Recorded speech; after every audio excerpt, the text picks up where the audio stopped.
What's up, Delta? Alright, it is time. Last MR grind for probably quite a while. Let's do this.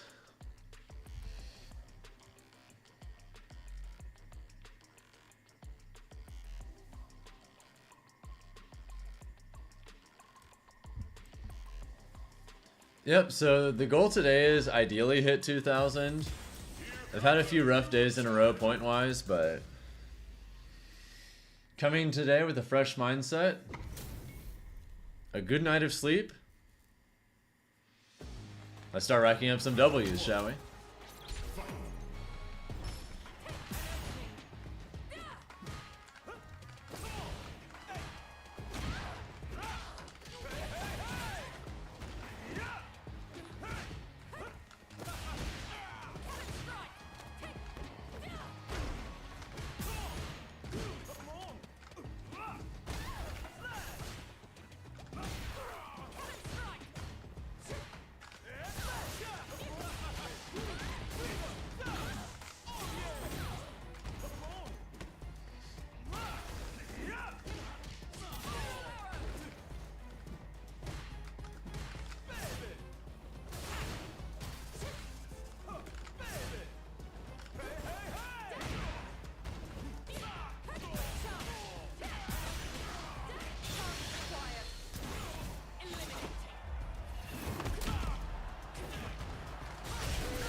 Got him.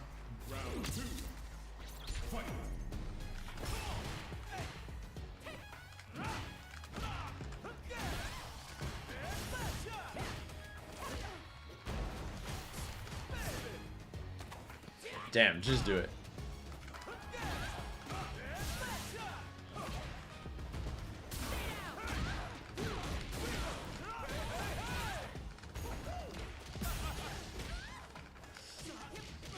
I messed up.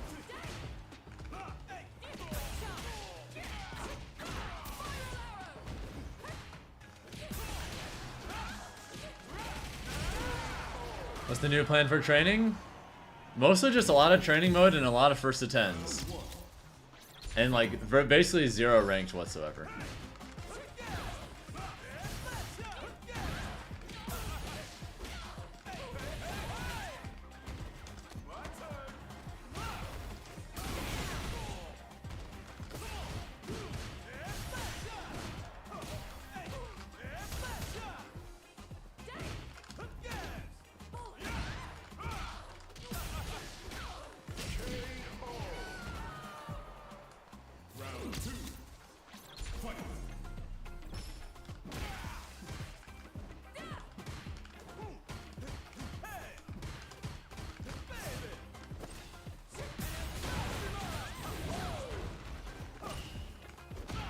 Nice.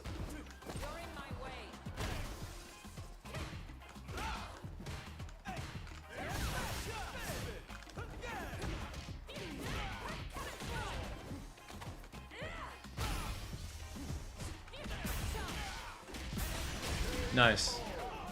Thank you, Colocho250 for the follow, by the way. What's up, dude?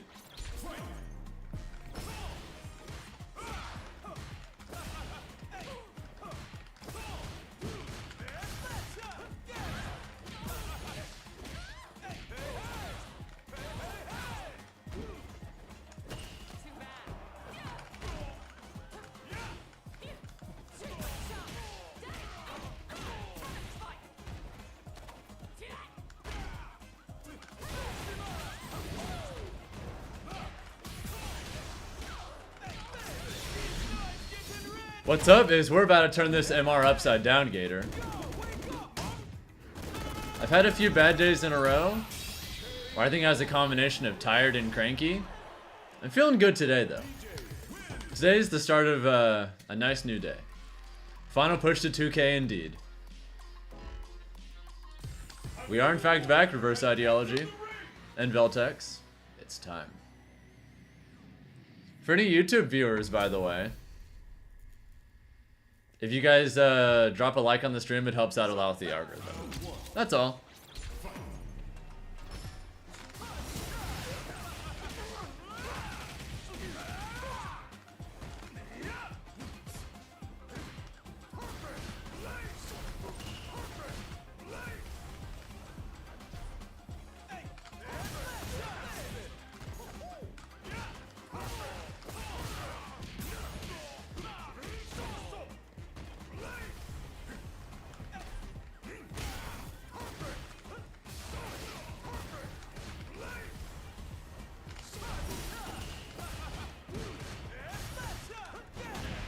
Damn, that hit?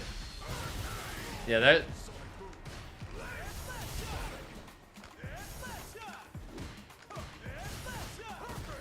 Fuck.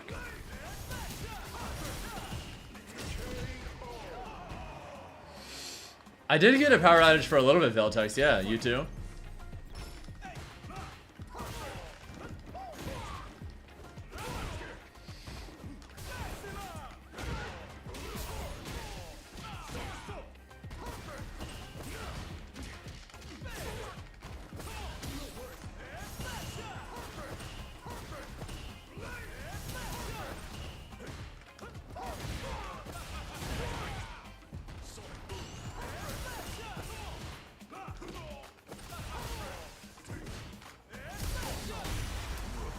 I thought I'd be able to DI back in time. Shit. That's right, we'll just close out the set. Still gain points.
Yeah. Yeah, sometimes they just guess right like 10 times in a row in scrambles, and I'm like, damn. Alright, fine, you got it. You got one from 7 p.m. to 1 a.m. this morning. Ew. Make sure to hit that guy. I'll hit the next guy. I'll hit the next guy for sure.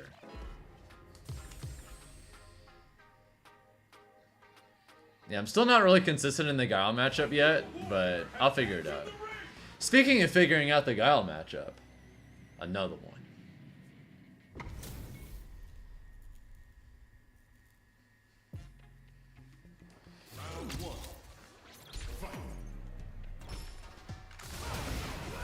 Huh?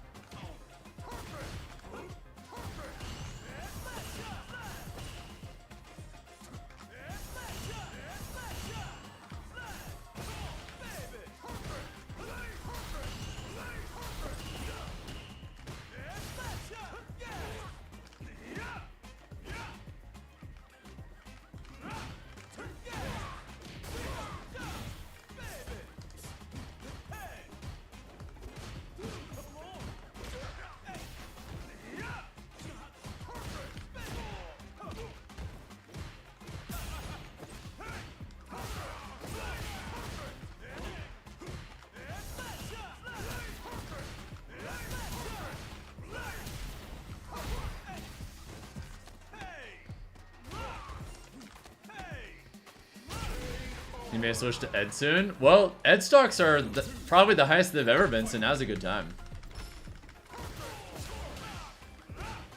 I'm a fraud.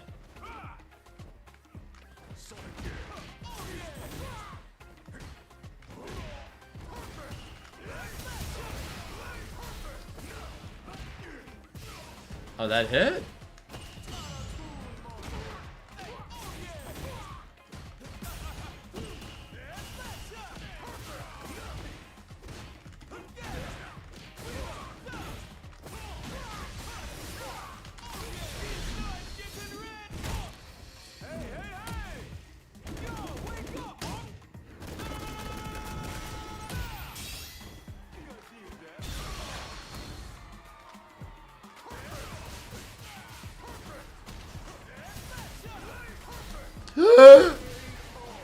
Shit.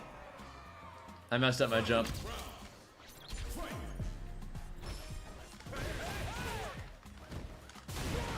You got it.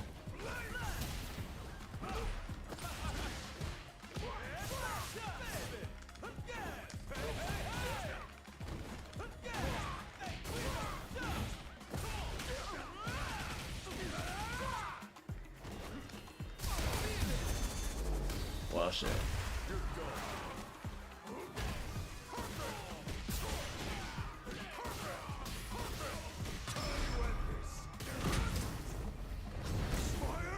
Alright, I'm alive.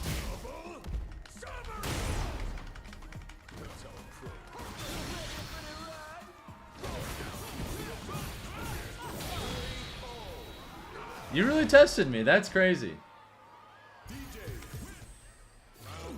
Alright, about to be 18 again. I got this. Free. Or not.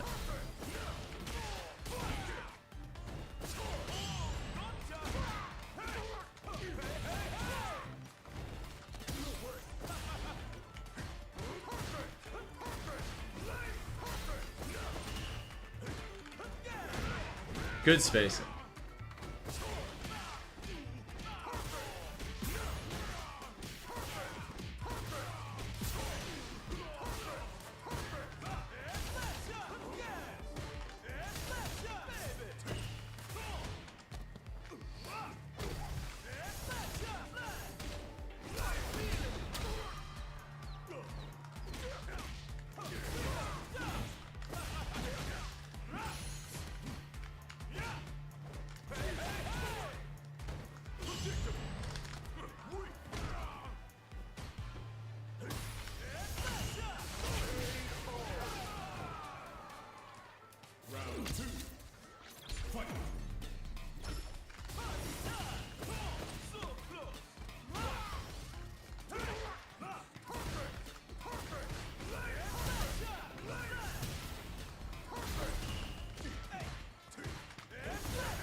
Yep, I realized I could combo that into level 2 if I got the spacing just right, and I did. I'm doing good, Giga. What's up?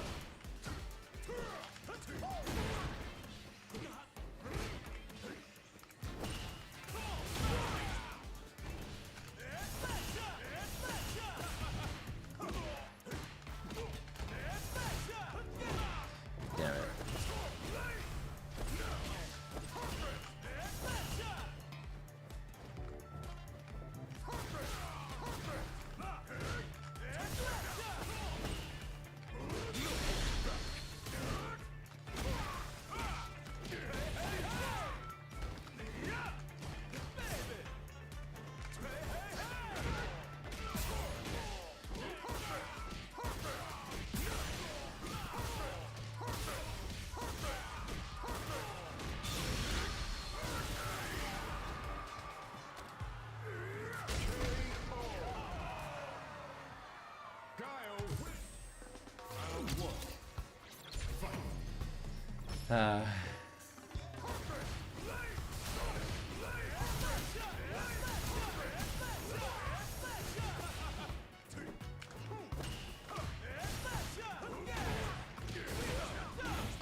Bros in chat? Yeah, it happens. Alright, Sonic Boom.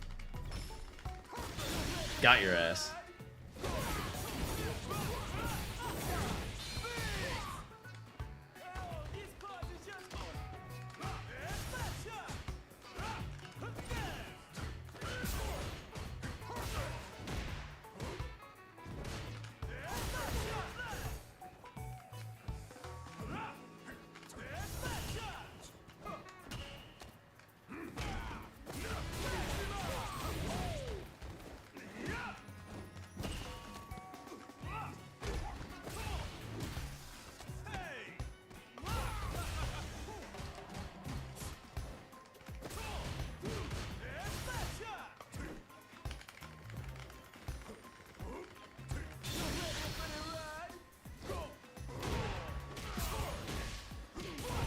I don't watch my sets on other streams, Jerry, so no.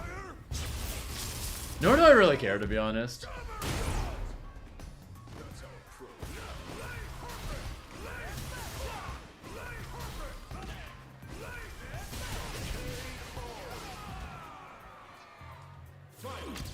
Because most of the time when people place to other people, they just shit talk.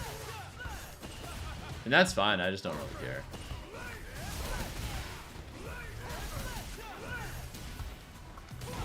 Nice.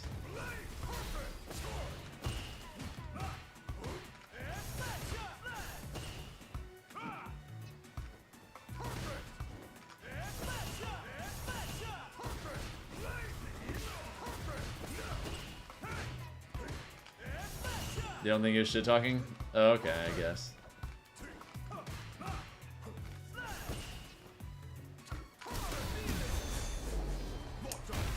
Damn it. Alright, he's gonna go for the side switch here.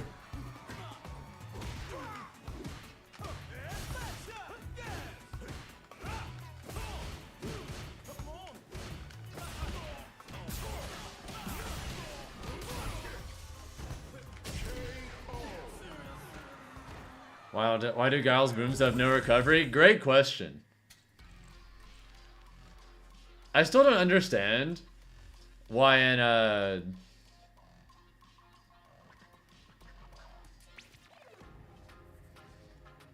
in Season 2, they looked at all the top tiers and they're like, Guile and Rashid, these characters are two of the best in the game.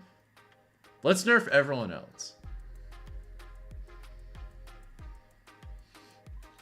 I'm still baffled that Guile and Rashid didn't get touched in any meaningful way whatsoever when all the other top tiers did, but I digress. No Guile's in top 32 of Evo. Yeah, that's the thing. Like, I think the character's super good, but underrepresented. Me and JP got the nerf stick so hard they gutted him. I still think he's pretty good, to be honest, but he went from being one of the best characters to, like, simply a good one.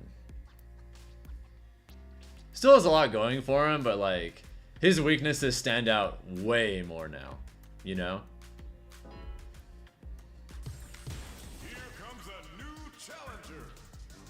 Yeah, I don't understand how Guile and Rashid didn't get touched in any meaningful way, but it is what it is.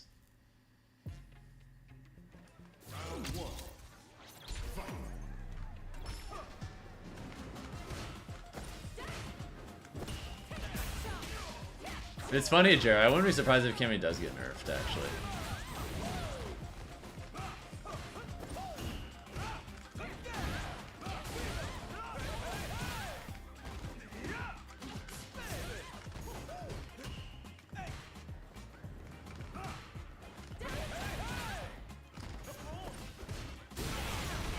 All right.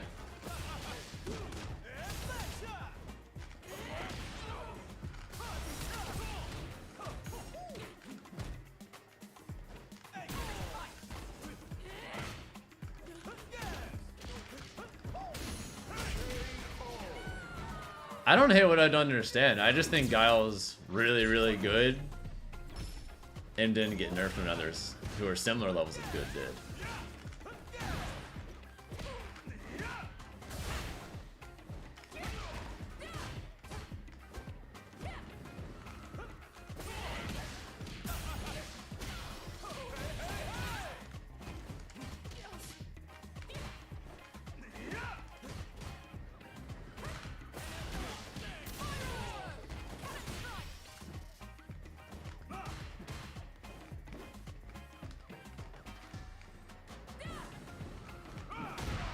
Nice.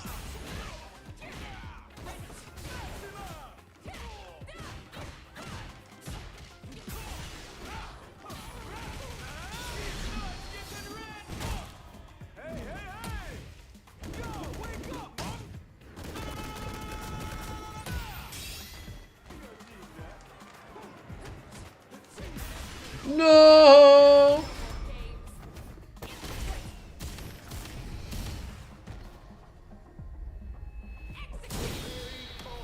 Well, at least I forced him to use it.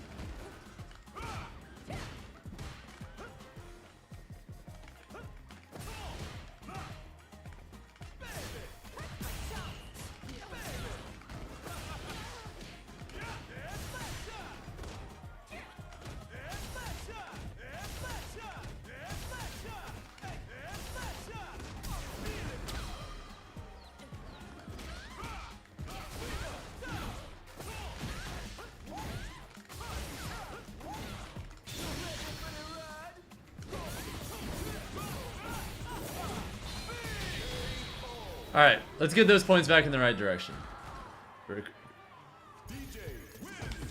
To be honest, I think arguing over which is better between God or She doesn't matter too much, because I think they're both like easily some of the best in the game. In my eyes, they're both very cleanly top 4. I'm not sure who my top 5 would be, but I have a pretty clear-cut top 4 at this point.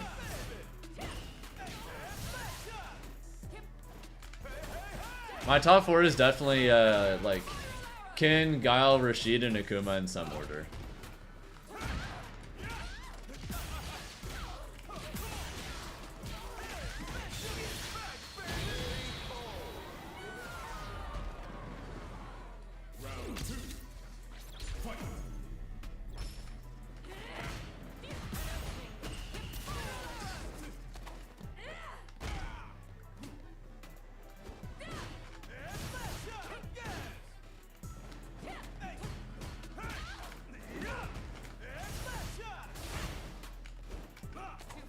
Fuck, you got it.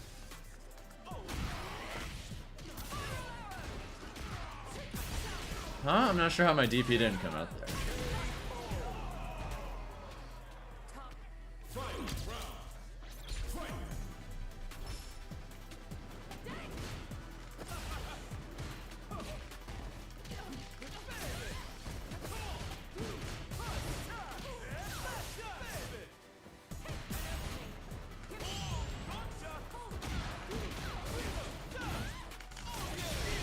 Alright, we're gonna do it early.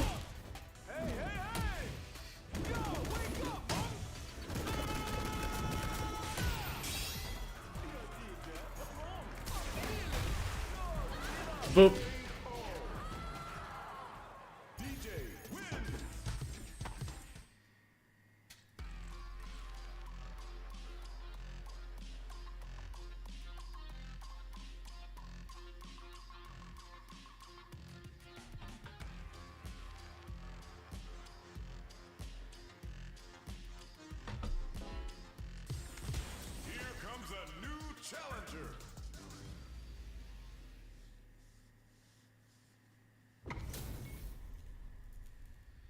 If I remember correctly, this Ryu is pretty aggressive.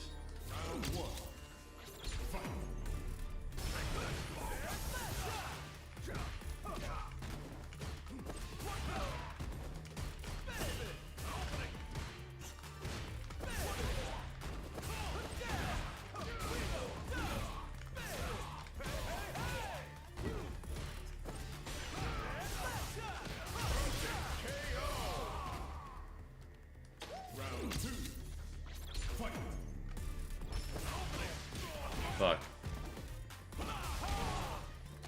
What?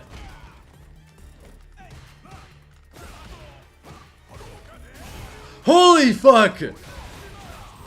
DP on his own plus frames? Holy!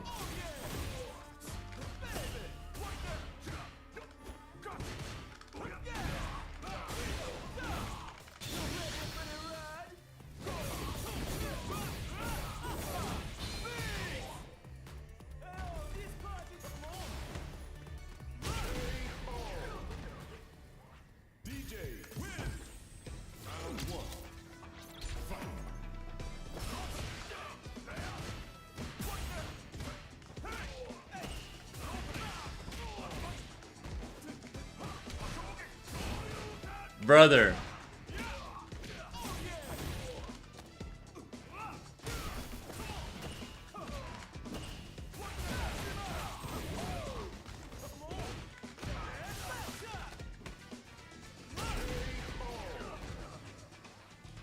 This might be the most aggressive Ryu I've ever played against.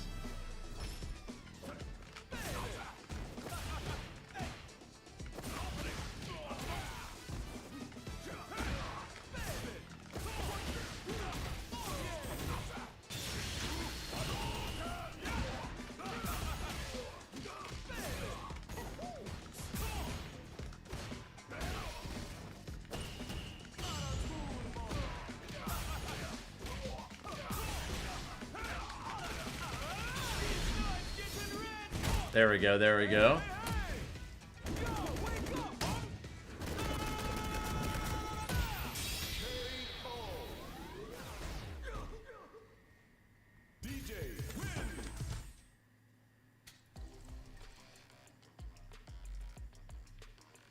Alright, at least we're going back in the right direction again. Yeah, there's some matchups I definitely need to get more solid in. Like, I'm not really as solid as I need to be against Guile. I'm also still, like, not great against Bison. And I mean really not great against Bison. That character farms me. Like, badly. How about Geef? I've gotten a lot better against Geef recently.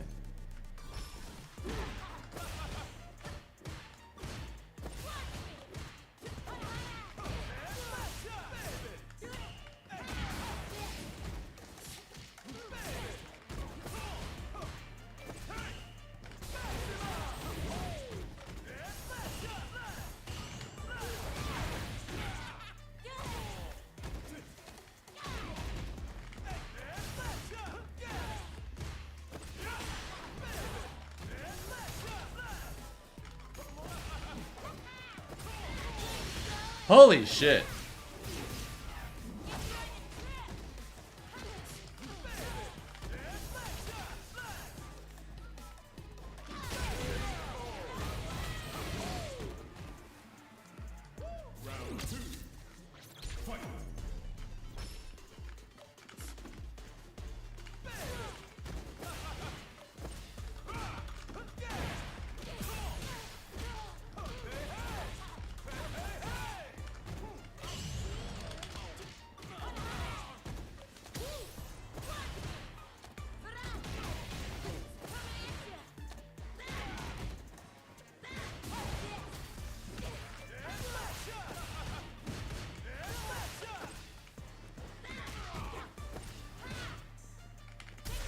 Oh my god.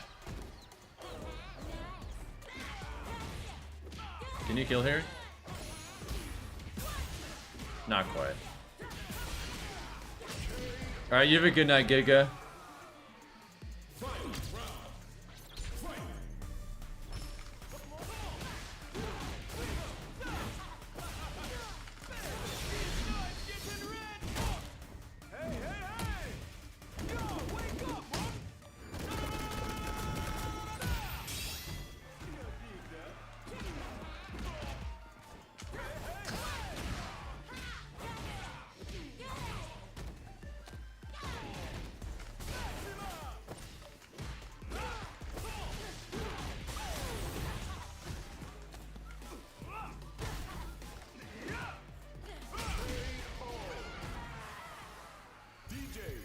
Well, I got away with it, but I feel like I got lucky, to be honest.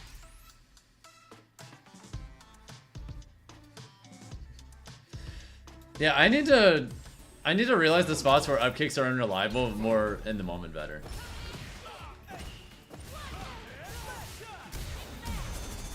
Alright, you're gonna chill.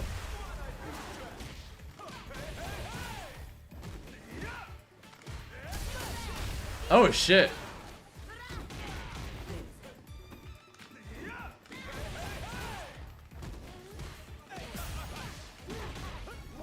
Oh fuck, I messed up. But it worked out anyway? Cool.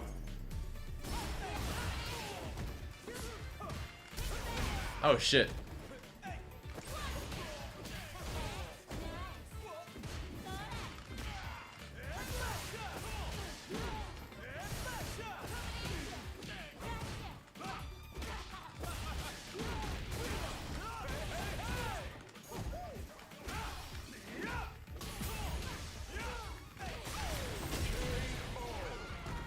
I think they AFK'd at the end.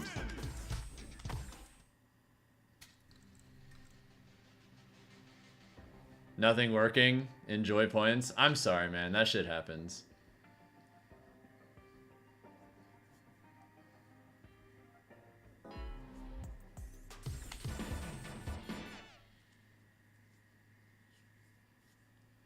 When is the new season? Literally tomorrow.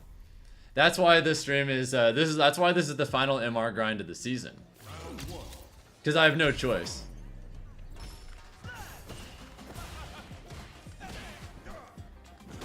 Oh my god.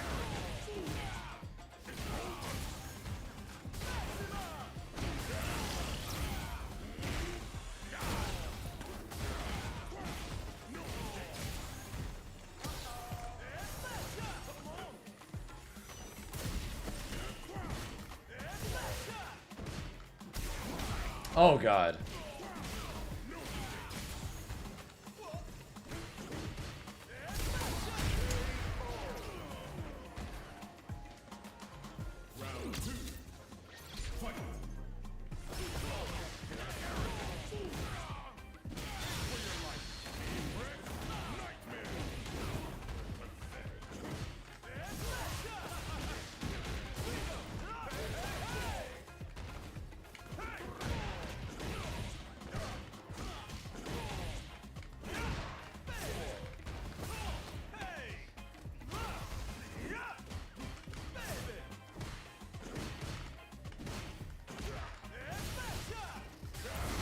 Oh my god.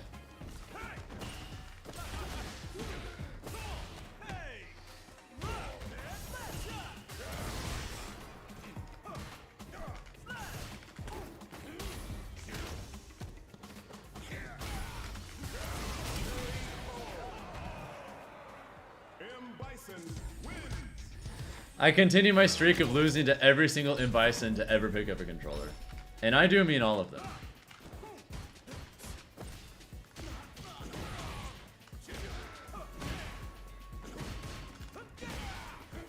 I think he's by far the most degenerate character in the game. Like, I don't think it's close.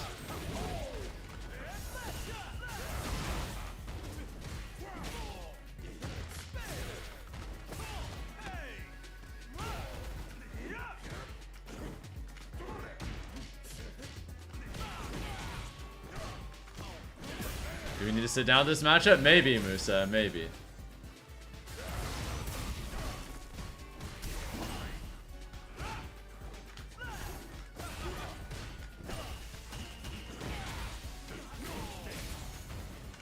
Feels like he just presses forward and presses buttons, and I have to respect it. And he can just choose which ones at random, and I still have to respect it.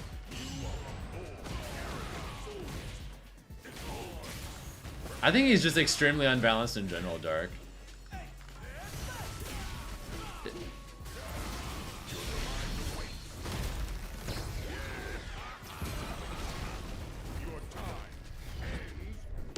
I don't even necessarily think he's one of the best in the game. I think he's just ludicrously polarizing.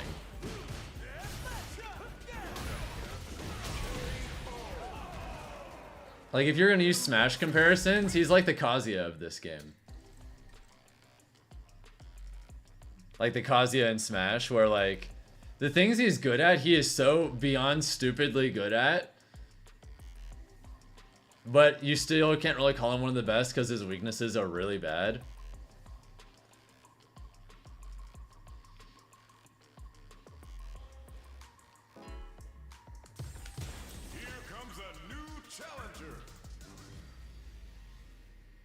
It feels like they can kind of just press forward, press buttons.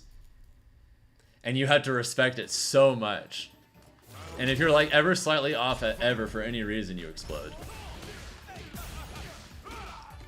Not saying that Kazuya is like that, but just the character in general is like that.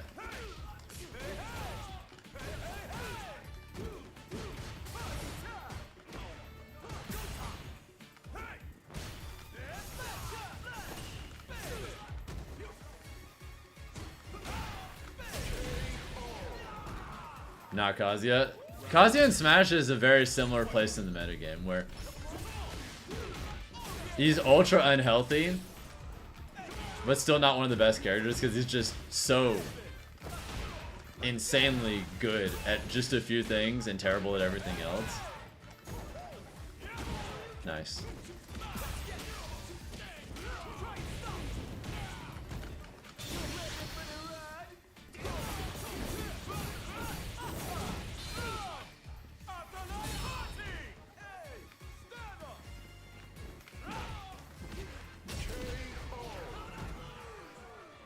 Yeah, I'm trying to practice doing counter hit standing medium kick into level 1, but didn't have a chance because I could just kill him from that spot, and I didn't have that anyway. Nice.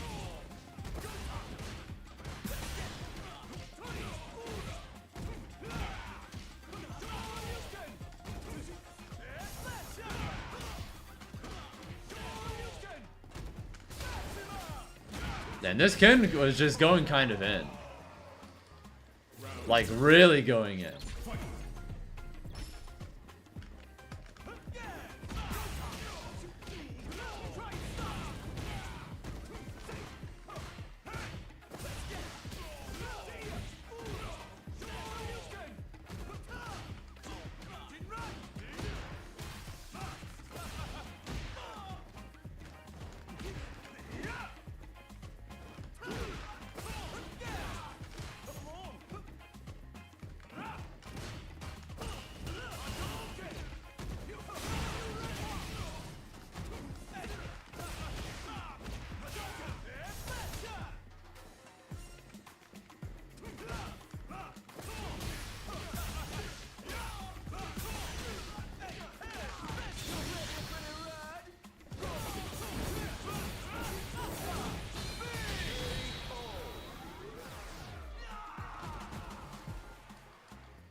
Oh my god, I meant to fireball there, not that.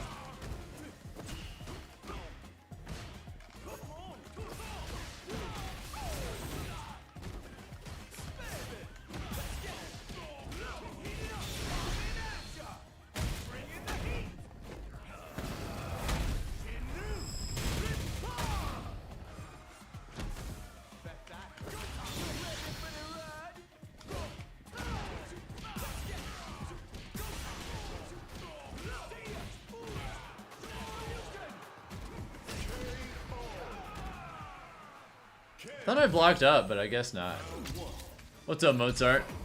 I am attempting to game.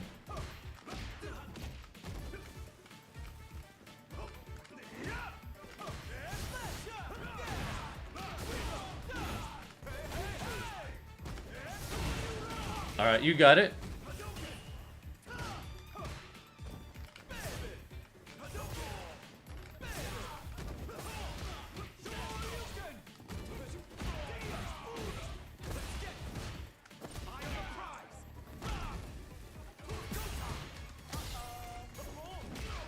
Huh?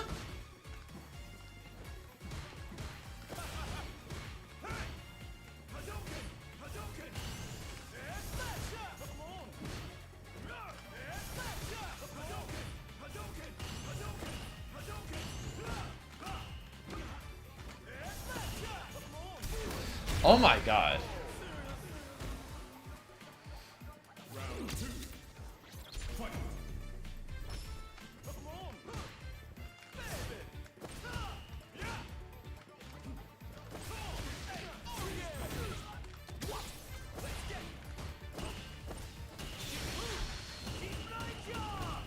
All right, guy.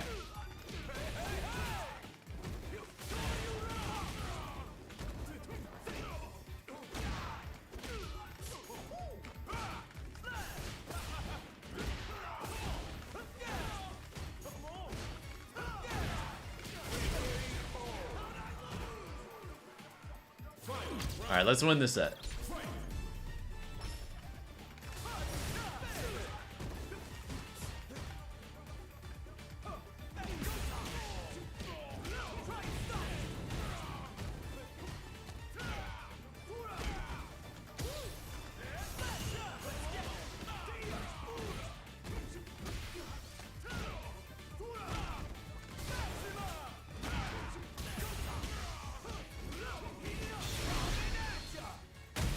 I did not win the set.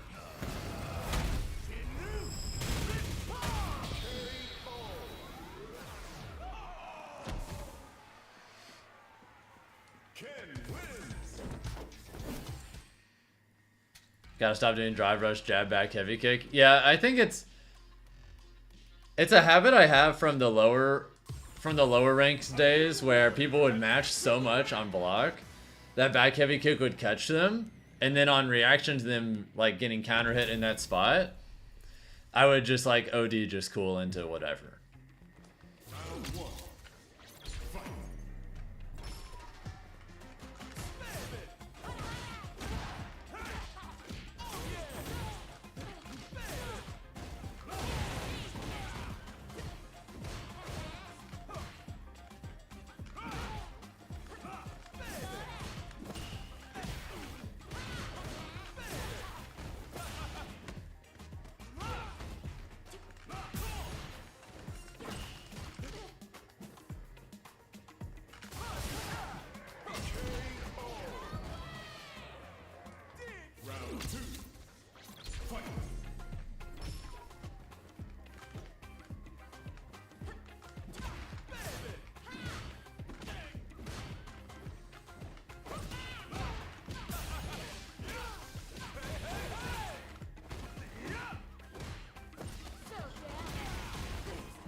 Got him.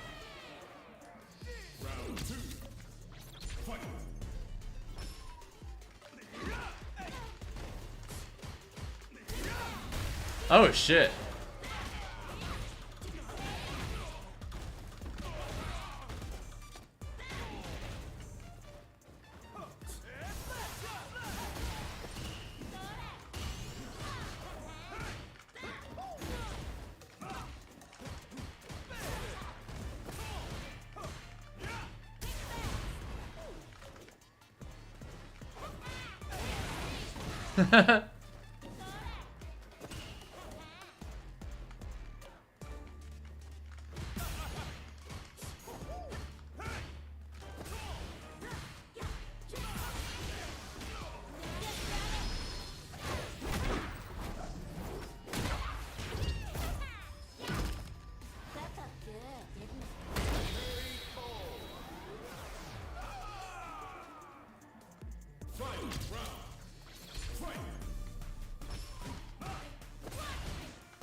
Damn, they're willing to burn out there? Already?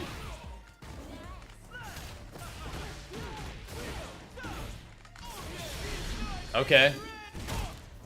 Cool.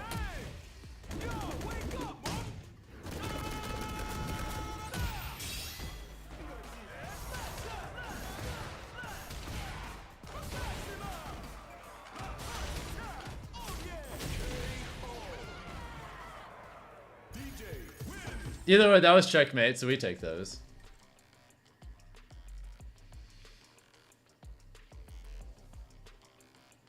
And yeah, I guess the more I think about it, doing crouching heavy punch there makes a lot of sense, Musa. You get good pushback on block. If it turns out that the jab into crouching heavy punch does connect, then you're still going to be able to get like jab into crouching heavy punch, into crouching medium, into whatever and go from there.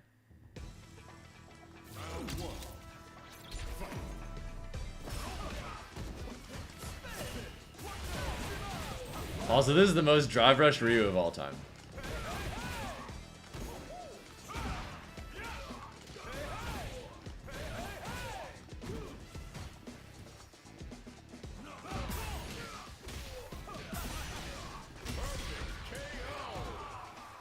Clean. No risks taken.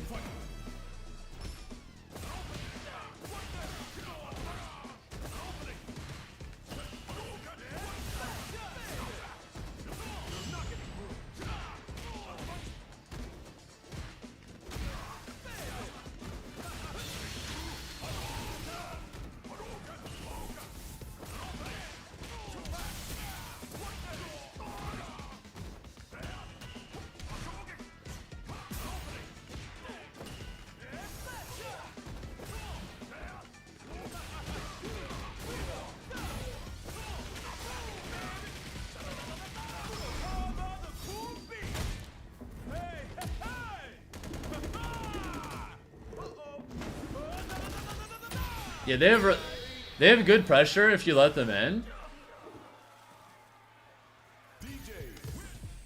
Yeah, I actually tried to sway dash through it, but I was like just a hair too early. Speaking of being too early. I messed up my check and now I'm gonna die.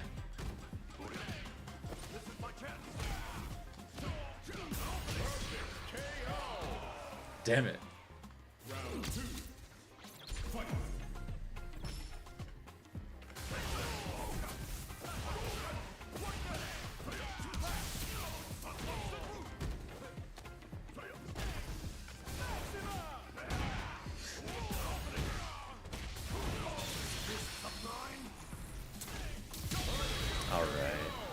You got it.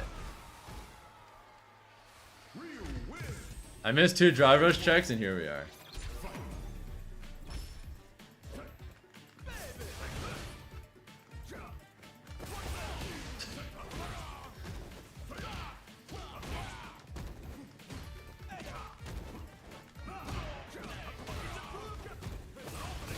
Stop it.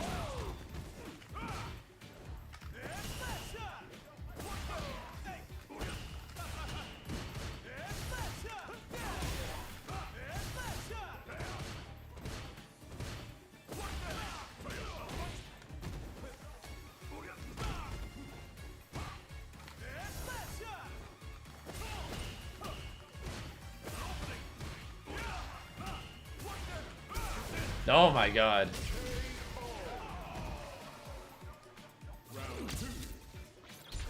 Press forward.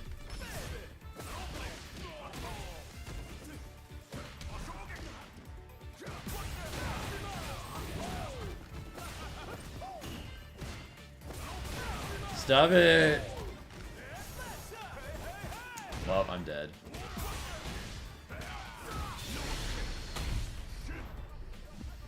Or maybe not, because they did burn themselves out.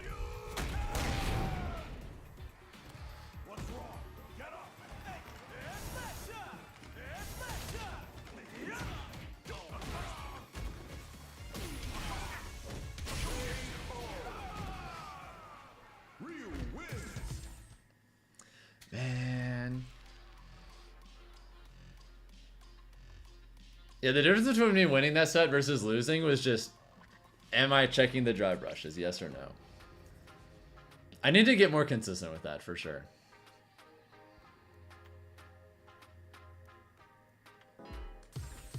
Here comes a new challenger.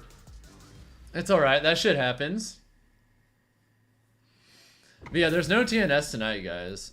The TOs have gone on record to say that there's maintenance tonight, so they're not going to do it.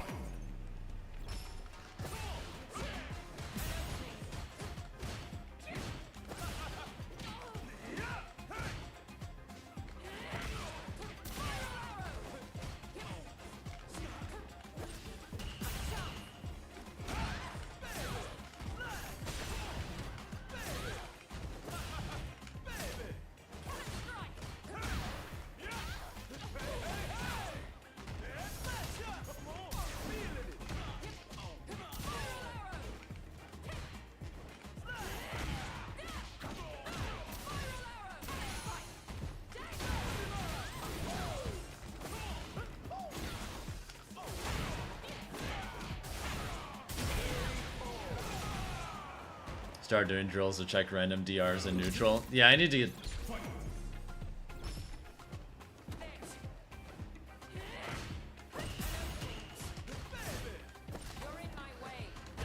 the bravery.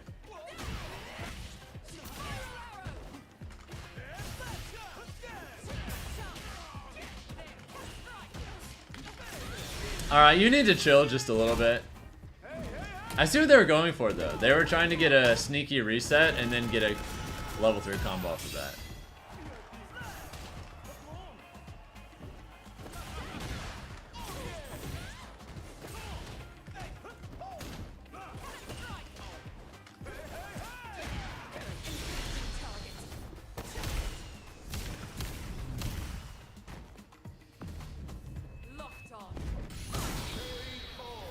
And there's so many spots where I just need to stop using up kicks, because it just feels unreliable as fuck in a lot of ranges now.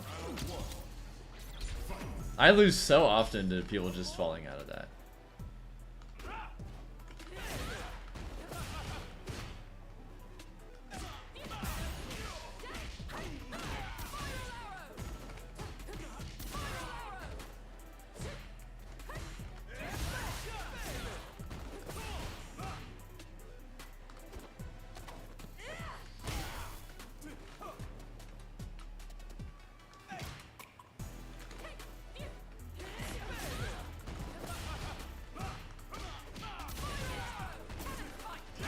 Okay.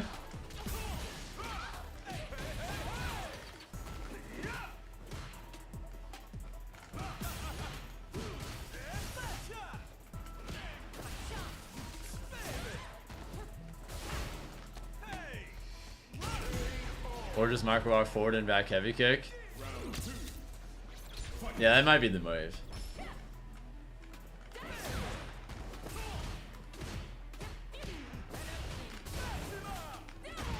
You didn't side switch? Okay.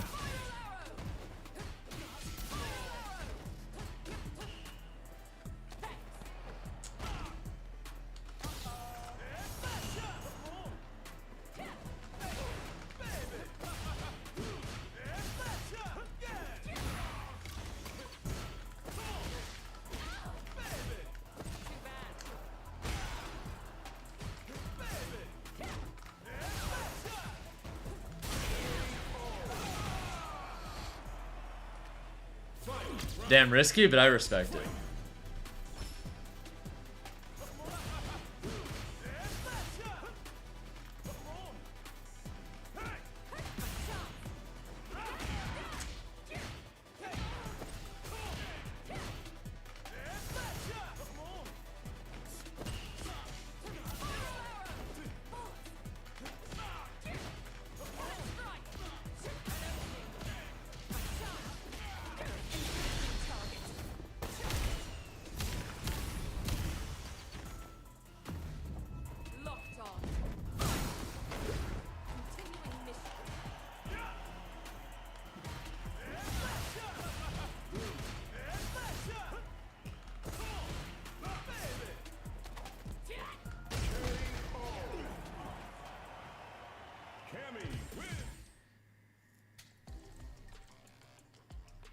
I keep expecting people to not be that brave to just zero hesitation walk into danger like that. I keep thinking, oh, he did it last time. He's not going to literally do it again. That'd be too obvious. And too risky. I need to stop assuming people are going to mix it up in spots. Until they show me they're going to. Don't do it.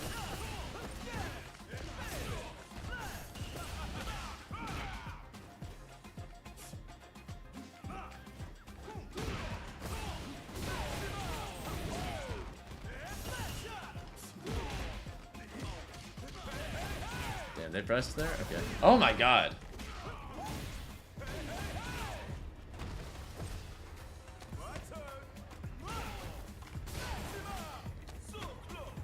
Motherfuckers are brave today. Speaking of brave.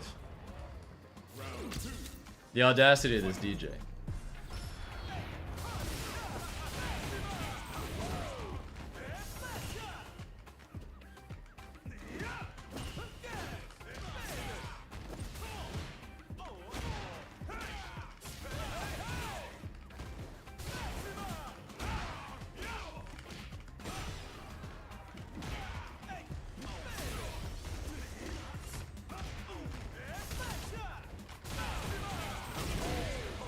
Alright, you're gonna chillax just a little bit, alright?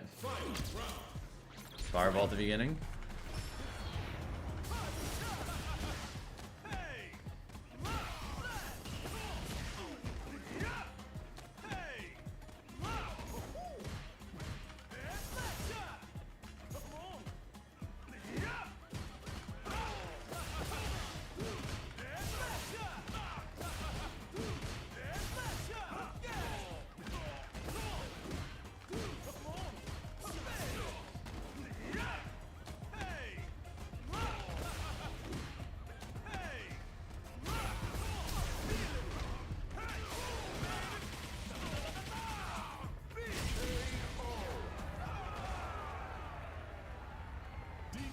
I wasn't expecting that many all or nothing options in a row. Oh shit. Huh? Holy shit.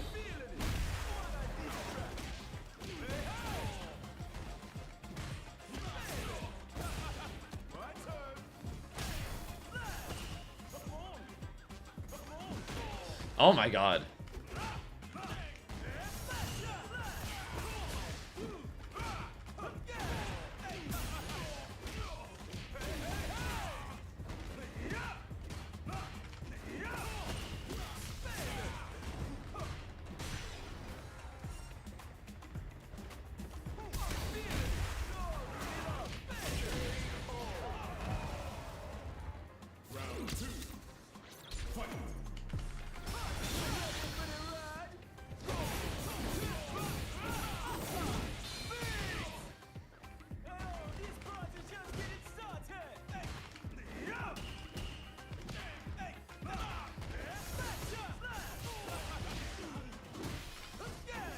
Okay.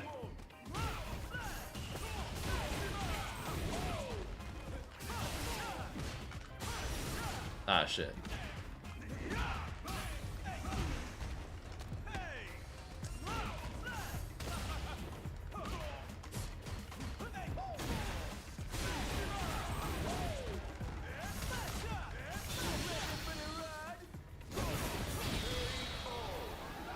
This new Twitch mobile update is ass. What did they do?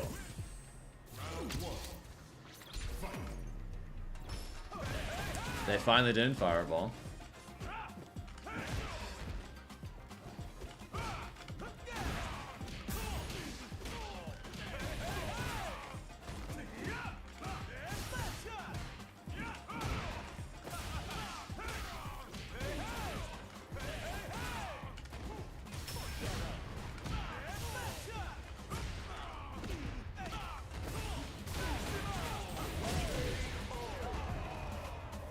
Hope you're doing alright, Kuryu. Today is 2000 day, I feel it. That missed?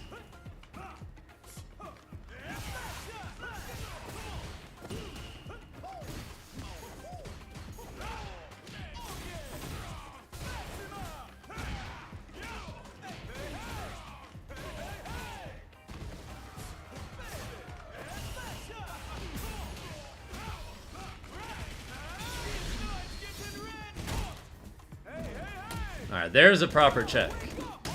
There's a proper check right there.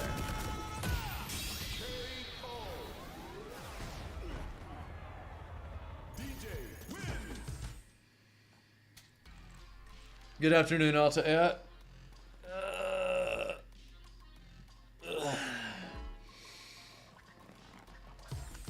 Alright, just need to get my drive rush checks on point. Try and hit 2000 today. Looking like you checking that DR. Yeah, you tend to be more consistent at checking that random shit than me, I feel like.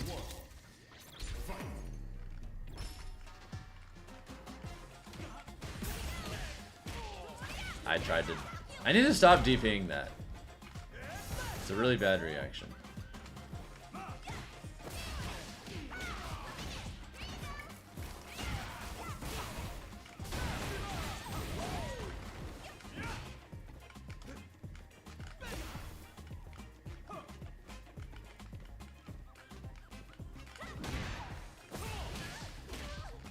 Oh boy, this internet though.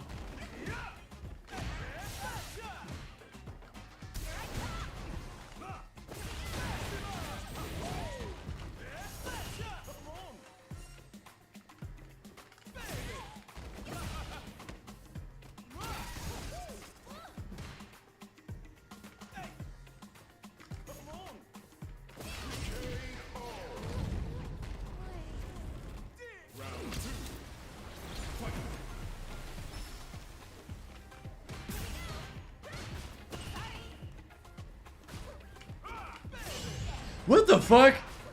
Alright, that was a good read.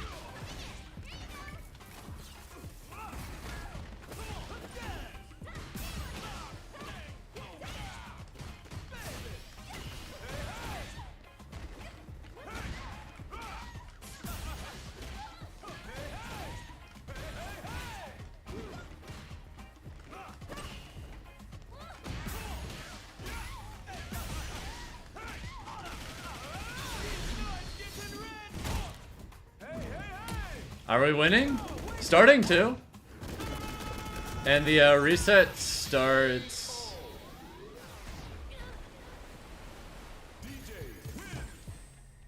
The reset starts tomorrow, so.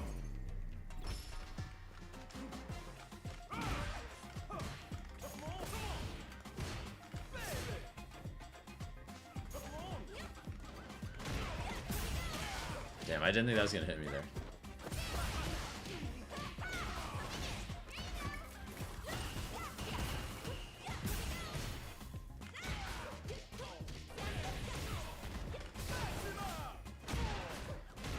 All MR resets quick.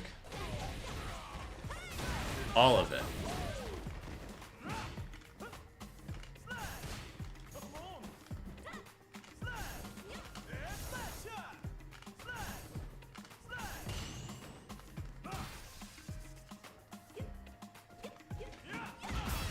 Nice. Mostly training mode and first attempts, Kuryu.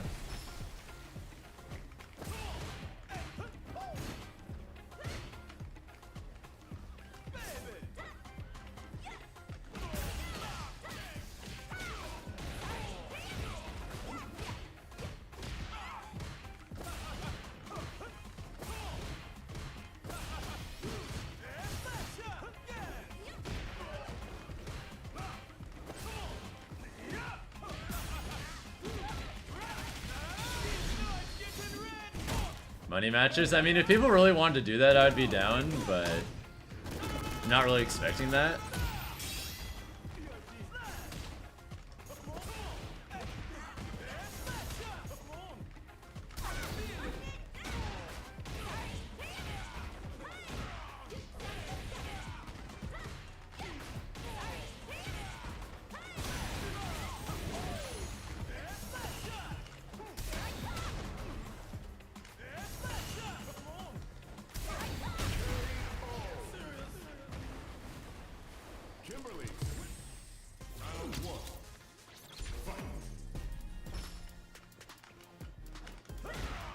I tried to do back heavy kick.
Well, when the MR reset happens, you'll go back to 1500 quick.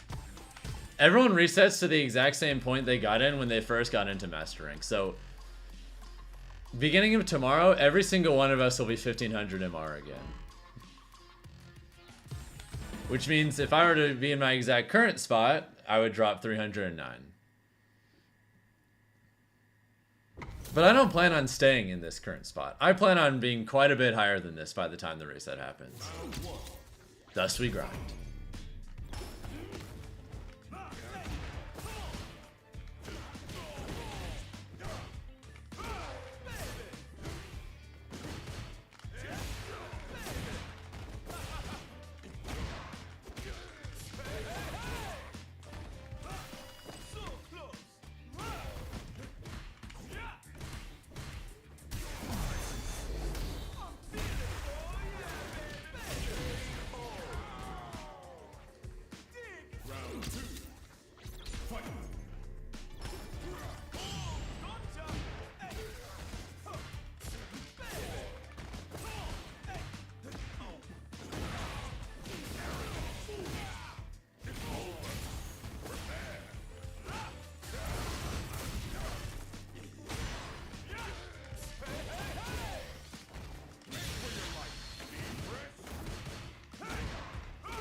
Trying to grind back to 2,000 MR. That's the plan, cool gamers.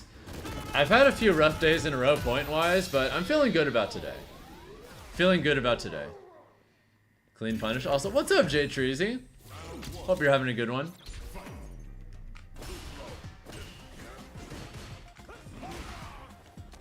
Oh my god. Well, time to die. Unless...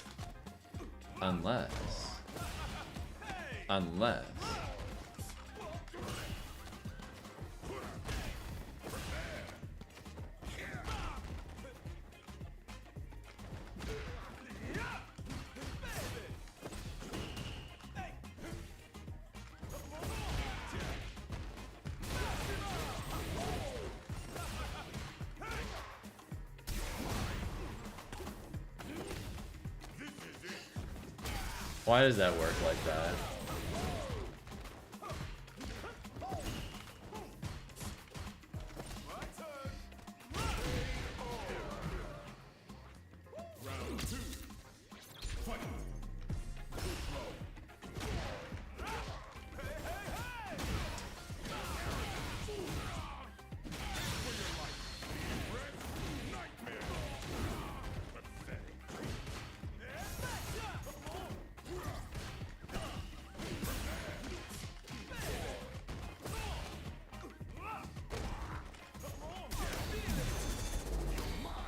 That was bad. I deserve this.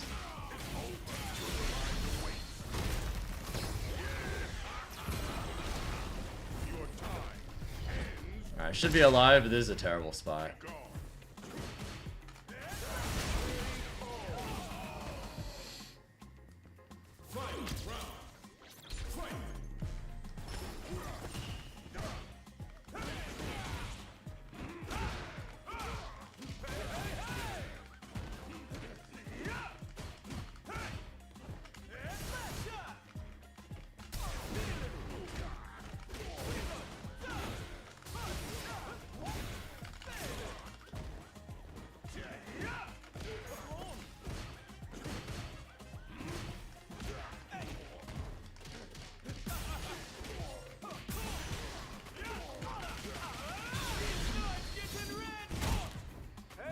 Alright, continuing to go in the right direction. Let's go! You actually managed to get your kin to master last night, which is actually crazy. Good shit. I haven't been 2,000 Mars at some point. I've been like right below it multiple times. But ever since Bison came out, I've generally been quite a bit lower than that. He's kind of been my demon character. At least I beat one there though.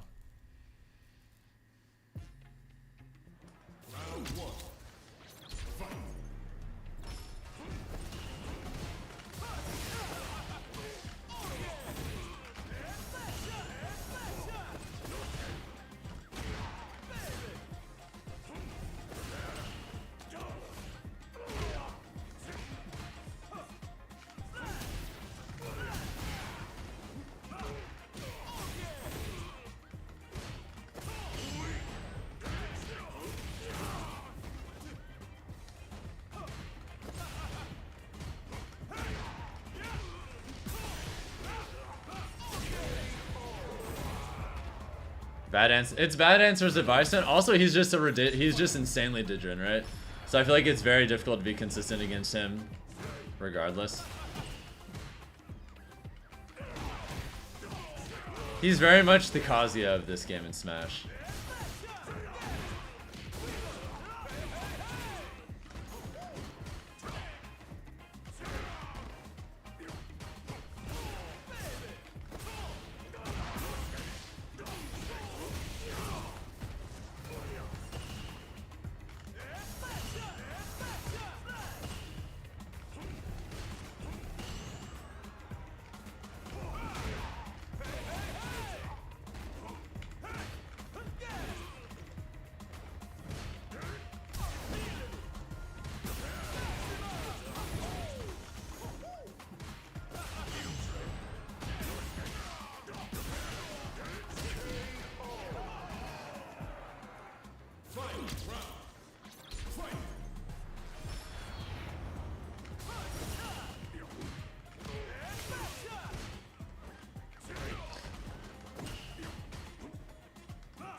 No, Seko. I'll be honest, I never check what other people say about me.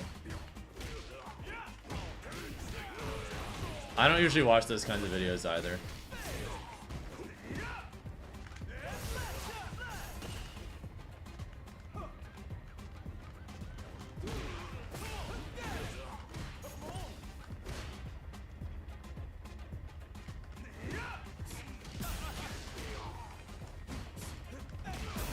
Damn.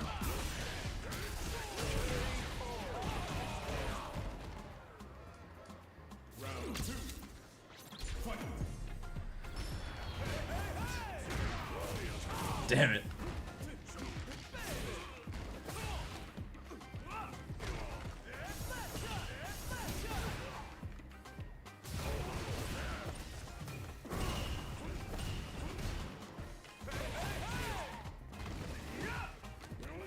Huh?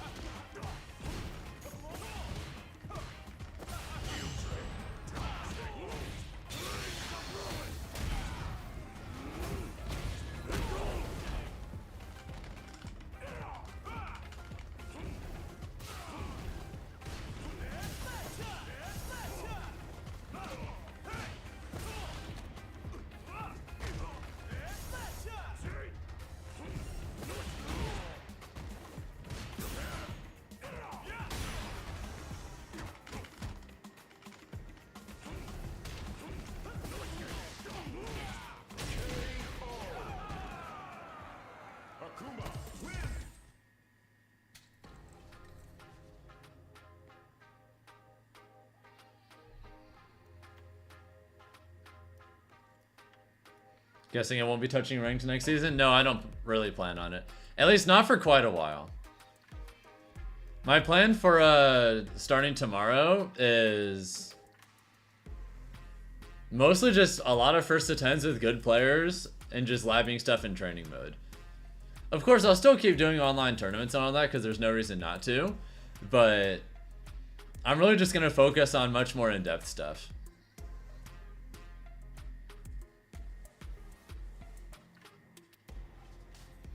It's going alright, Moose Man. Do I think Akuma's rough for me? No, I think I was just messing up some stuff I shouldn't be there. I want to do first to 3. I'd be down starting tomorrow, but today, I really just want to focus today on trying to get a new MRPB. So just for today, I really want to focus on that. But starting tomorrow after the reset, I plan on doing a lot more sets with, you know, lots of people.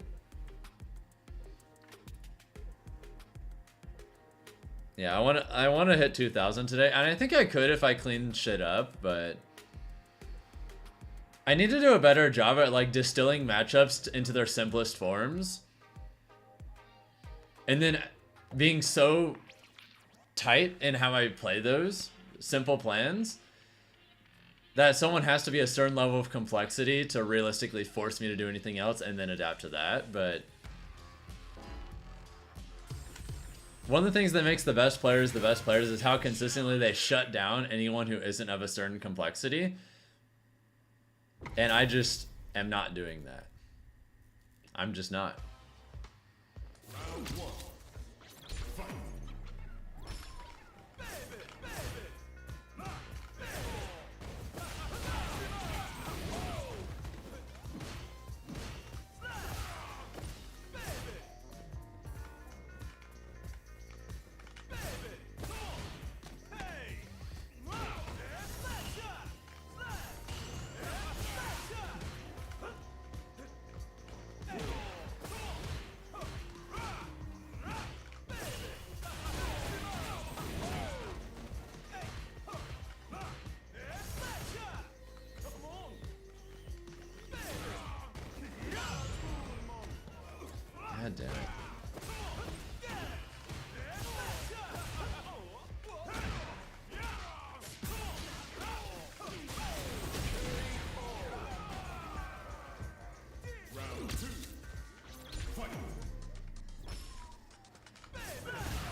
Oh shit, it is Gator.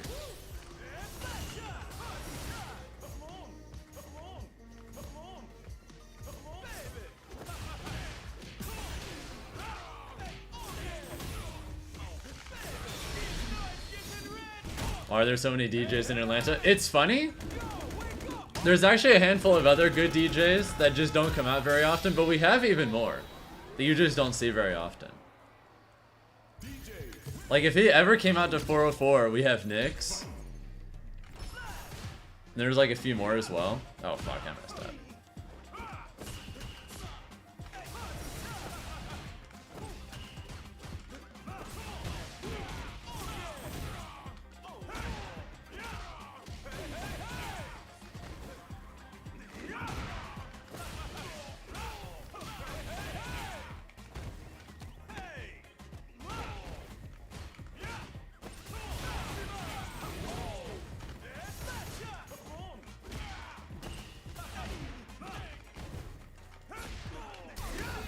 Oh shit, I'm dead.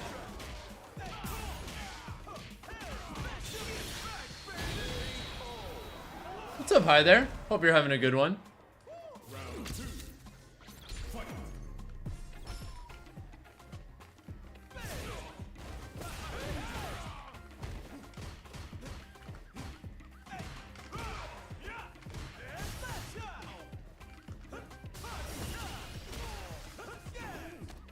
Oh shit.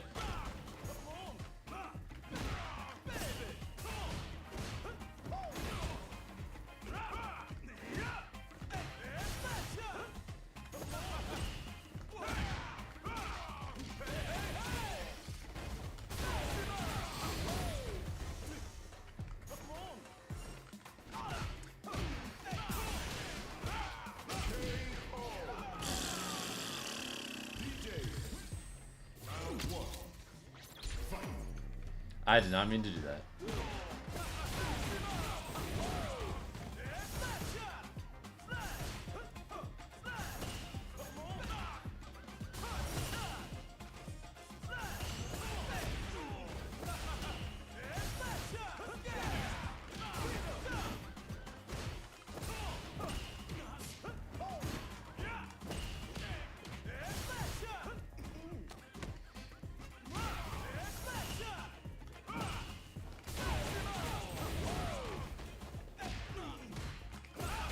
Oh my god.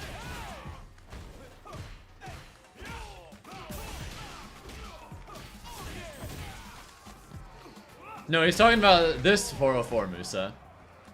Veltex's first 404 was last week, when he saw us fighting. Oh my god.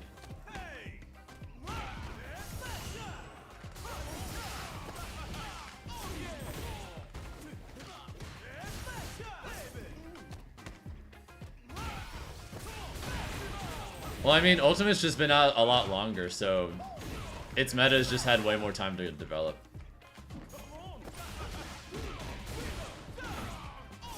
It's always harder to get into a game that has been out for a long time than one that hasn't.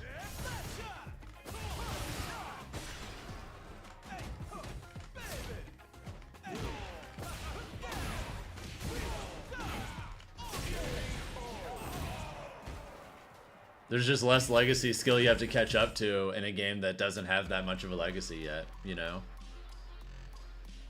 This game's only been out for a little over a year, and Ultimate's been out for like 6. Not even a quarter of its life yet.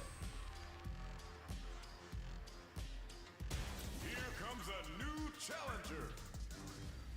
Also, I think the resources for improvement in Street Fighter are better, which also helps. Round 1. Fight.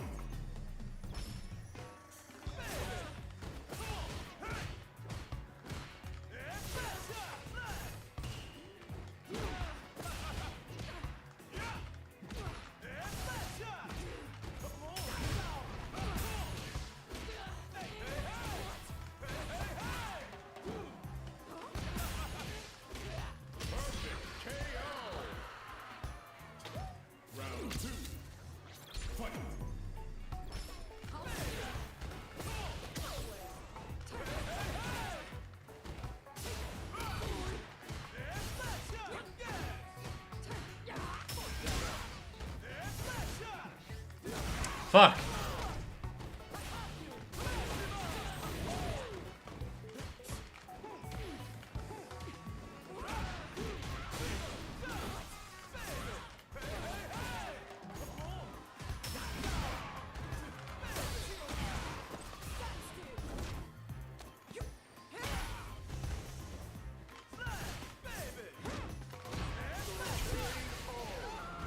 Any tips for OBS audio? Well, in my case, I just have a really good microphone.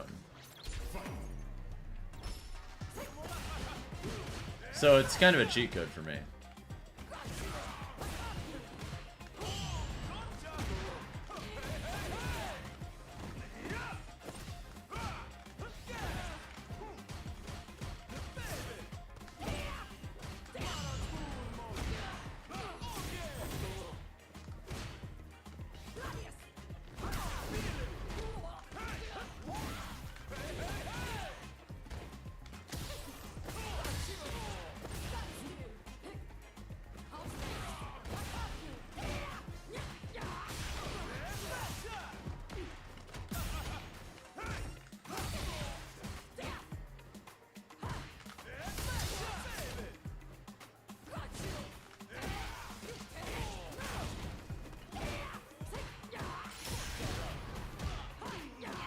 Shit.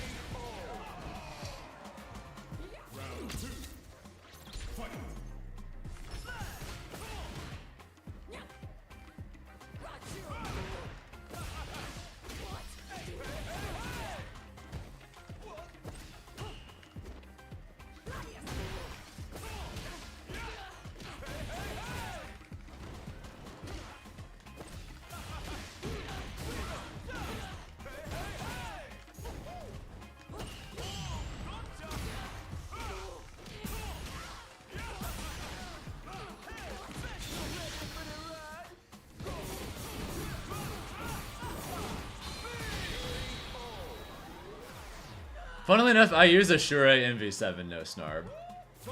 Thank you, JF96 Joe, for the follow, by the way. What's up?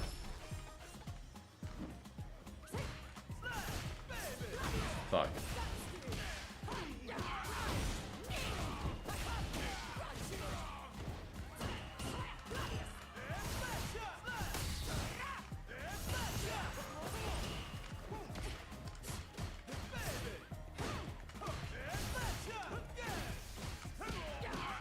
I'm dead. Wait, no? Okay, now I'm dead.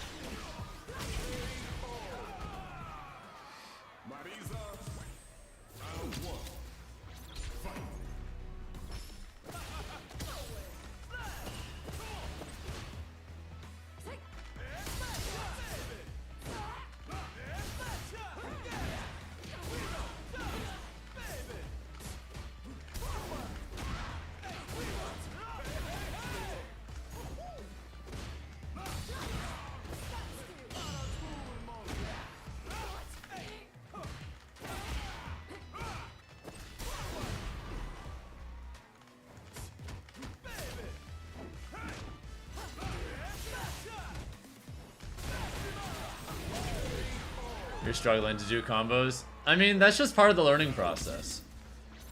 Everything takes time. Fuck. Alright, it's about time.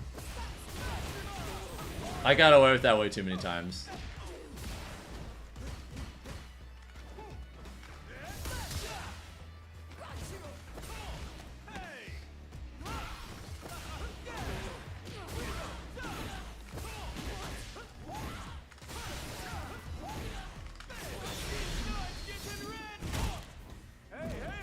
Alright, this is either gonna kill or it's gonna be real close.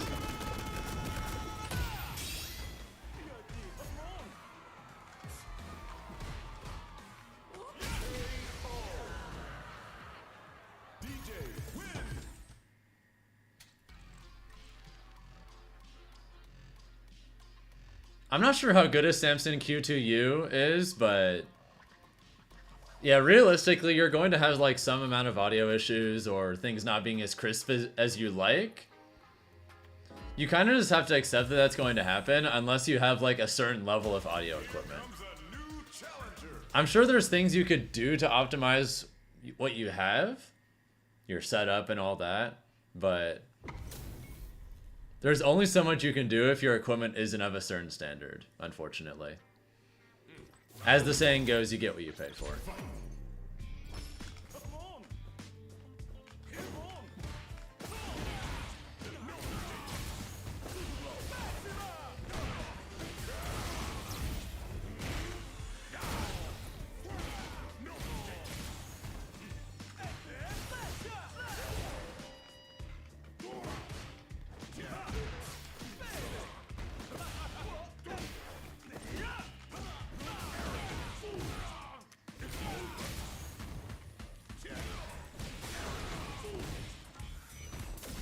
What are you doing?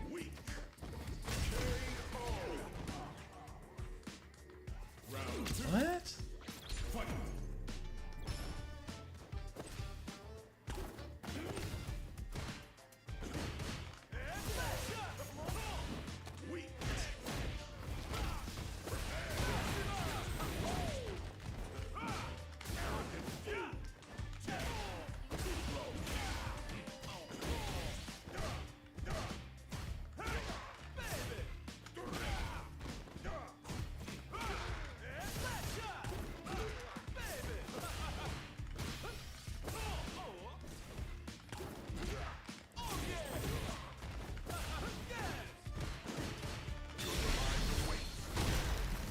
Okay.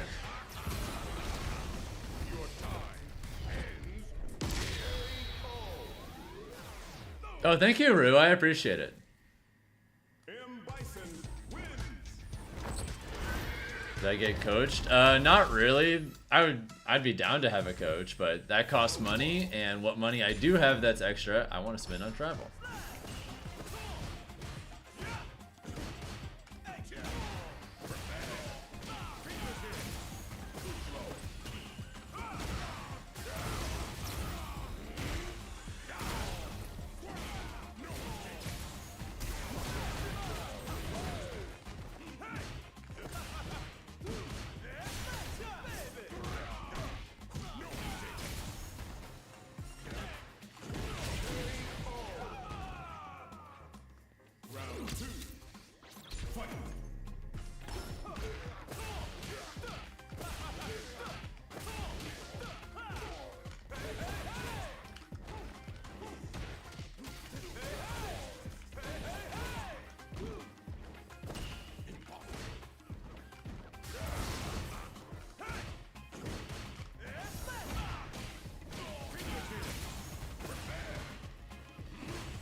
Finally, it's not his turn anymore.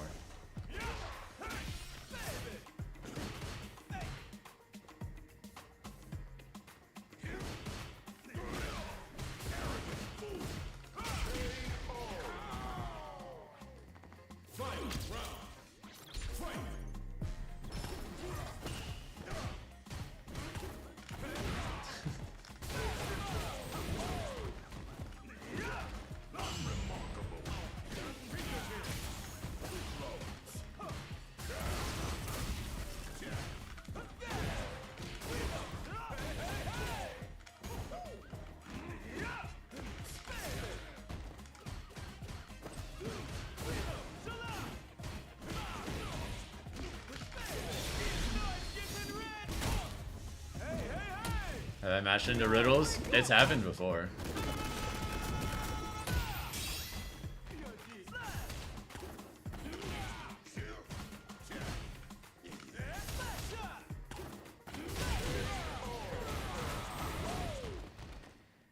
And I really like it where I am, Egg. Just, gotta work out some other stuff.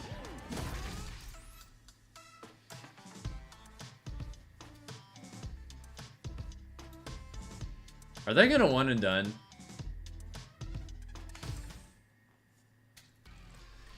Not the mid-set one and done. That's crazy.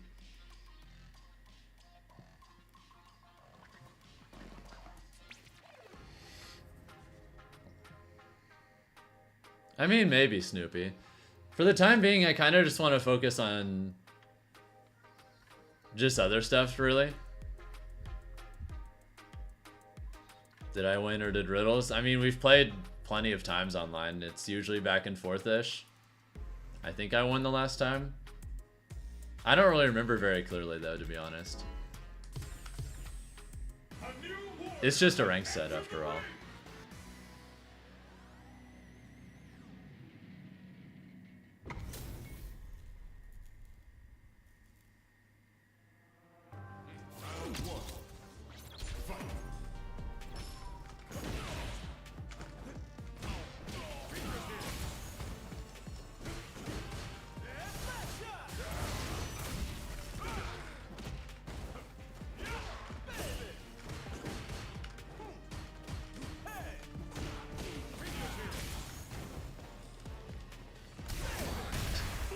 Okay.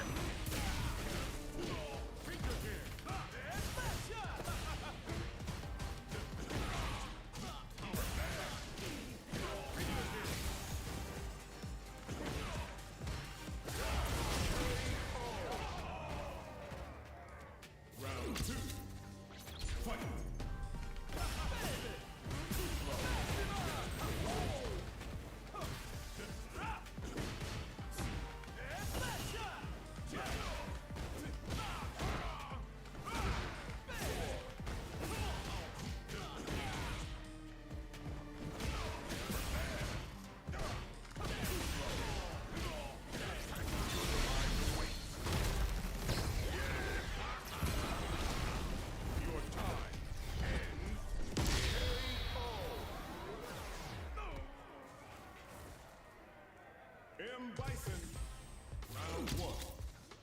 Fight.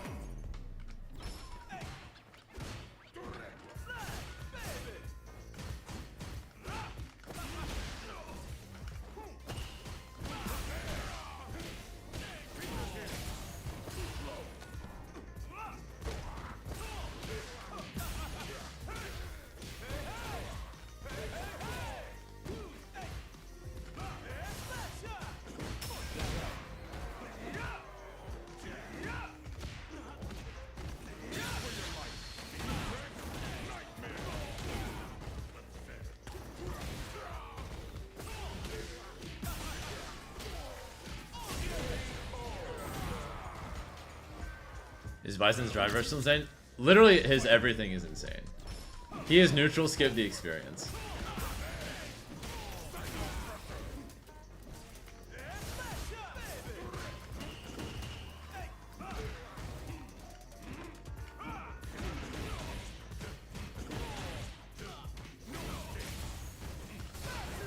He basically has 10 different neutral skips that are all plus, all extremely difficult to react to, and all also lead to massive damage and combos, and also counter carry you.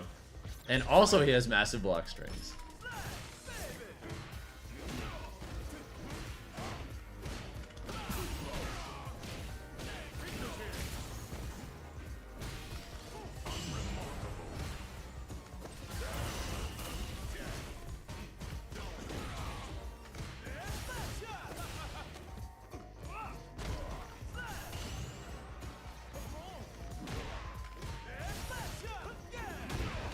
Oh, I'm dead.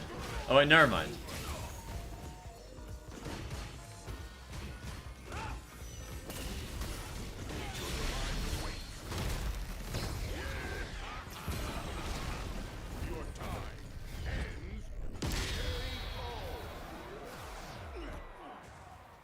What's up, Rolf? Good to have you here.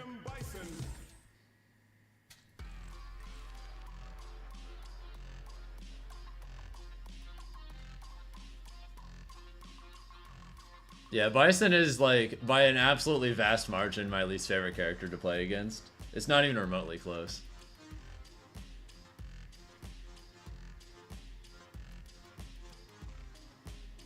You have a very dumb question? I doubt it's as dumb as you think it is. A new warrior has entered the ring.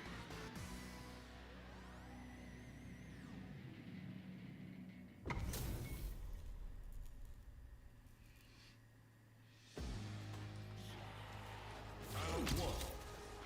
Fight.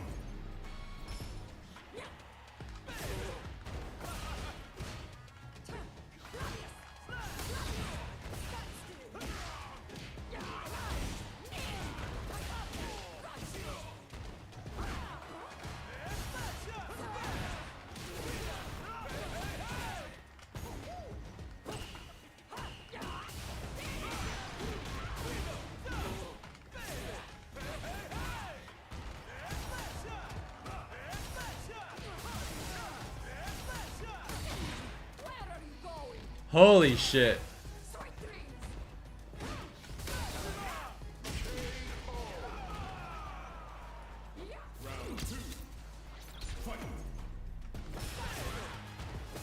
Cease and desist.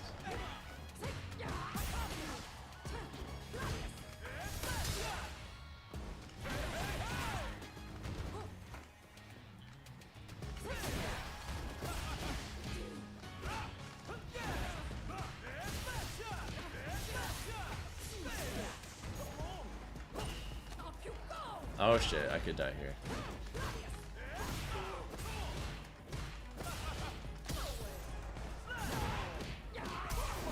Holy shit, I'm dead. Okay. And no, I don't think that's how it works, Roth. That'd be pretty cool if that's how it worked, but I don't think it is.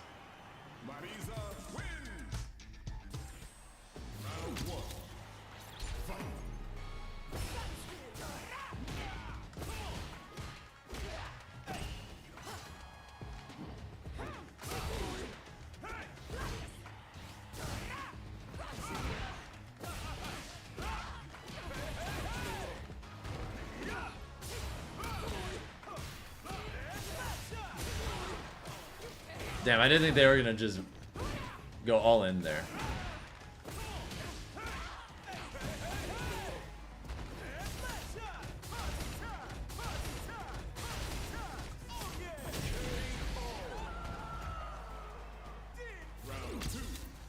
That was all true, by the way.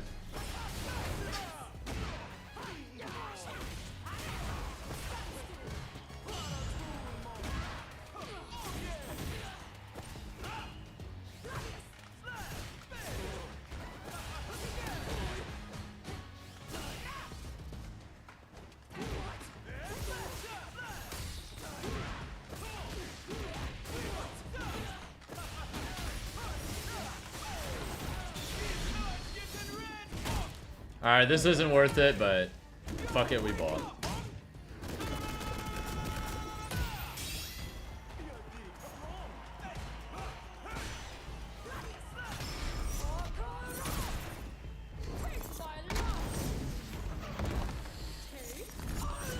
I should have faked fireballed there.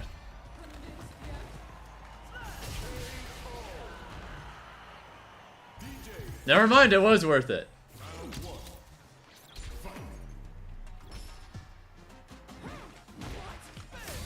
Oh, fuck me.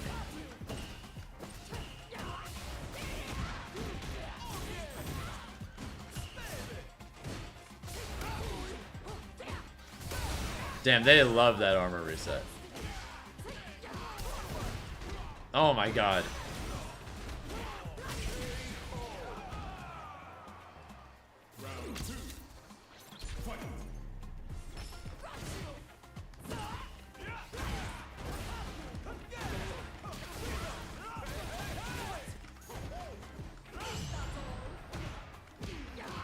Why would you do that there? Instead of backdooring me.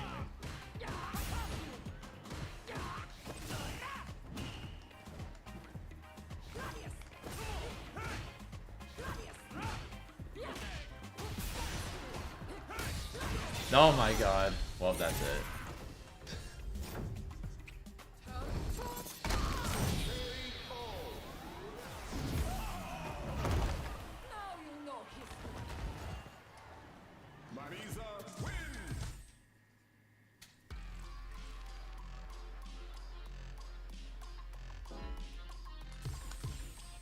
I need to do better at reaction checking people who are like very willing to do all or nothing like gambits on the regular.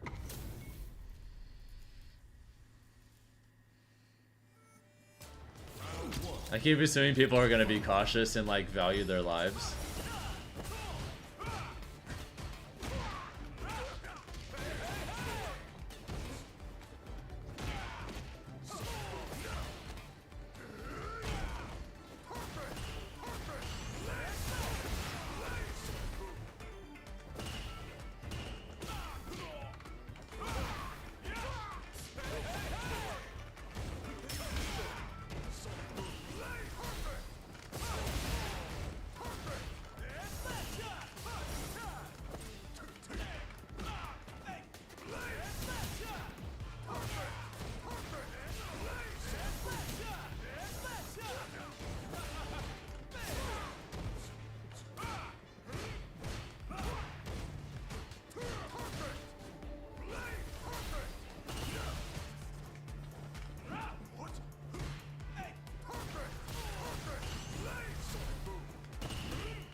Nice.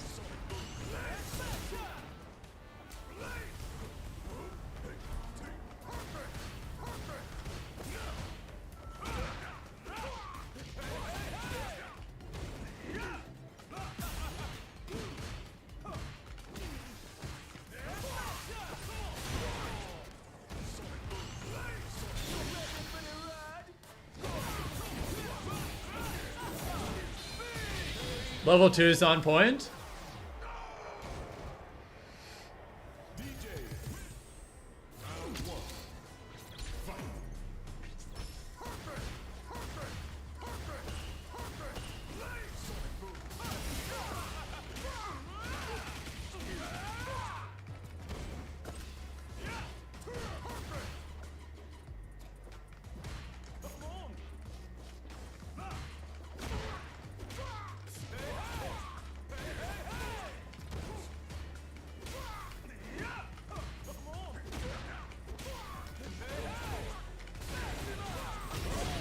Nice.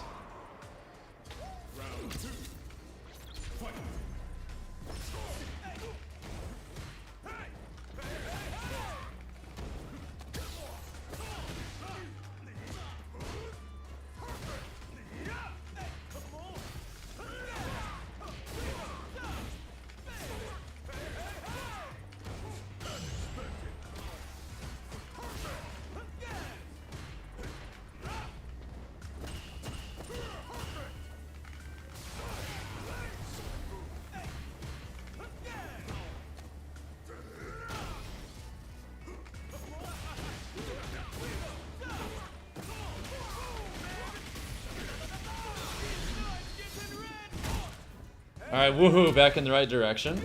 Let's go!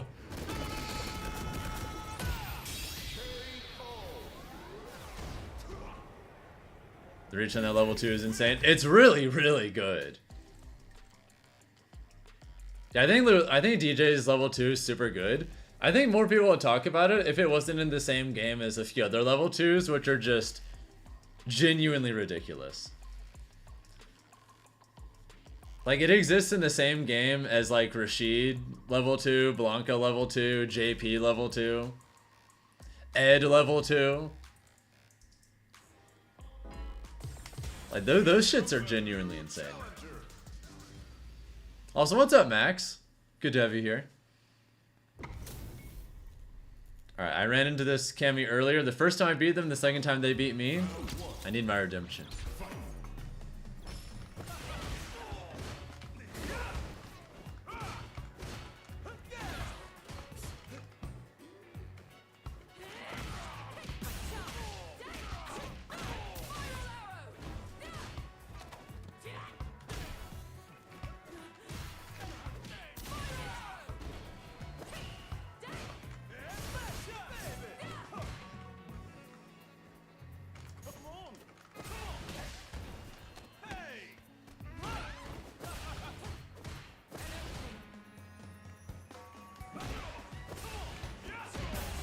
Damn, that hit?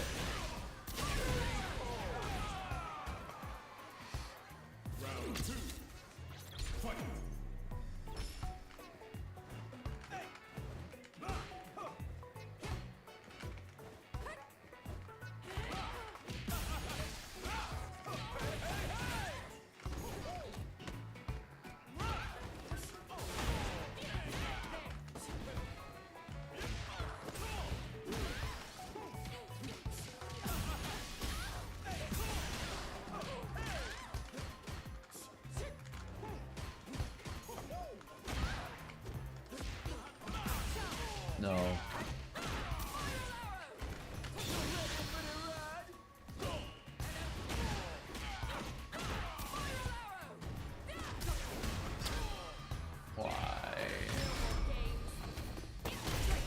I guess meaty jab there made sense. I should have just level 3'd. I've been seeing more Cammy players since Evo.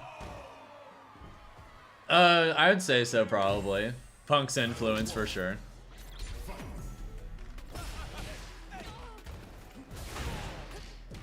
My jabs didn't catch him?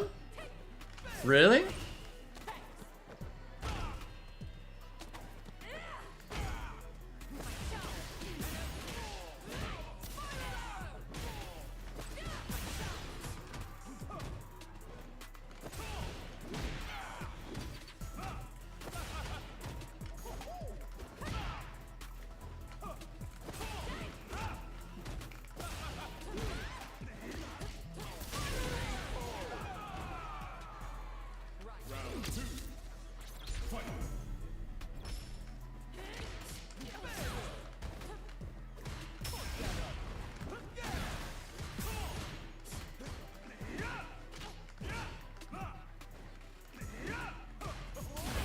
Holy fuck.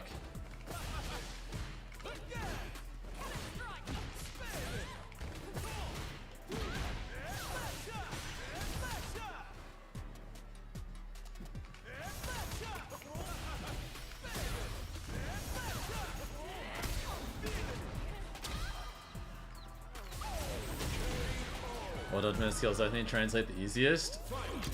Probably reactions and footsies, yeah.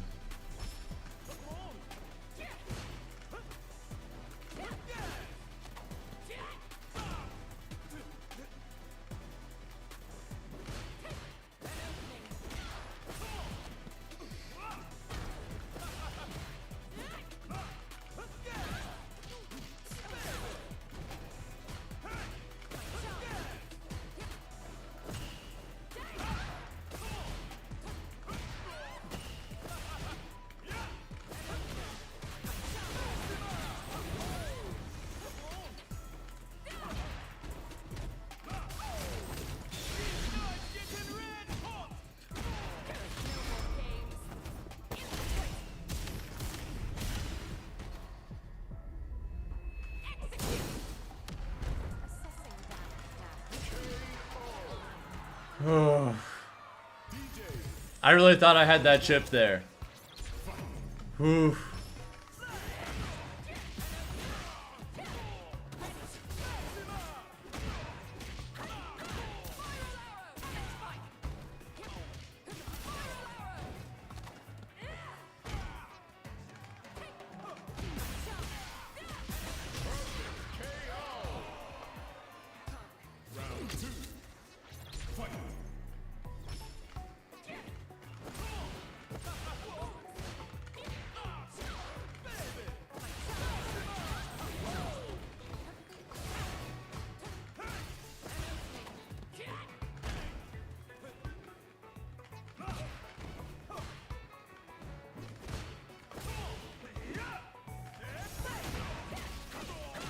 How did that miss?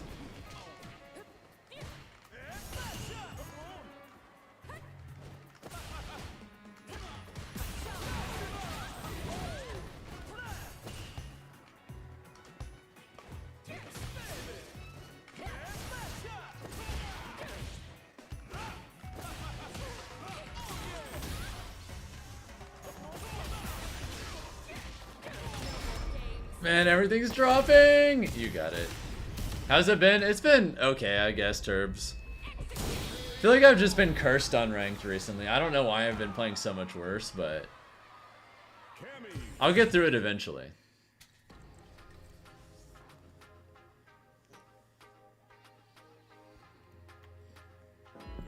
Great to see me playing Street Fighter. I got this, man. The vibe shifts in the universe and you're not even joking. I don't know, like... It feels like everyone just plays differently now, and the way that they play differently is a particular play style that I am just not good at shutting down consistently. Which I guess means it's an opportunity to get better at dealing with that. But I'm in this little rut right now where I'm suffering because of it, and it's not great.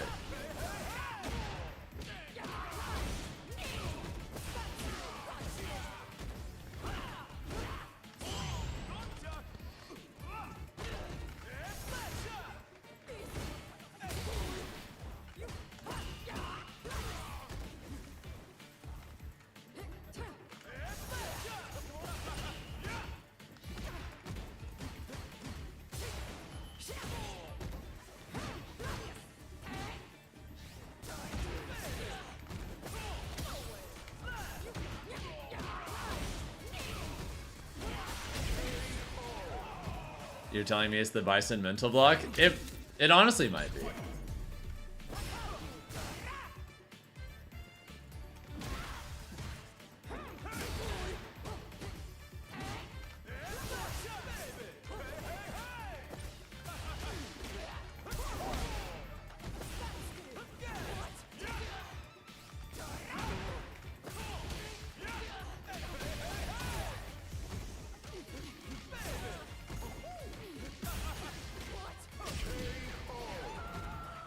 Did I add tool to my game recently? I don't know, it's like Bison infected the game.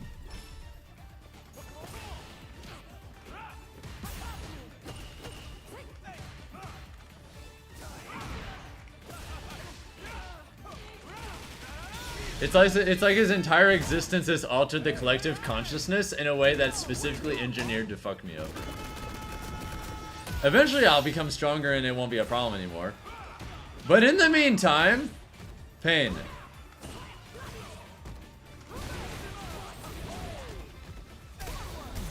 Alright, please relax.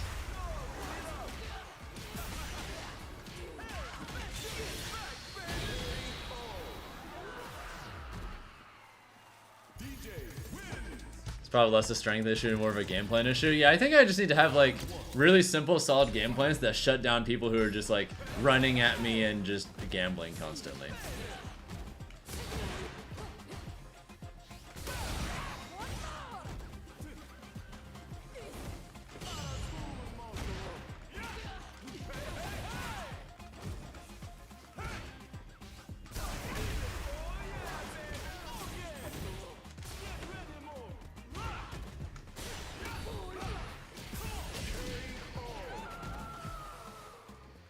And yeah, standing light kick is our main 2-frame.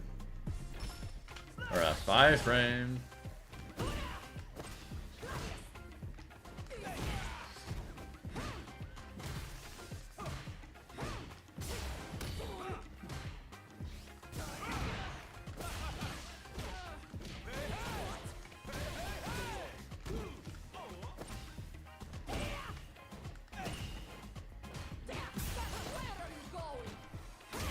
Imagine if I had a 2-frame, that'd be crazy.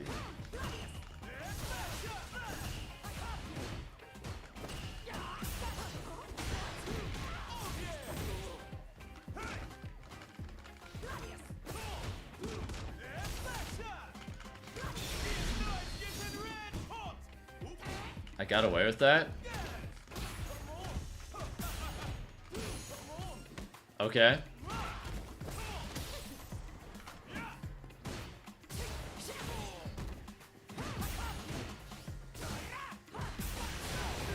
Alright, we're gonna relax just a little bit there.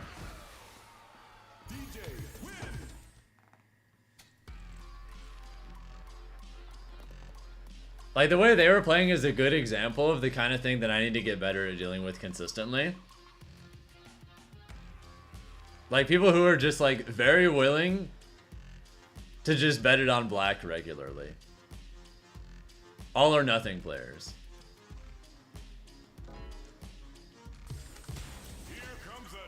Yeah, they put themselves in like 10 different checkmate situations in one set. And if I just check something properly, they lose. And they're okay with taking big risks constantly because they're not trying to win consistently. They're trying to like beat your ass.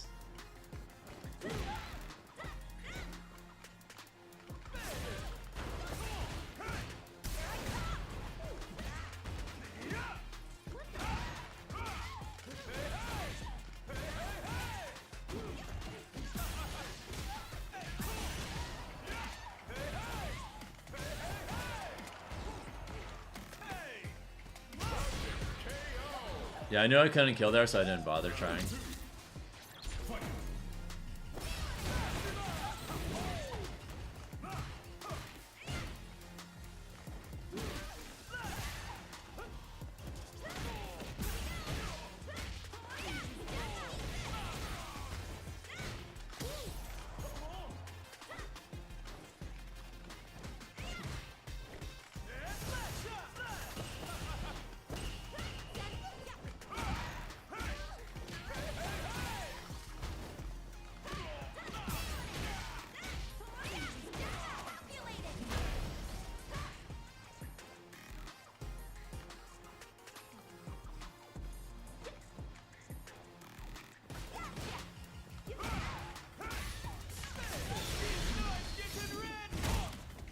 Like that, this is the kind of play I need to do really consistently.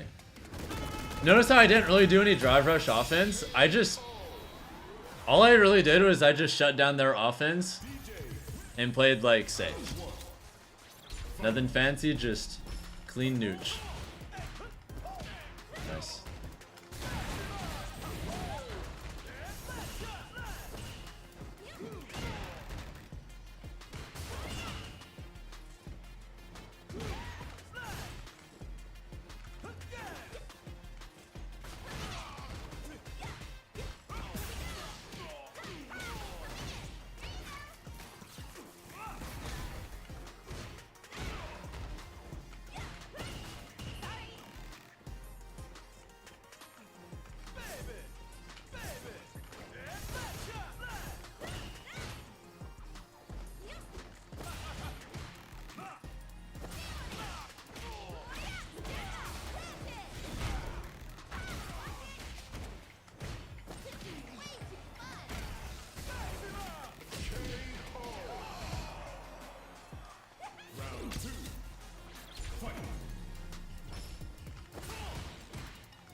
Okay.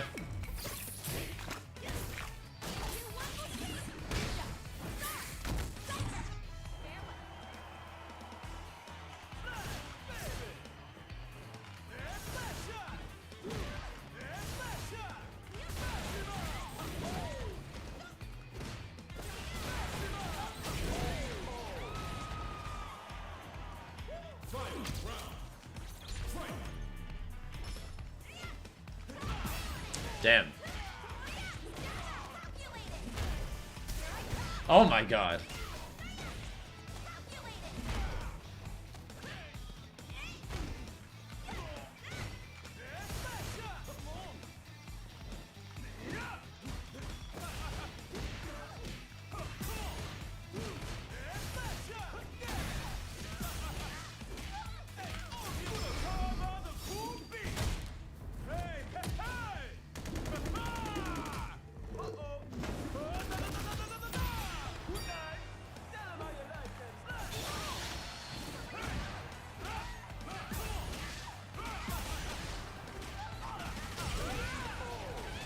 Nope, I threw that fireball at a distance where I knew that would work.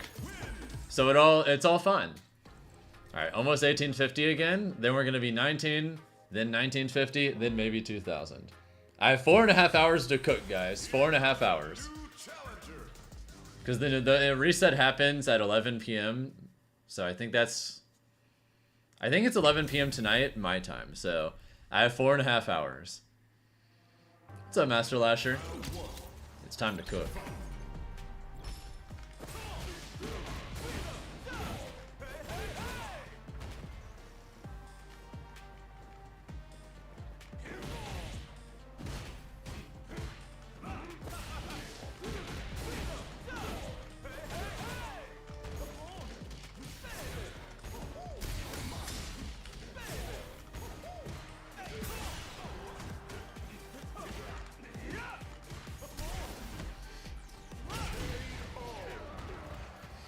Yeah, against Bison, I just need to be more willing to be belligerent myself.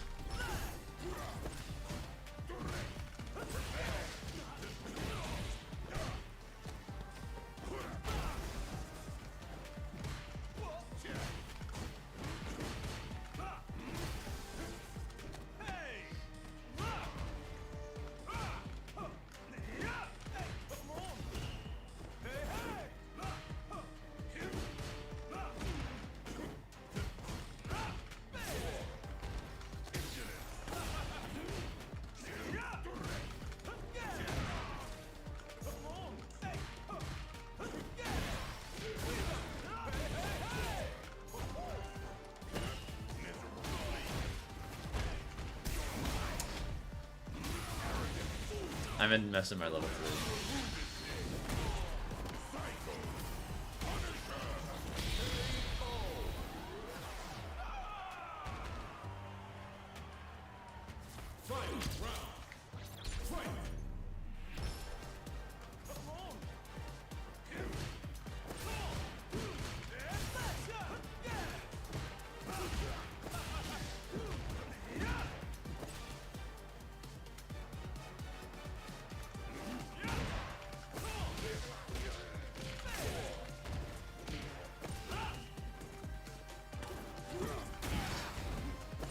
My bad, I shouldn't try to anti-air.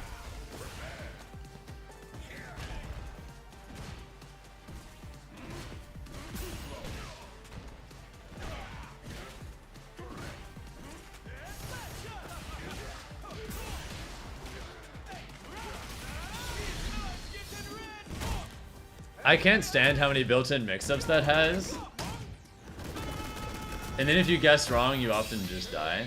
And then it's also all the mixes are plus on block, and he has cross-ups, and he can get around DPs with delays, and it's full screen. And that's just one move! And he has so much other stuff that's like that too. I don't know what they're thinking.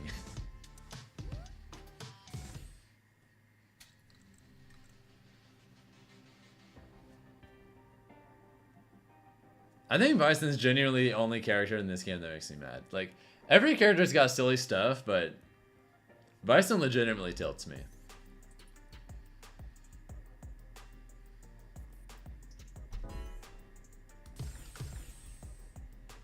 Did you hear 24-hour ranked stream? No, it's limited for about 4.5 hours. Although maybe by the time the servers shut down, maybe we'll do a watch party for the new Summoning Salt video.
Training hard? Yep, I am, Kinesis.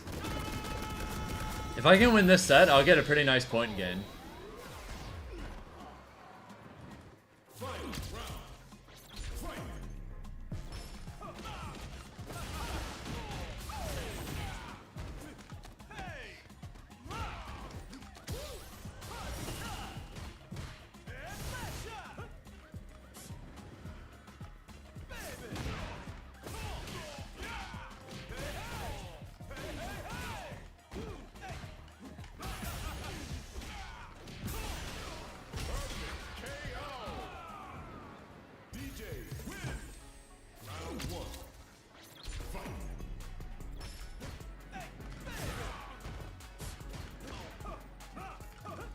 What are you doing?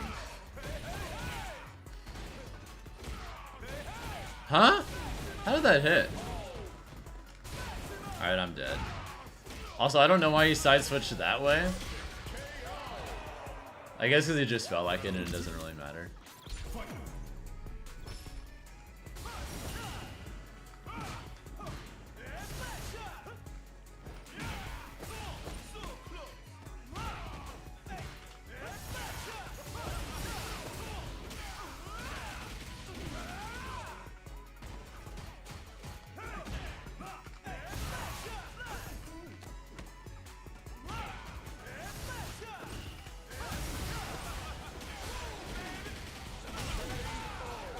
Oh, I play with the snack box micro, if you know what that is.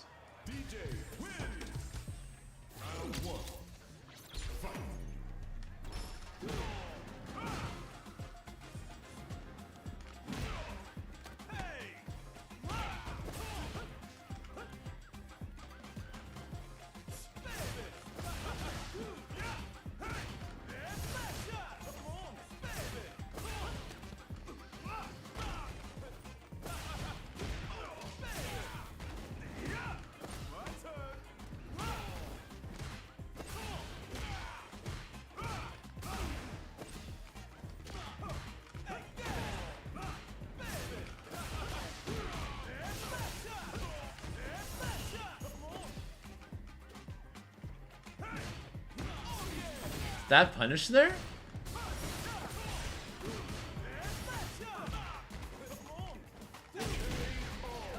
What the fuck? It's buttons only.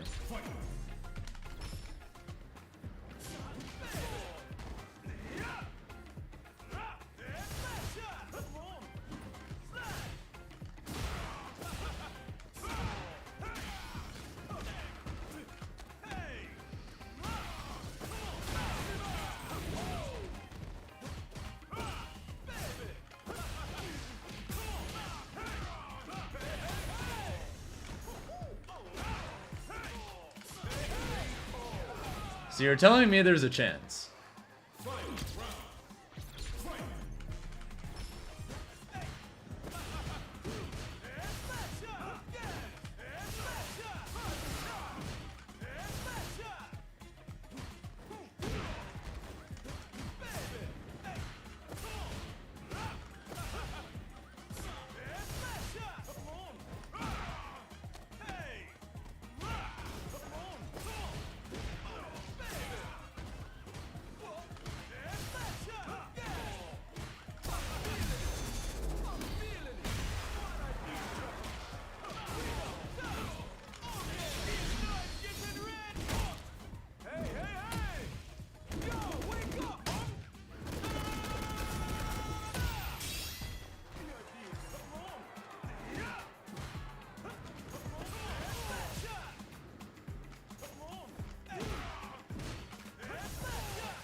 Successfully gate kept. Let's go.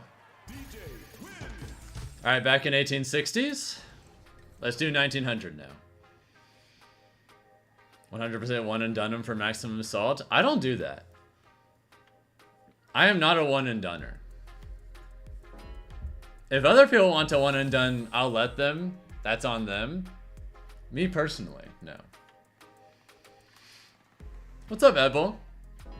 Buttons only controllers, you can get the inputs in so nice. Just gotta get used to no joystick or lever if you're not a PC player. Yeah, I'll be honest, I've never really grown up with any of these kinds of controllers before, so getting used to my Snackbox Micro took some time. But it did eventually happen. And now it's very comfortable and I love this shit.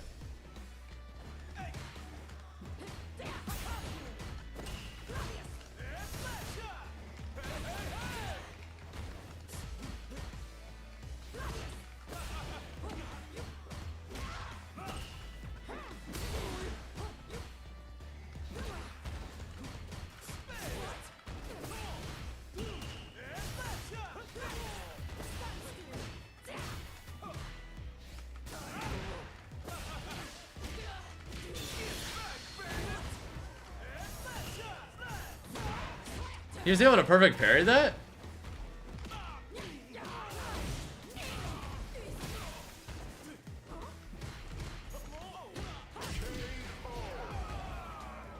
Yeah, they're rare, but double KOs do happen every once in a while.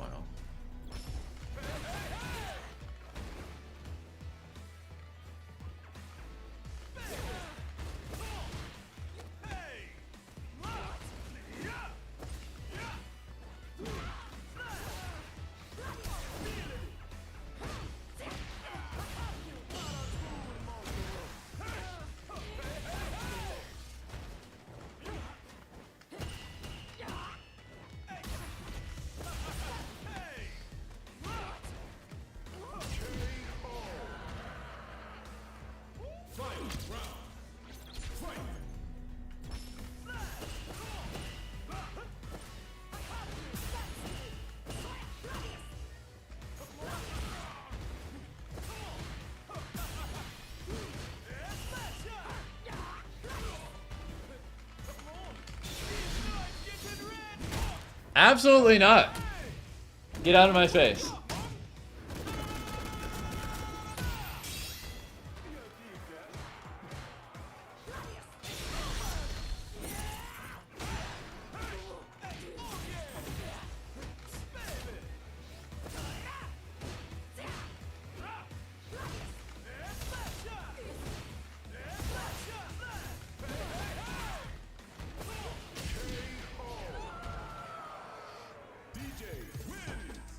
Beautimus.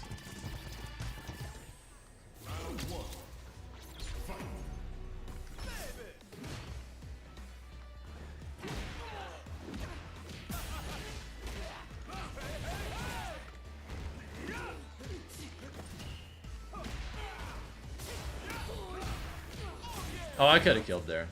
Oh well.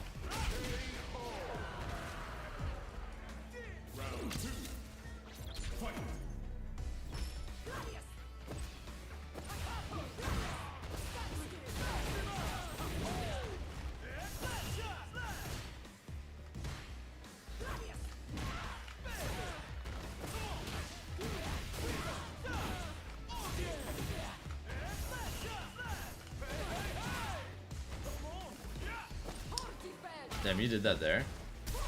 Oh my god. All or nothing.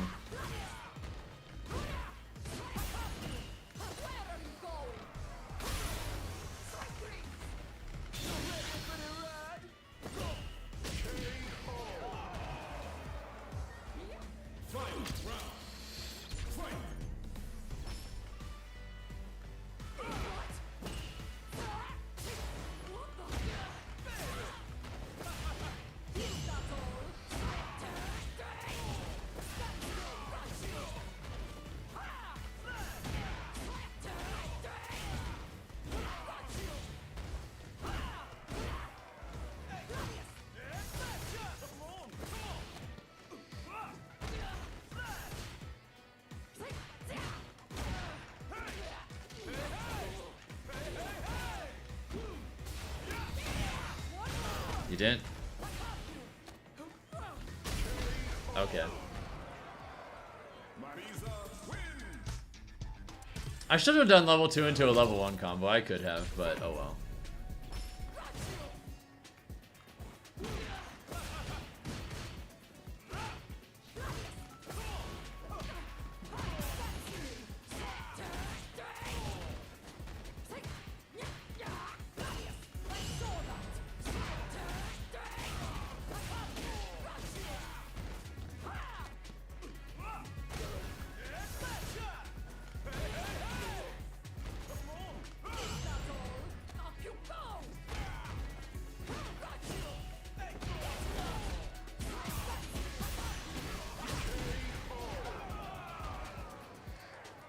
Okay, they are literally never resetting. They're always going for reversals or going in.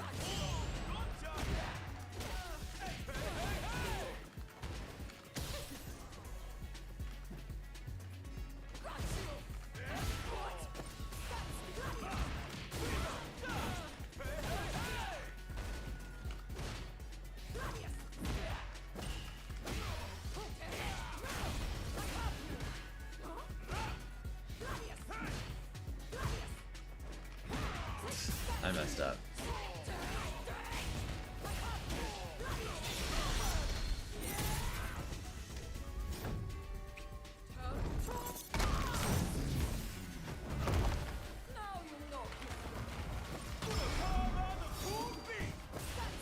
That was so bad.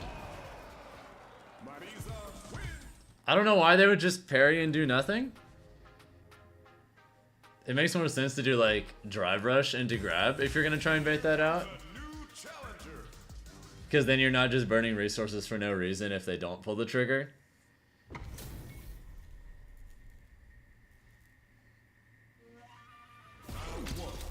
Yeah, that was way too preemptive.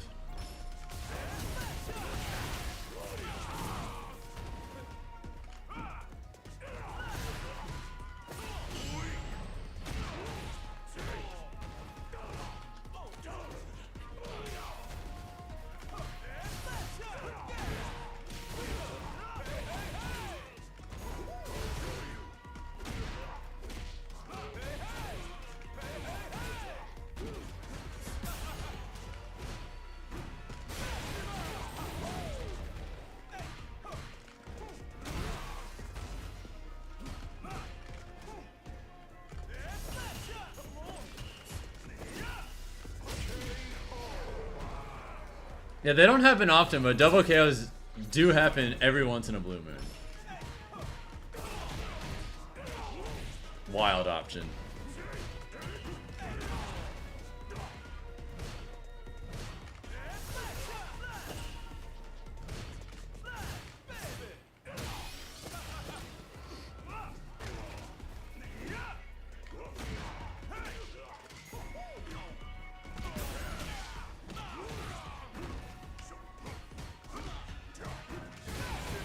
No, stop it.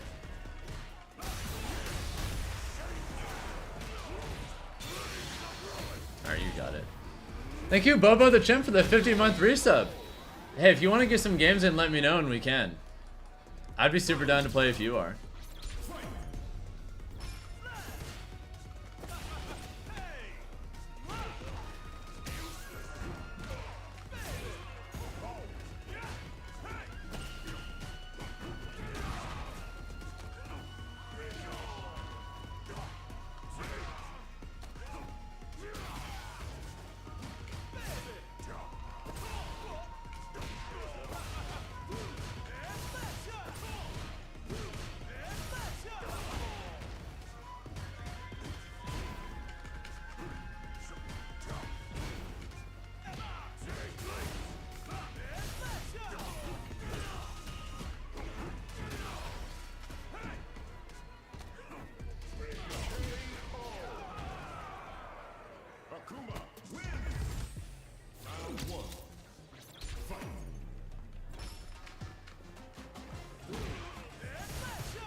Oh my god.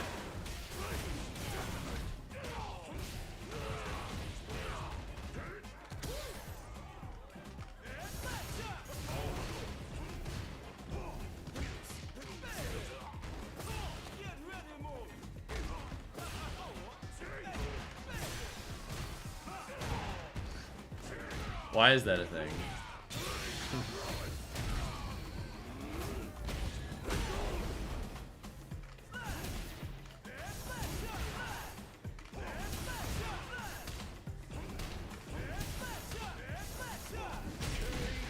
Let's go!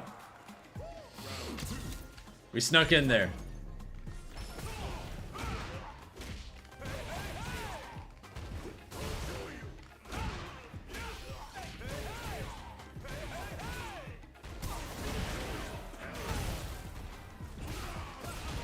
What the fuck? What the fuck? Oh my god.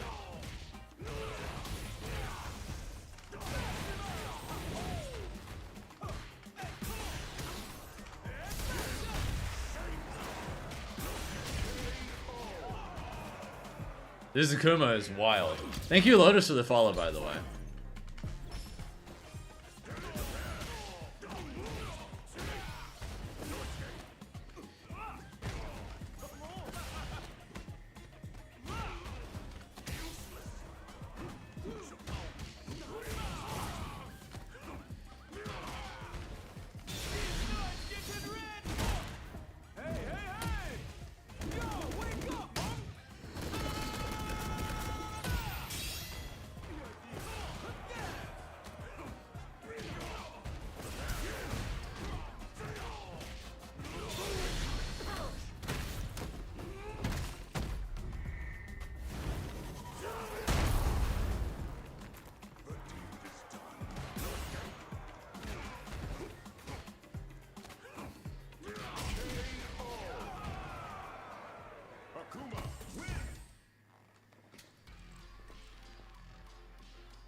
How was Evo? Evo was a great experience overall. Unfortunately, I kind of shit the bed in actual bracket. Both of my losses were extremely unfortunate in nature, but I mean, sometimes that's just how it is. Either way, getting us closer to 140 subs again, you love to see it. And we're on our way to 1900 and beyond.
Bingo!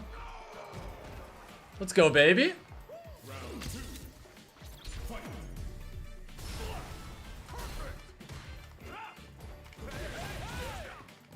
My NTR actually worked properly. You'd love to see it.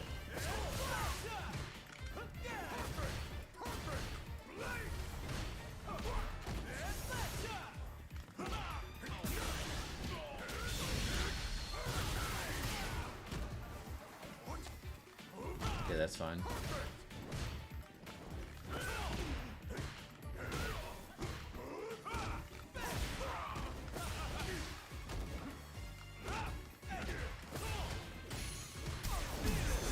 I deserve that. That was too obvious.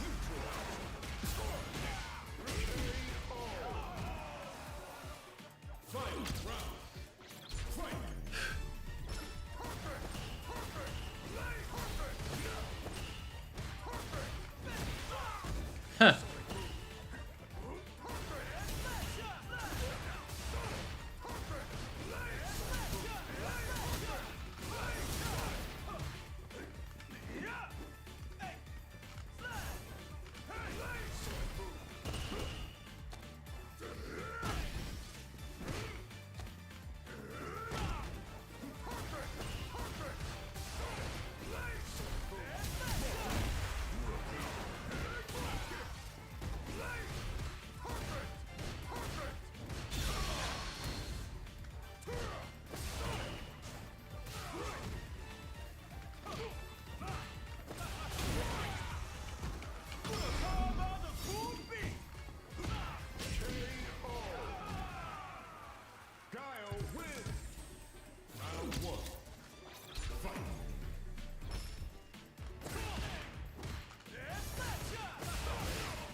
Nice.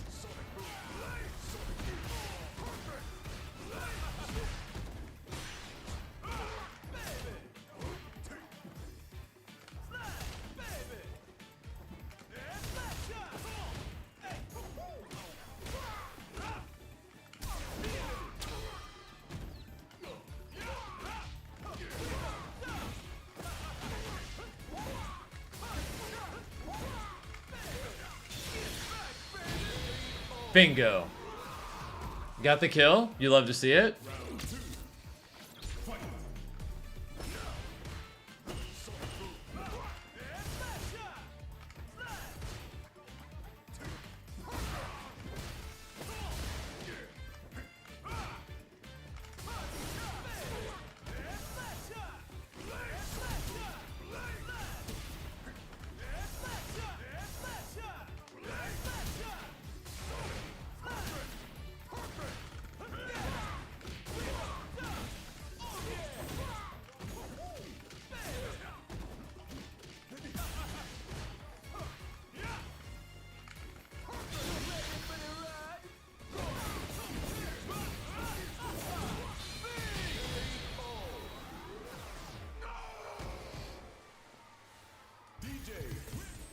Alright, we'll go in the right direction if I clutch.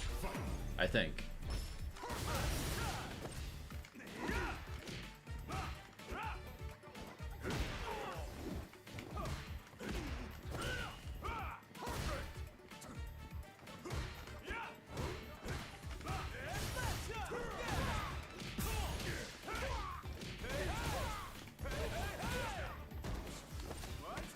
Bingo, baby.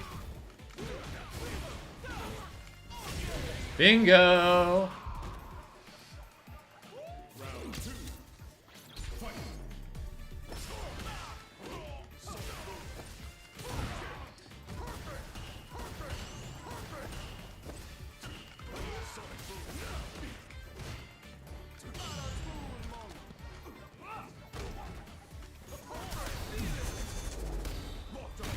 Damn, Sonic Booms make that a lot easier to react to.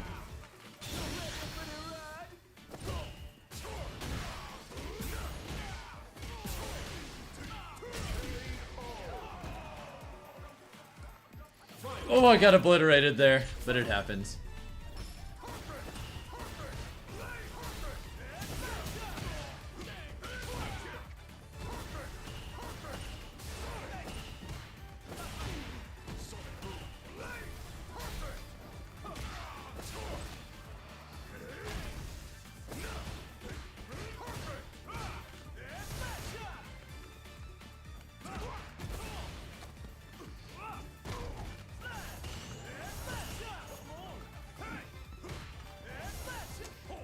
You didn't kill me there?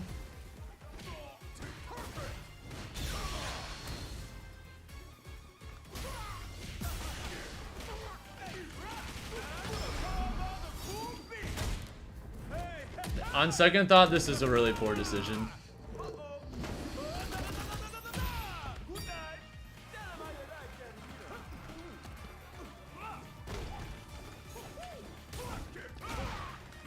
Never mind, I'm the best player in the world! Holy shit! I'm so good!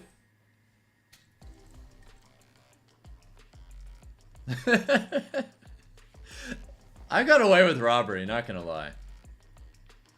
Holy shit.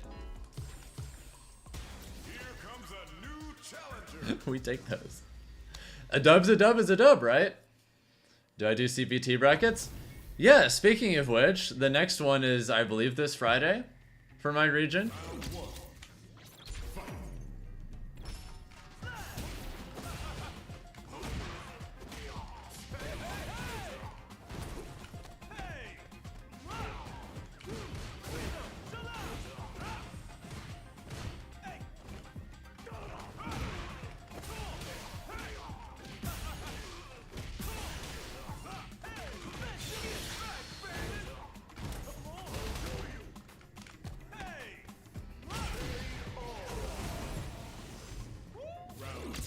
They haven't gotten any points yet, but maybe I can this. Oh my god. All or nothing immediately.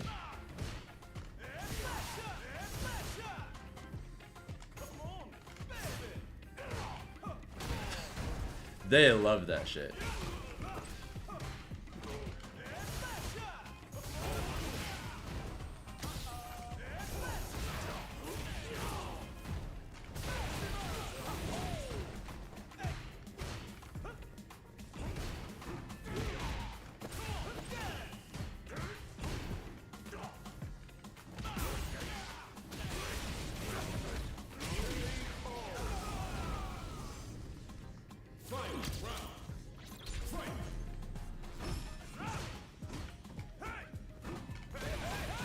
Stop that.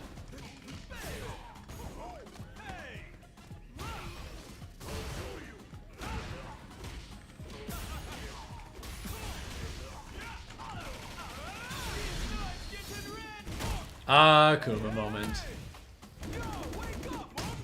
Thank you, Dave Frex and OG San for the follows, by the way. Hope y'all are both having a good one.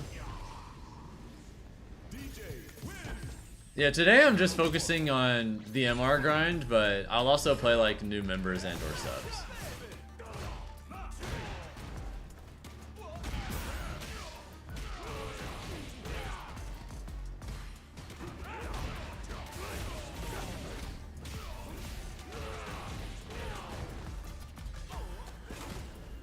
Okay.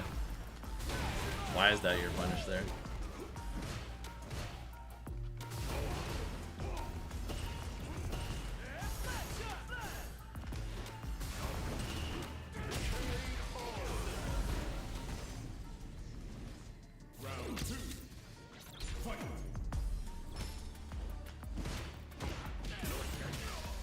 I need to not do that on anticipation, do it on reaction.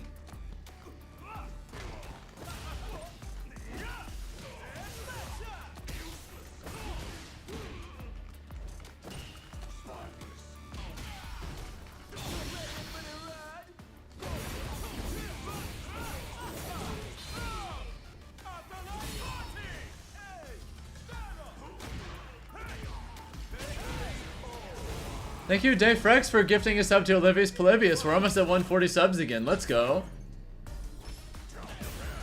Damn, no ambiguity.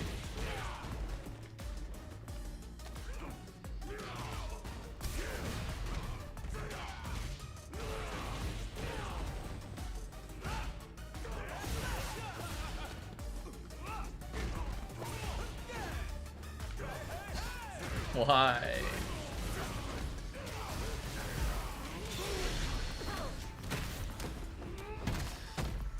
God, DJ's anti-air is so bad sometimes.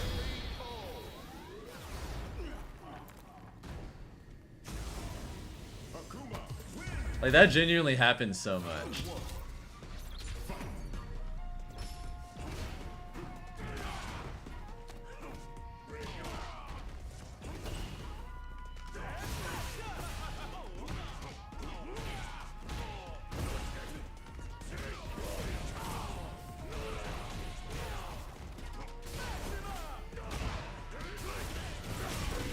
Thank you, Roth, for gifting a sub as well.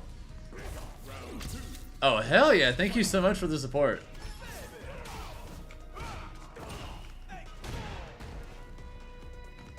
Why is that like kind of a spacing trap?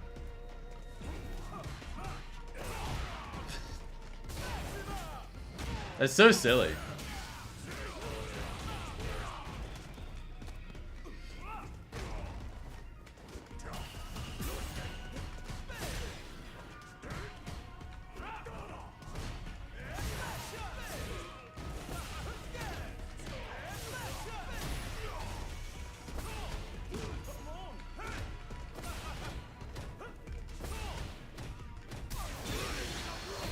You got it.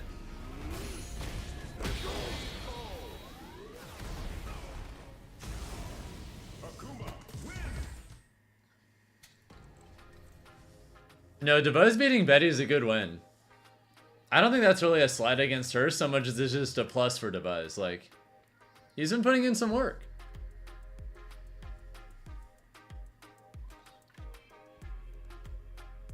Either way, I think it's pretty cool that she's doing really well. Obviously, the more women you have doing well in esports in general, will help encourage more women to be around, which will help like make these events just a little bit less of a sausage fest.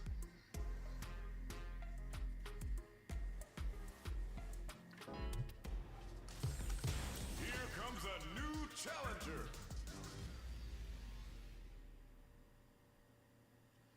Which is funny how it is right now. Yeah, I'm happy for DeBuzz. That's probably his best win so far at one of these larger events. Is her right now.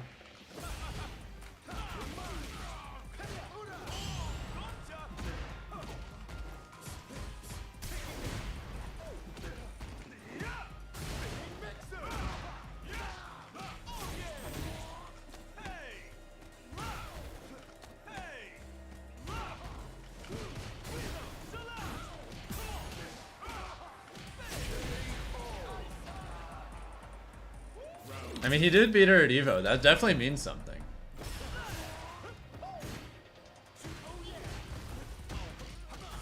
I messed up my timing.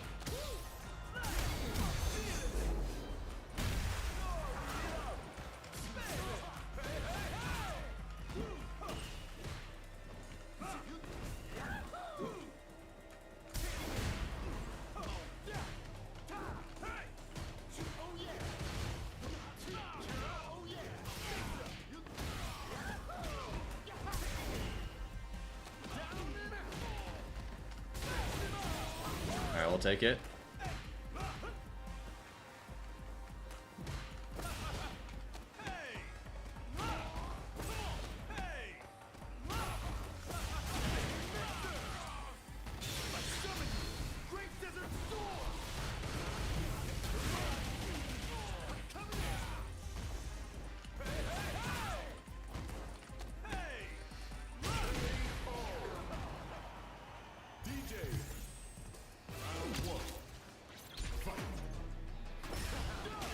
Ah, shit. Good catch.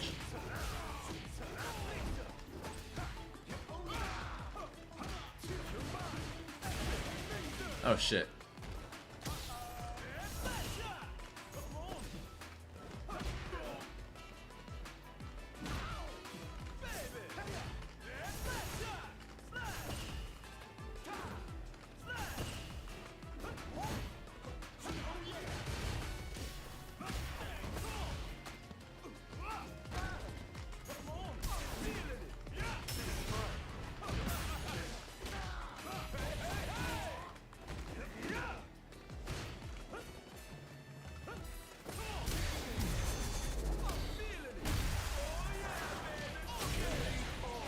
How's the last online tourney? Not as great as I wanted, sadly, but I mean, I did top 8 the last God, what's it called? FlyQuest Fight Series tournament. That's a pretty good one.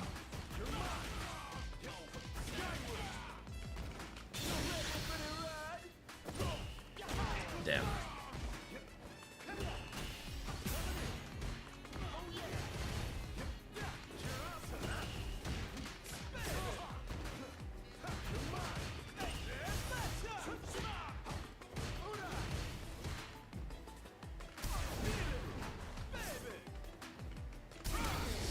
Shit.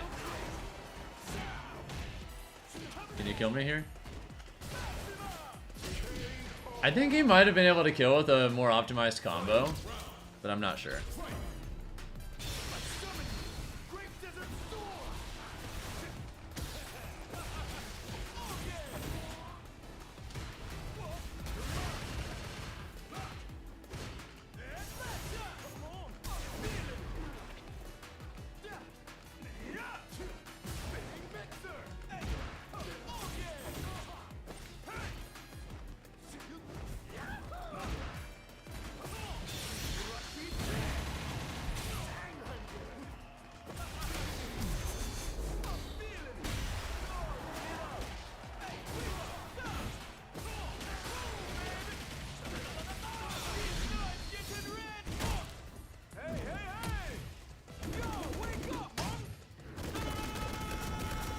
Getting a top 8 DJ, it's a really good run. I mean, I still think DJ's a really good character, but not gonna lie, he is becoming way less common. You're gonna stop those drive rush standing medium punches, dude, you swear? Yeah, that's the thing. I feel like on ranked, if you play certain kinds of players, it's really easy to develop habits that get you killed against people that are like maybe more practiced in a matchup. I consider myself pretty good against Rashid. I wish I was that good at some other matchups, but I think Rashid is like one of my best matchups. Ah, shit.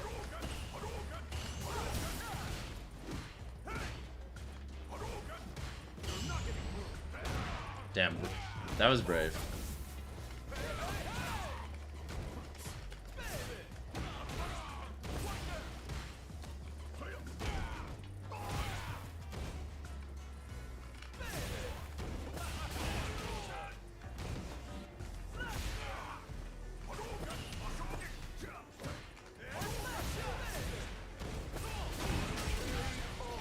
For you, Ryu and Rashid are your most difficult matchups? Yeah, I go to all the online tournaments I can. I try to travel when I can.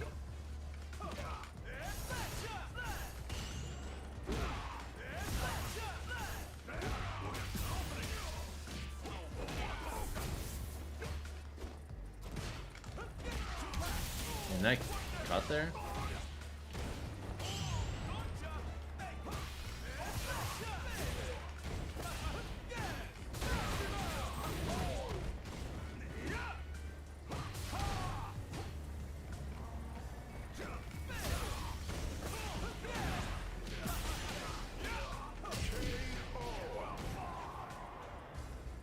Oh, thanks, Dog. Hope you're doing alright.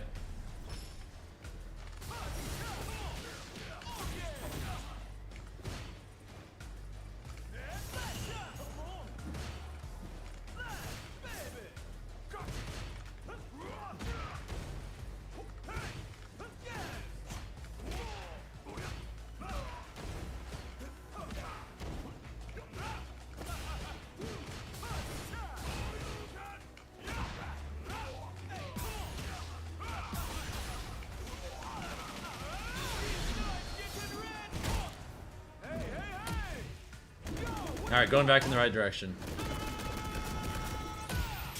I kind of feel bad, but I mean, it is what it is, Ramstar. Hey, good luck at the local tonight, alright?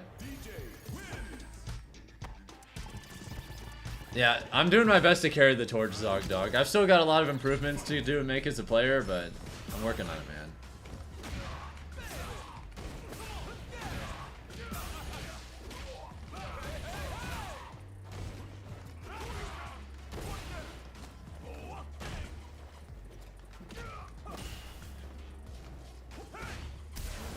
Shit.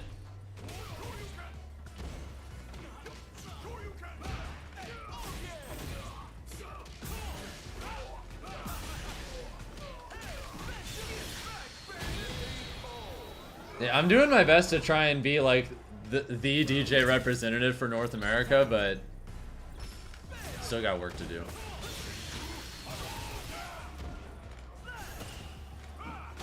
Nice.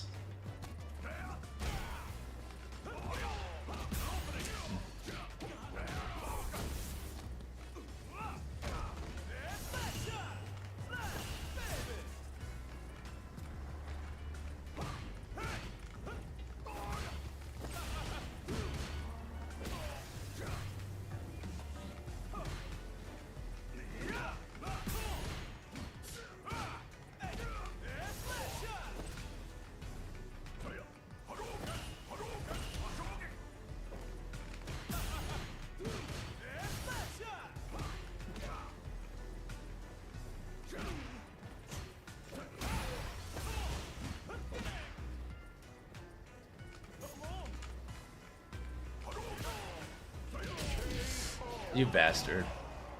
Oh, I plan on being the best DJ in the world, but USA first.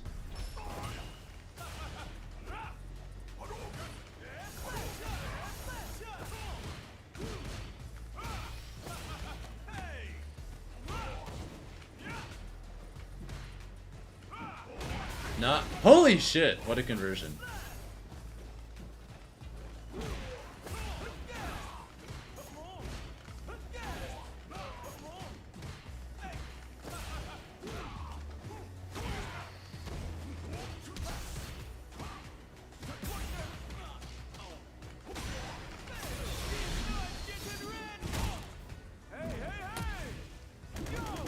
Alright, the streak continues. Let's go. DJ's victory quotes are hilarious. They're great. Telling Ryu to loosen up his footwork? That's like this whole man's life. You just told Ryu he's a fraud to his face. That's crazy.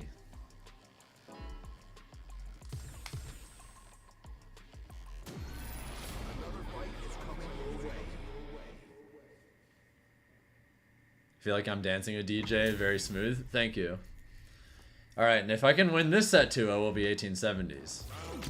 Gotta keep marching on.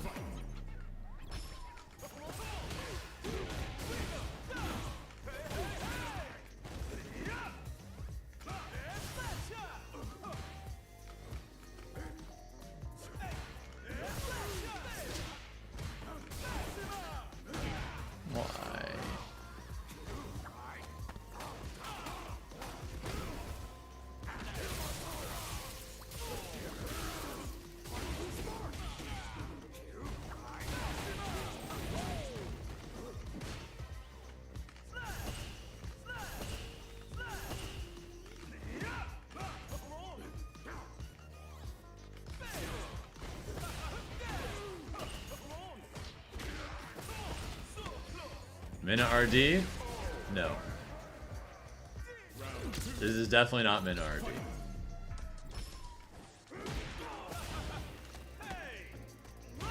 I have absolute confidence in that.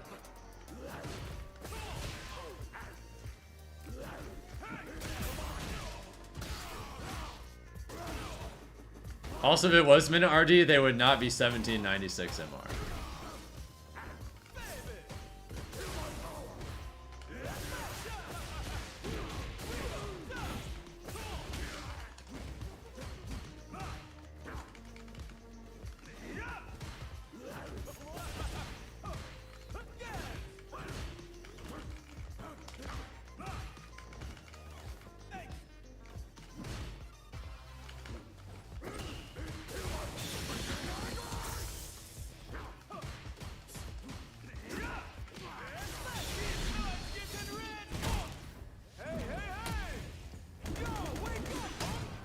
I would not have higher MR than Mina RD if he was grinding.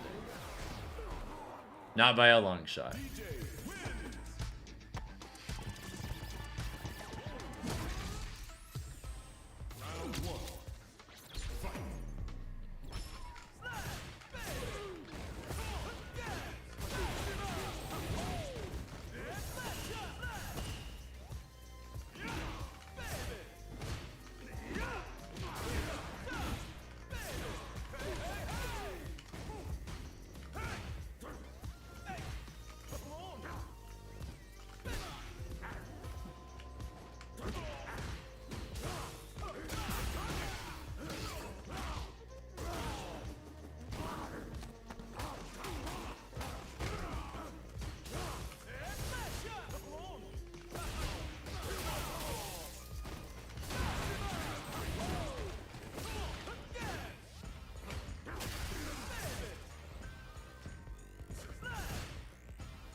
Oh, you degenerate bastard.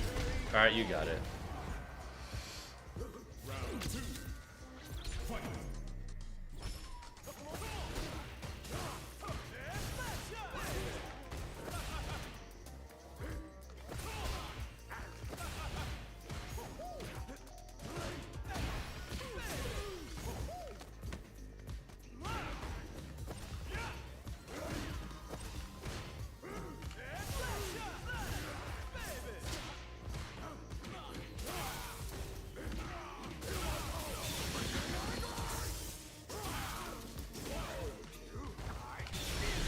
Well, that's it.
What the fuck?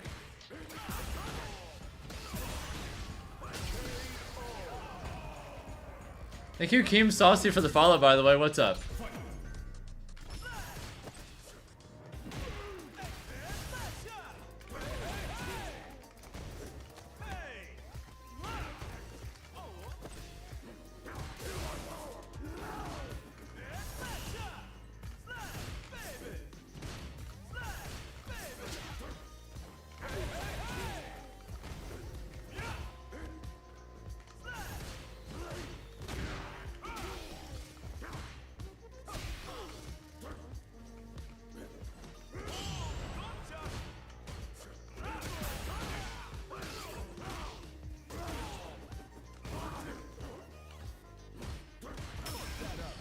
Why?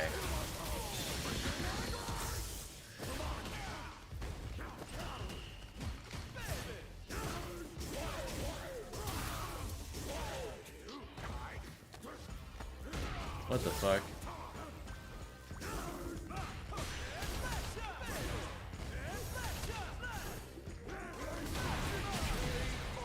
Absolutely not. Get the fuck out of here.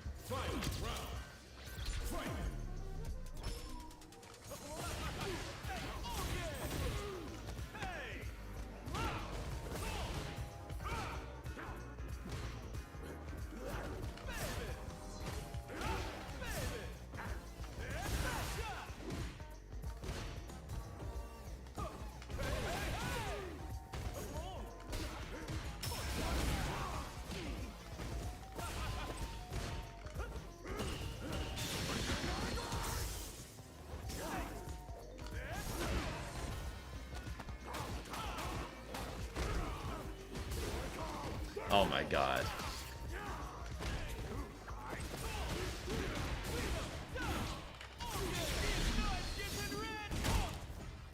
Alright, I still profited, but it was a little scary.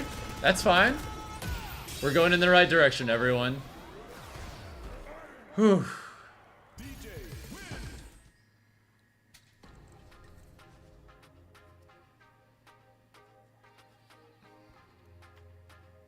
Alright, about 2/3 of the way to 19. And about 3.5 hours left.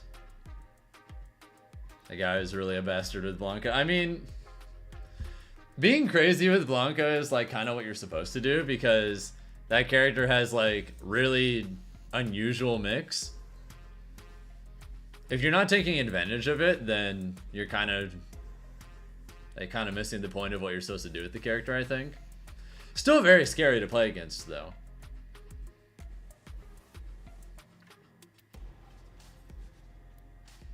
MR reset is today. The reset starts in 3.5 hours. They're starting server maintenance at, I think, 11 p.m. my time. Legend of DJ next season. Hopefully. Hopefully. There's definitely no way it's going to happen this season. There just isn't enough time, and I'm just not good enough yet. It's a work in progress. I fully intend to be the best DJ player in the world, but I've got work to do. Plain and simple. Seasons are 3 months. And it's always the first of the month, which is when they do the reset too.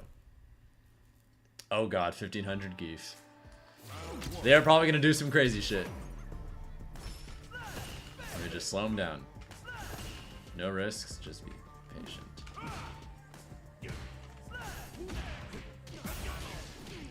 Uh-oh. Oh god.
Why?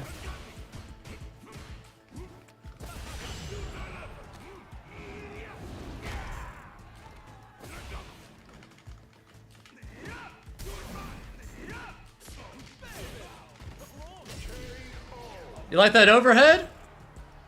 Whew.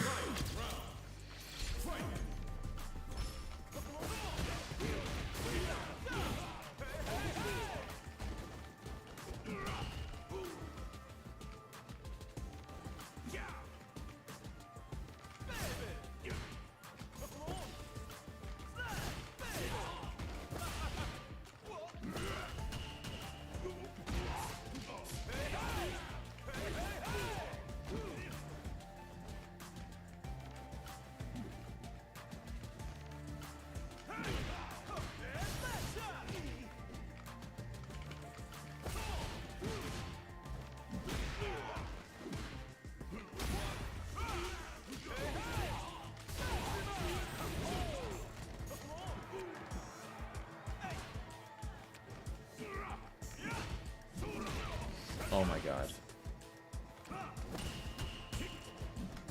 What the fuck?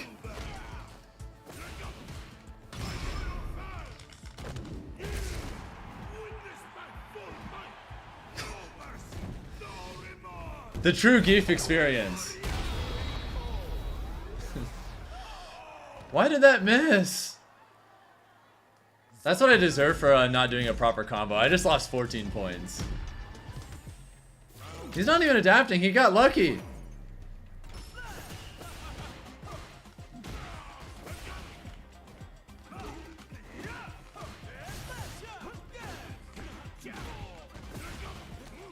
What the fuck?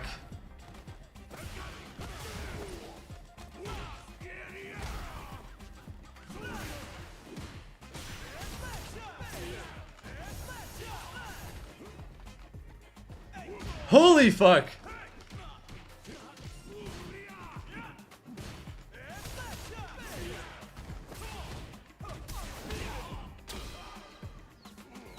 Zero hesitation pressing forward.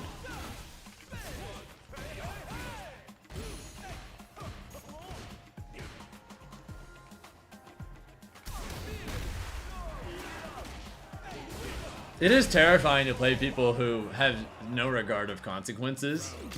Terrifying.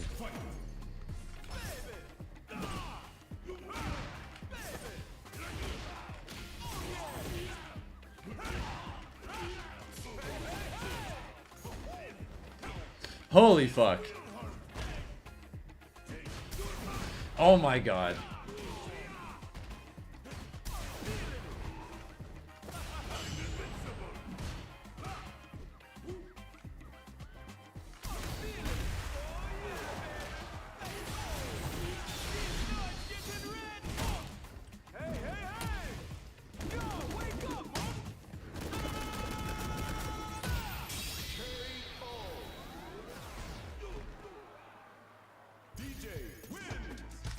Three points!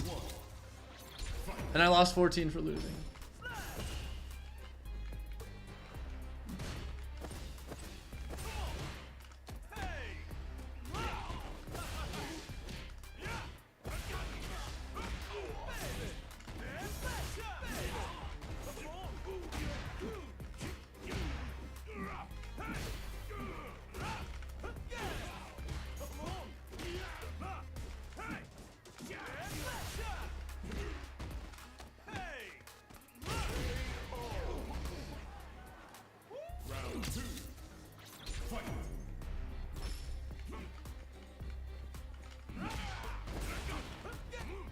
What the fuck?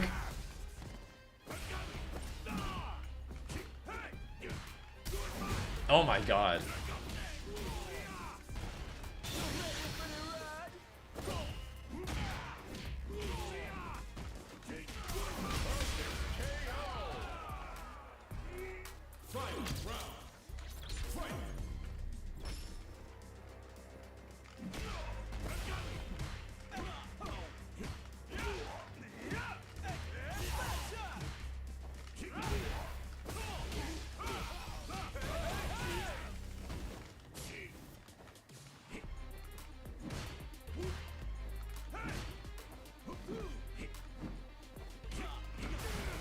Oh my god.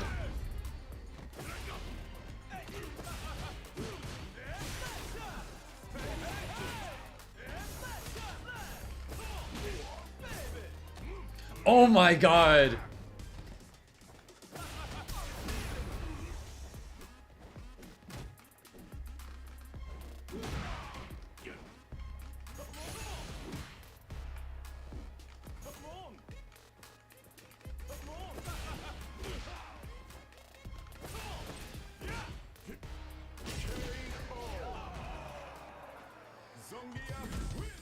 Not the 1500 geese.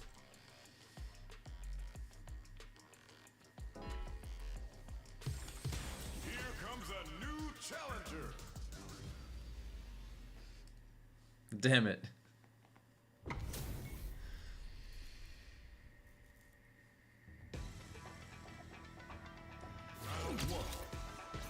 A lot of Japan think Skeef is like top 3.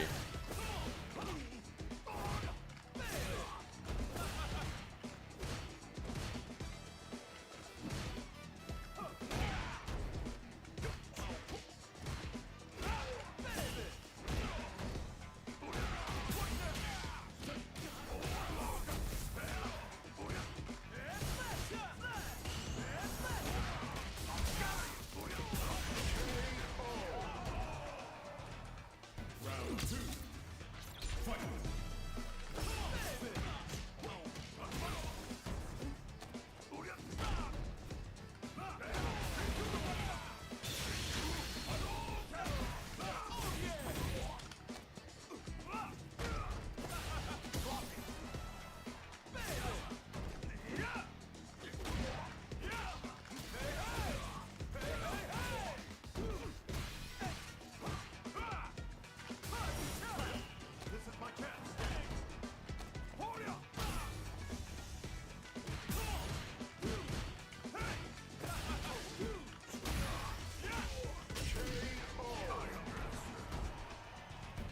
Thank you, Deathlink, for the follow. What's up?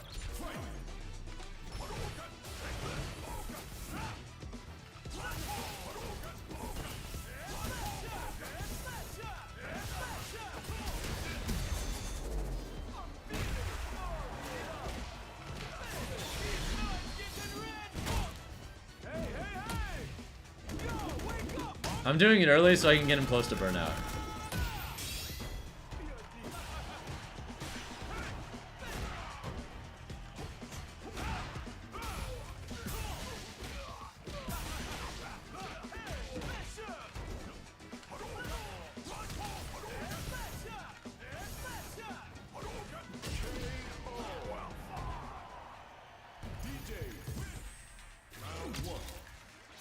Let's go.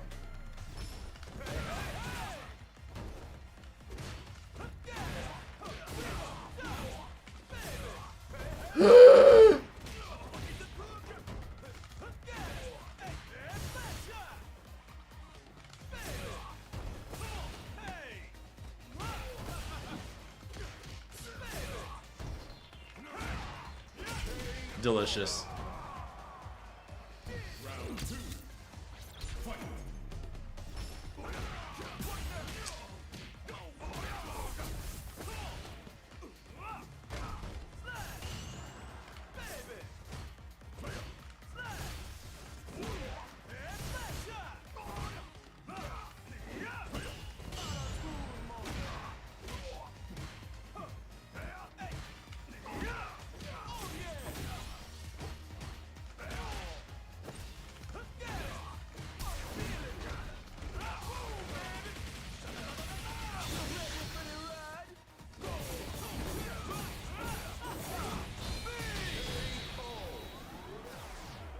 Man, the moment I fight someone around my MR, I win. But 1500 Geef beat my ass. Fuck. The volatile characters, when they're played by people you can't predict, terrifying. I need to get better at having a strategy that just waits for them to mess up, but does it in such an optimal way that it's very, very likely they will. And then I need to execute properly enough to where I shut them down consistently.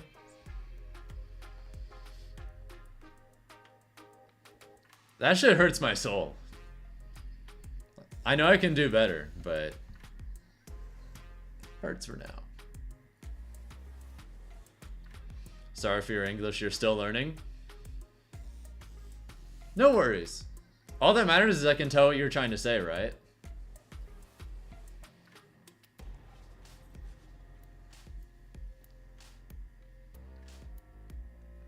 Either way, getting back to 1900.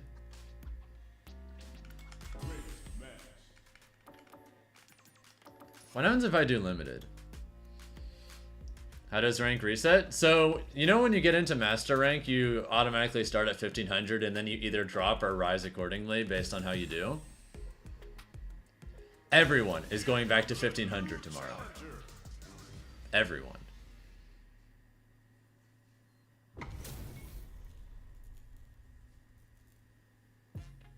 Yeah, they just do that every 3 months so people don't just get a high rank and then just stop.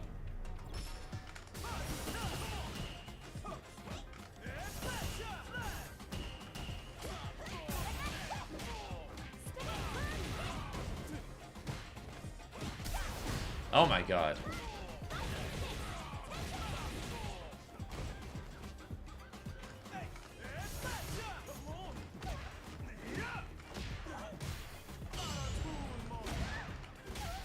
The reset doesn't affect people below master rank, Michael. So you're not gonna go anywhere.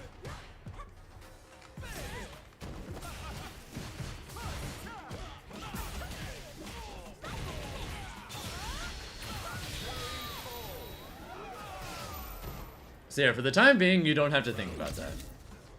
Assuming you get master relatively soonish, you'll have to think about that, like...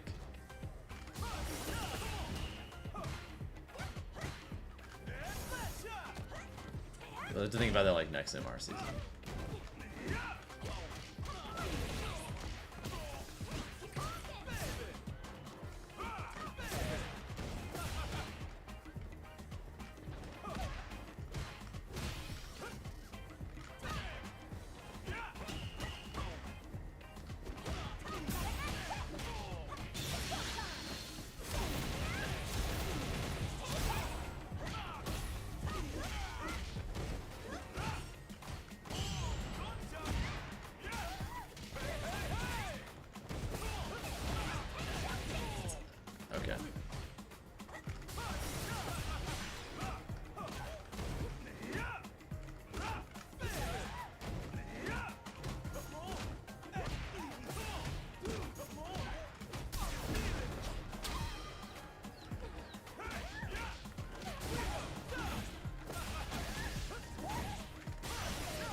Nice with punish.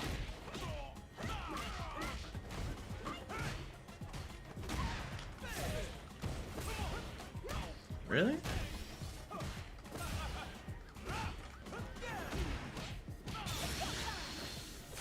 I'm surprised they didn't level 3 there.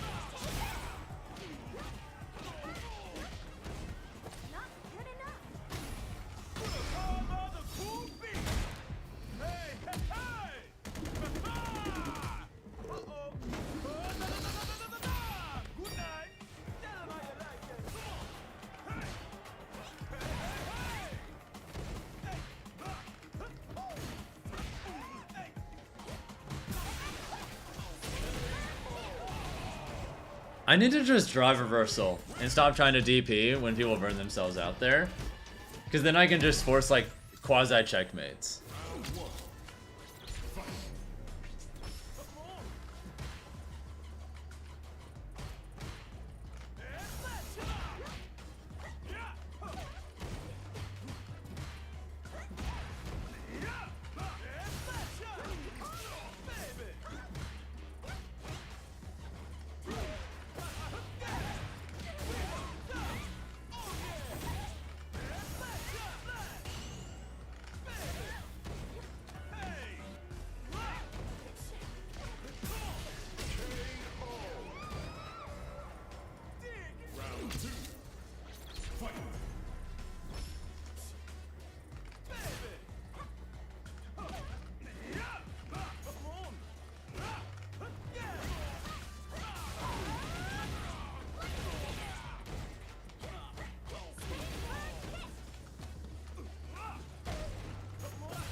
Shit.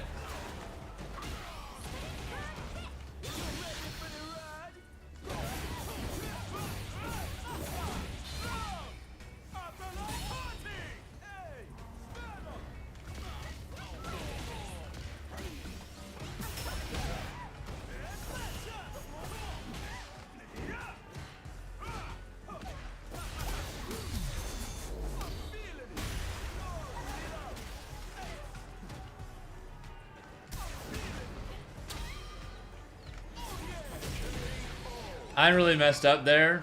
I tried to do that cancel into level 2 for the combo, but I messed it up.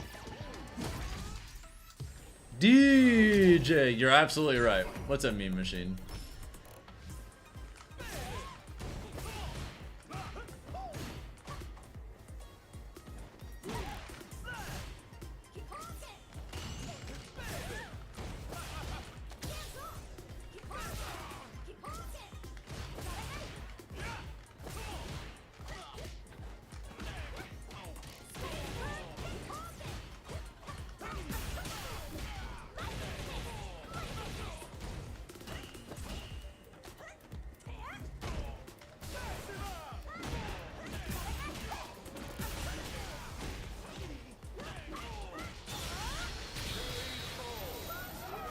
I did play 2SKO. I was actually planning on reviewing that footage on stream tomorrow. I think you guys might be interested in that.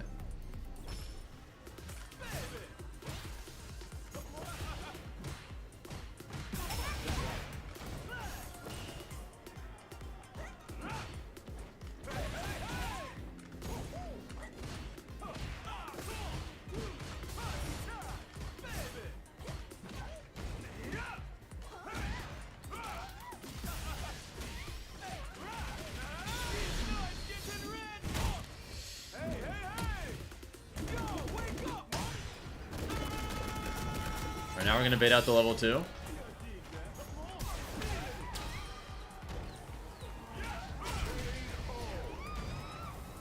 I probably should have level 2'd there instead of level 3. For some reason I thought that was the game.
By the way, thank you, Peter the homie, for the YouTube sub.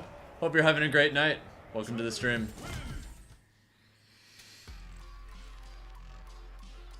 I like that if I feel like playing a different group of people and not running into the same people over and over again, I can just switch like the range that I'm picking things at.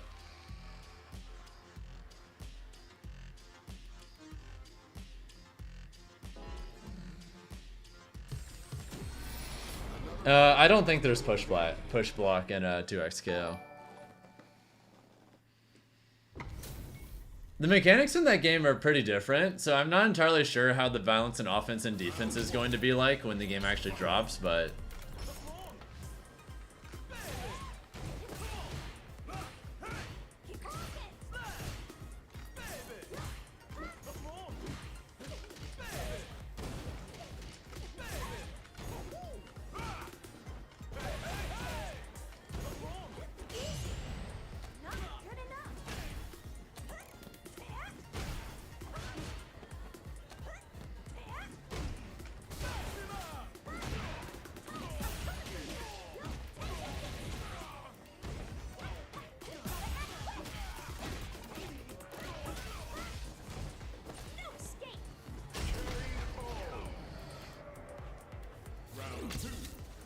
TNS tonight? No, they canceled it because of server maintenance.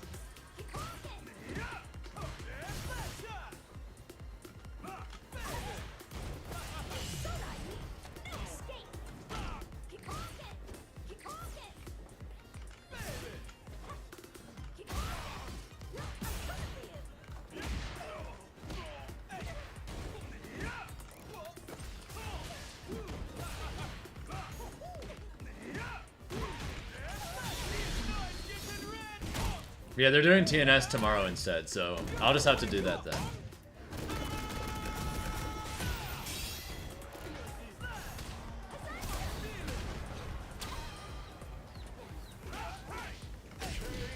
Yeah, they're probably not going to get rid of throw loops unless they rework parries in some way, Rybin, because that's the main thing that's like supposed to keep them in check, basically.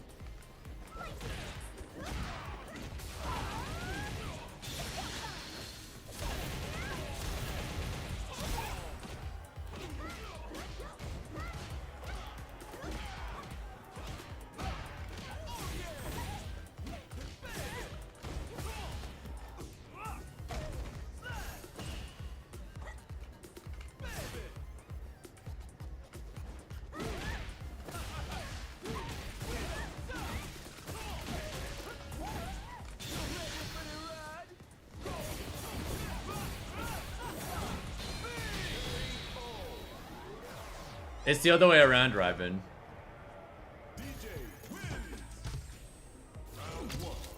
They're meant to keep parries in check.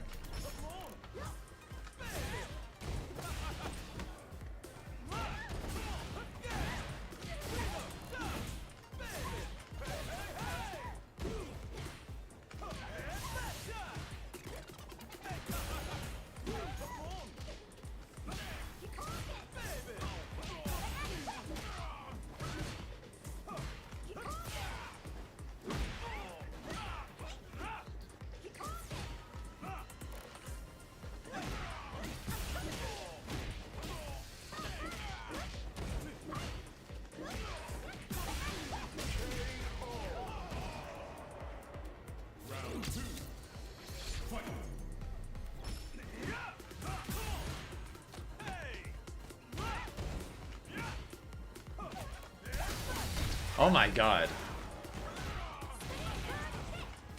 I wasn't expecting them to just do it there. Oh my god, just do it.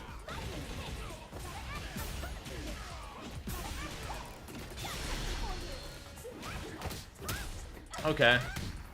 There's no bracket tonight, Soup.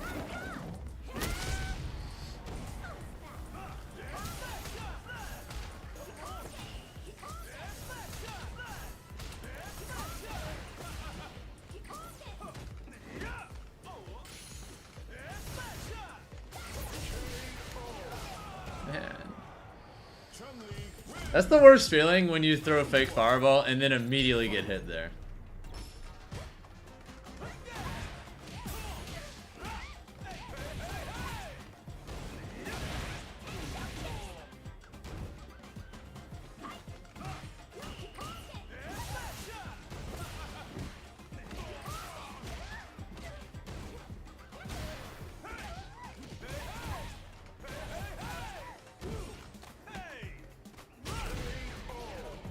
Yep, get him with the meaty grab.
I'm not sure why they did that conversion there.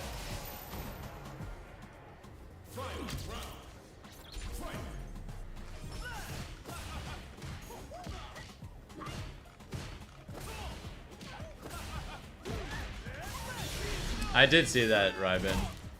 Unfortunately, that slips through the cracks, but it is what it is.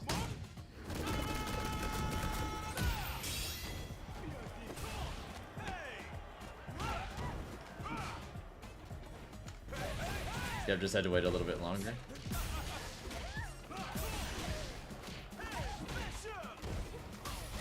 Uh-oh. Uh-oh. Uh-oh.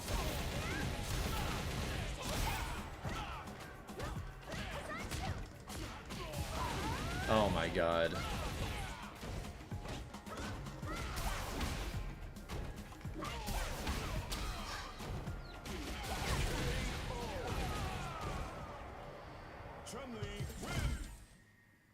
You don't know how I do it in this matchup? Well, I just lost, so clearly I'm not doing it as well as I could be.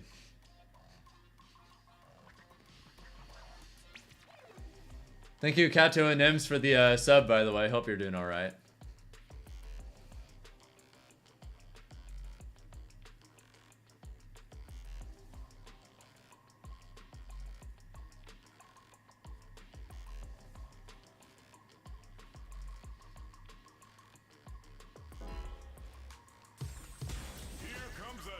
Challenger.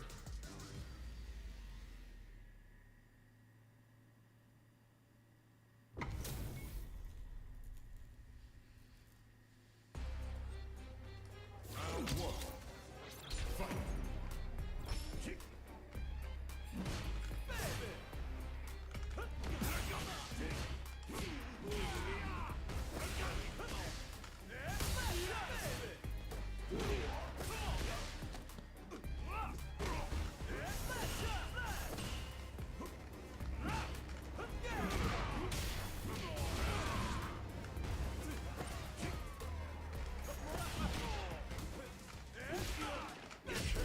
Oh my god. Okay. He's a lot more aggressive with his pokes than most keeps.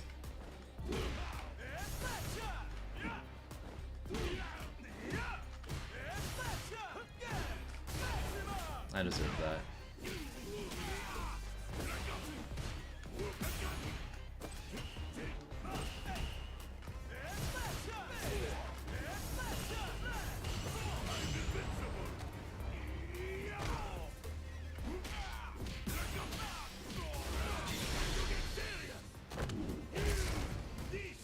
I'm not gonna hit Legend tonight. There's absolutely zero chance of that, Evangelion.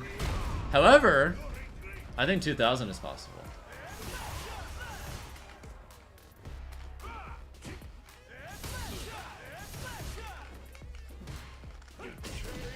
Shit.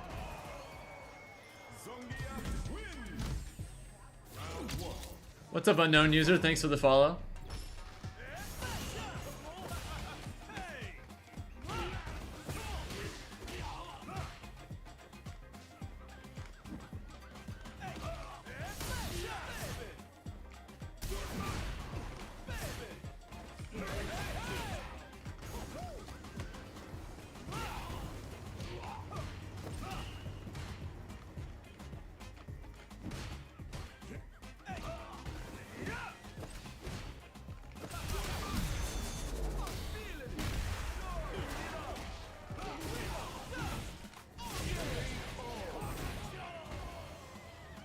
Alright, let's go.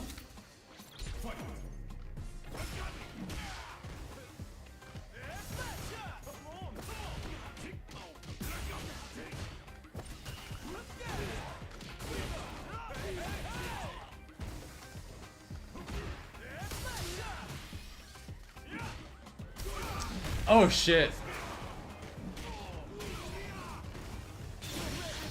Please press button. Let's go!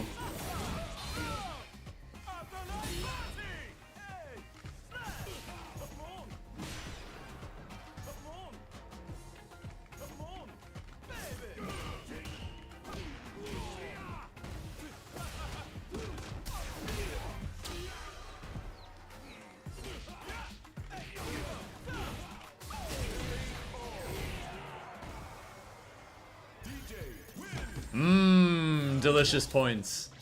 If I can clutch.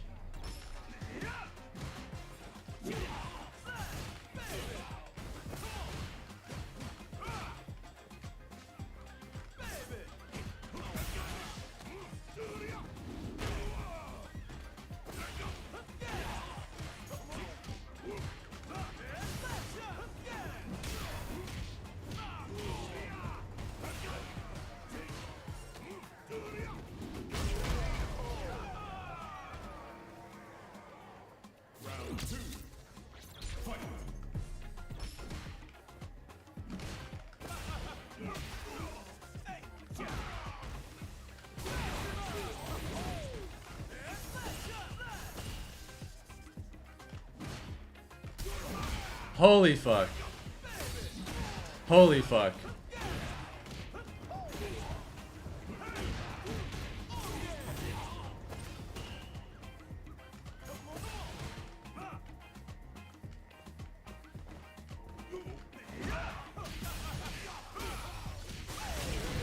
Alright. Final game, final round. This is my chance.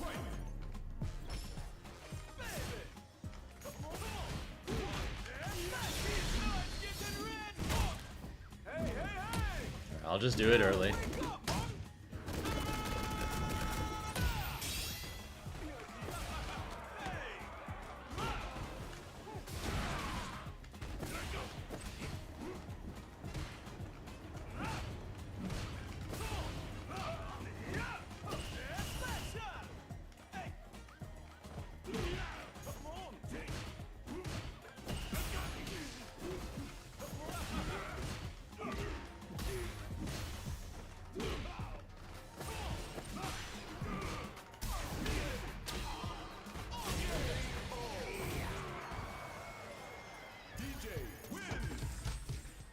Alright, 1850s, halfway to 19.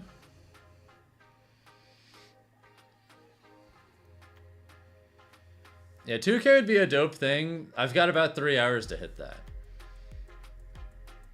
So if I can just get out of the 1800 trenches, maybe just maybe, just maybe.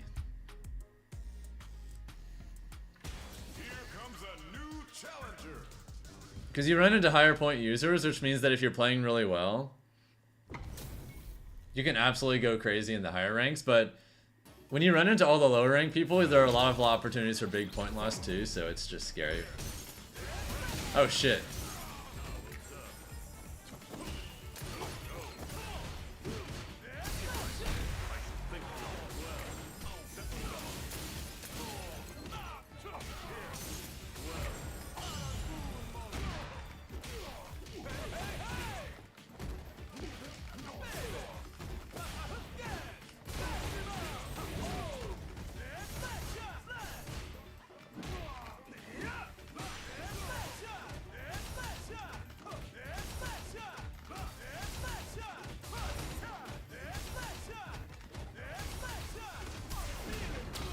Okay. Cool.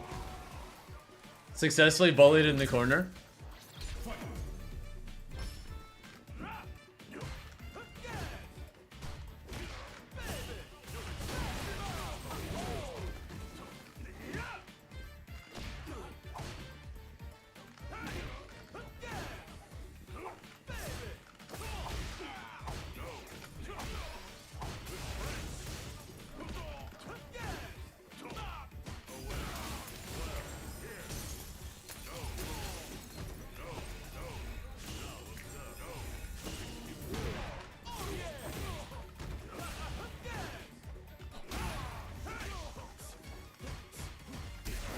Oh my god.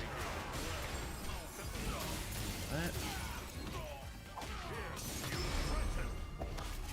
Okay, he just wanted to style a little bit.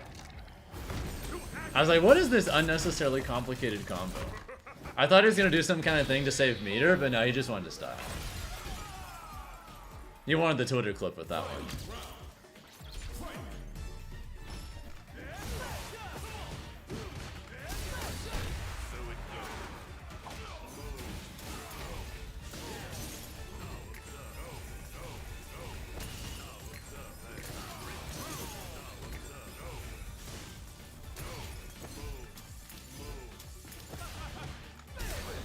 What the fuck?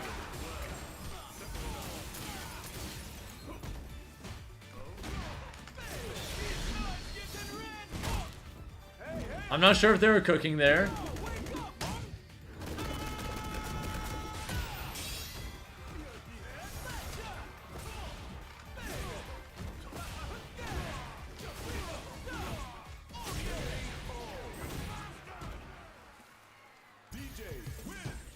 Whew. Point lost it. Dodged.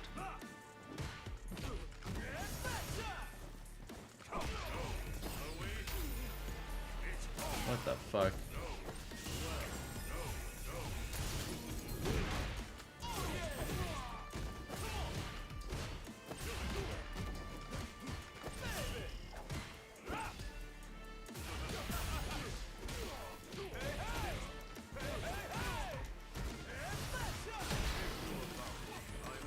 I missed.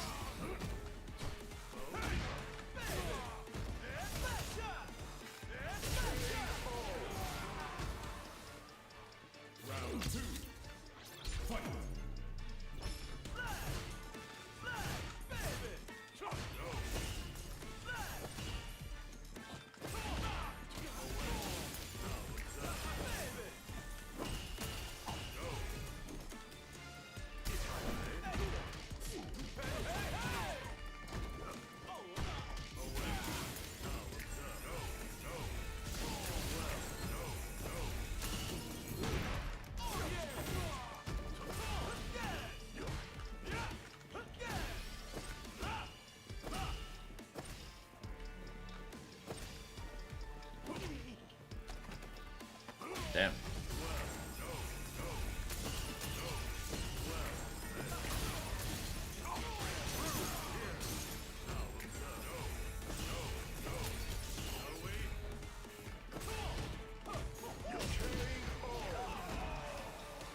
I deserve that. That's so fake.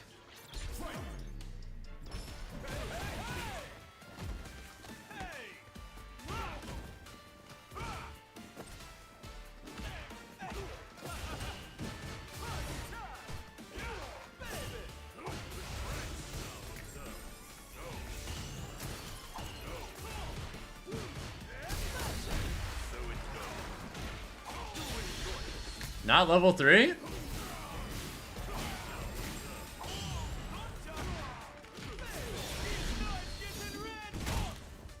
Okay.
Interesting.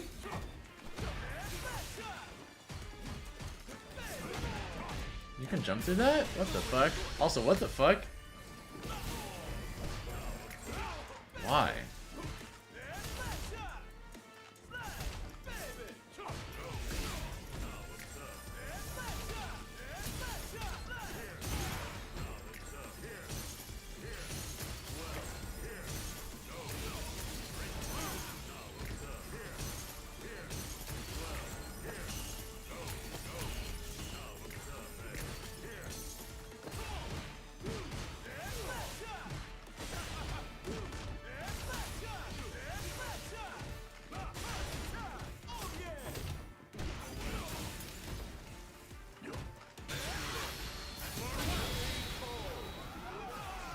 What the fuck? Alright.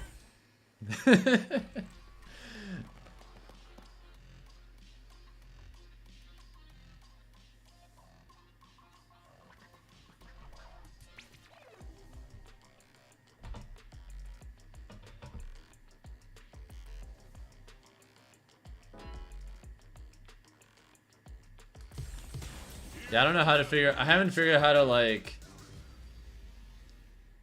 let JP players that play crazy hang themselves yet. I haven't figured out how to do that consistently. It's a work in progress.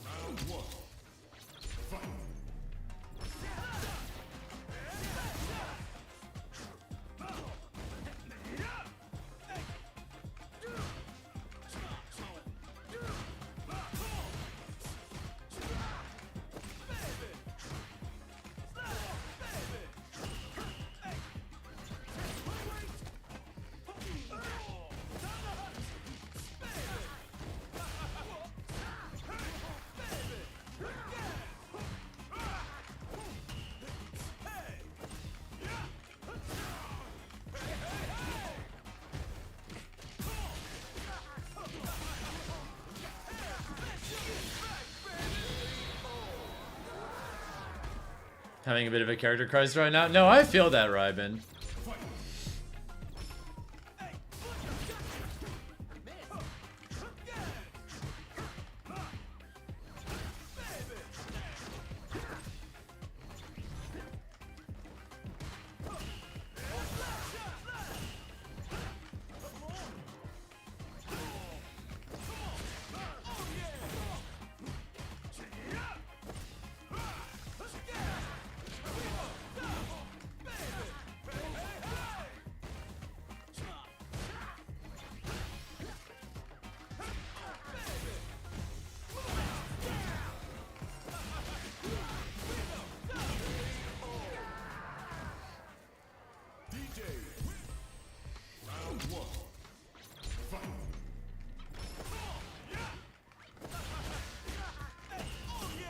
Fuck.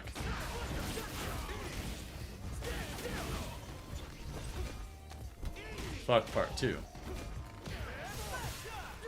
Fuck part 3.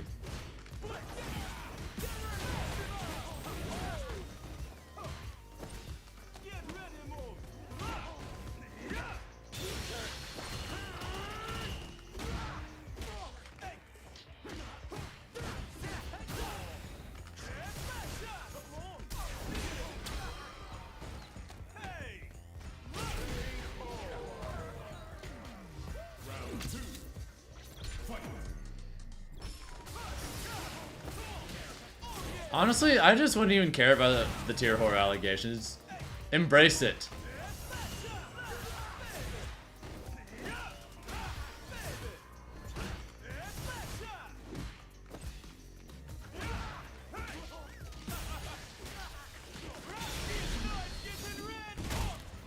When people ask me why I play DJ, I'm like, cause he's real good.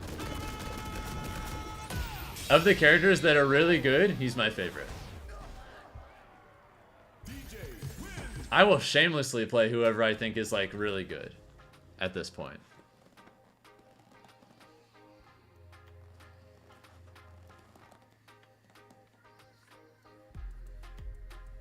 But yeah, if you're doing better with Akuma, I would just keep it going, because genuinely, why not?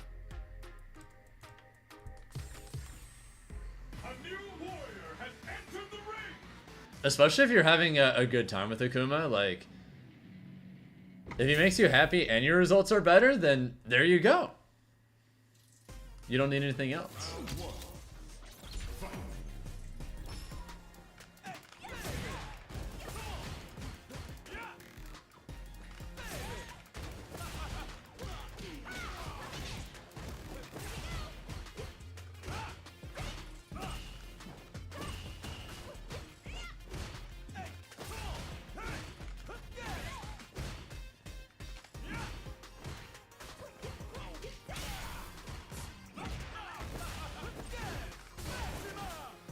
He pressed back forward. Okay, on his own minus frames. I don't think he wants to pressure me.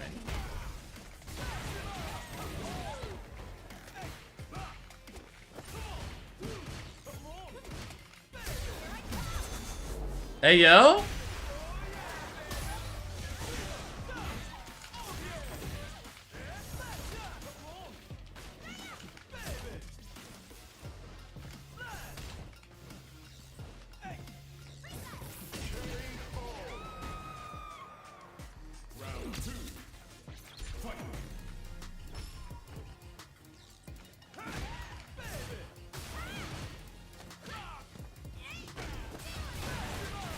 Alright, we're gonna stop that.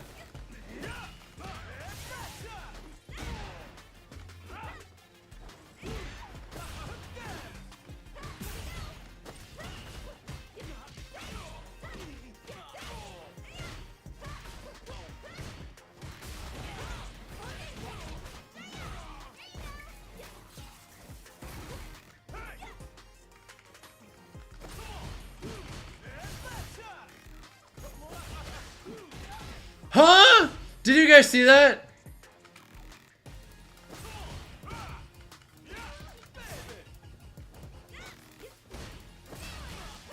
Oh my god, that was the most plot armor freeze of all time. In the middle of my combo, there was a massive screen freeze for like 2 seconds. Oh my god. In the middle of the co-combo, the game's like, no.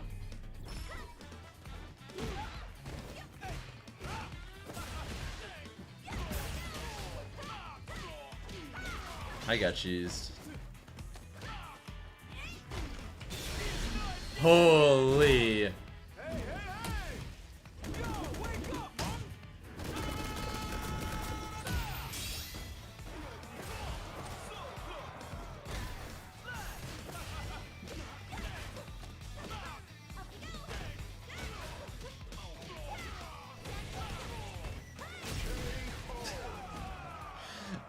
That was the most undeserved W of someone else's life. Holy shit. That screen freeze. I don't care if that makes you sound salty. Y'all can check the footage. Holy.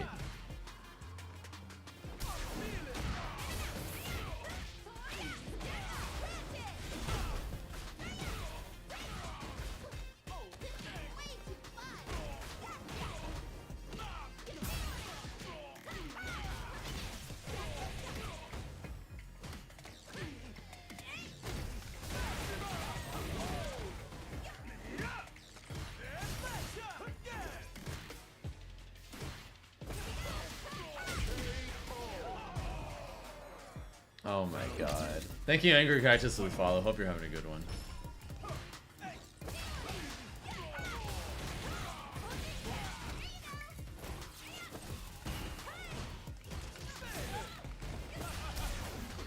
Oh my god.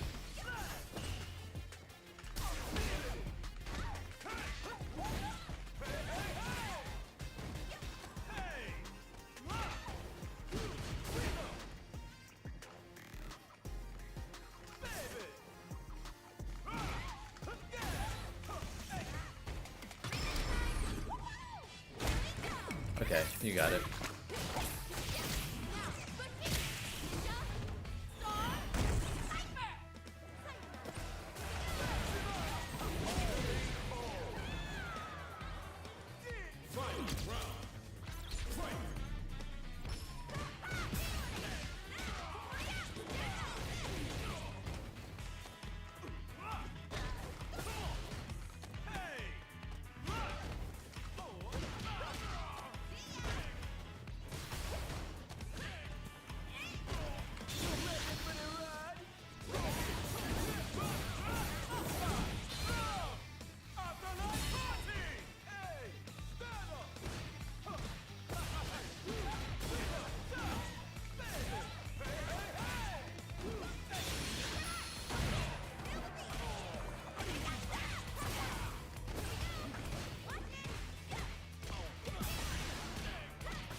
I'm salty. Only because of that one, only because of the first game when the screen freeze happened. That was fucked up. The rest of it was fine, but like, that was actually the luckiest screen freeze I've ever seen in my life. God damn. Just did an Akuma mirror match in ranked and got two perfects off it. Nice.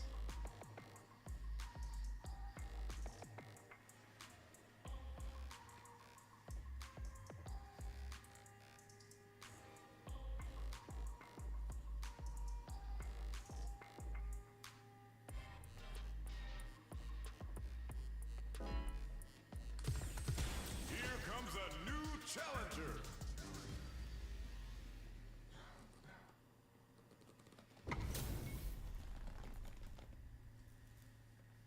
Yeah, I feel like that's my main thing is I need to beat people who are just like unga bungaing everywhere.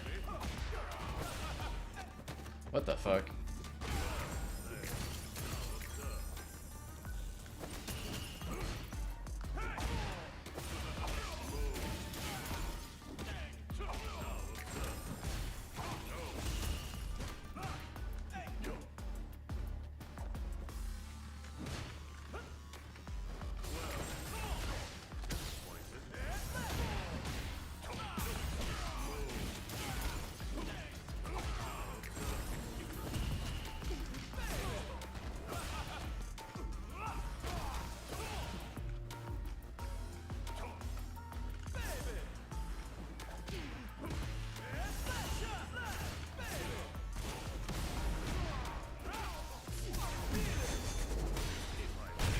That was so greedy. Round 2. Fight.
I messed up my parry shit.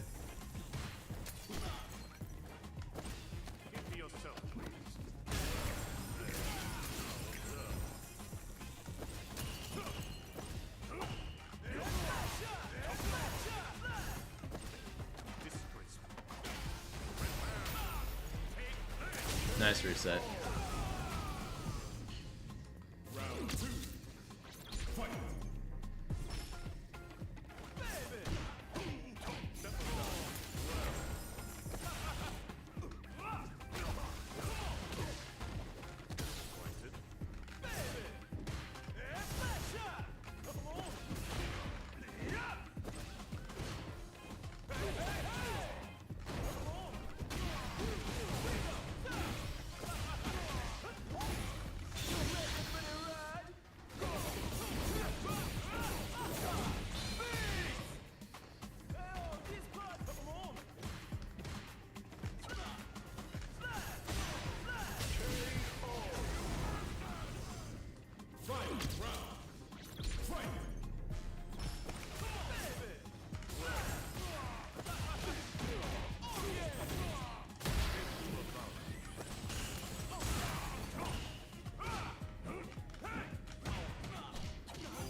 That hit?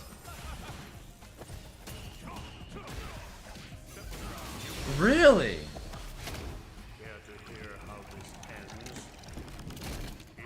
Alright. You got it.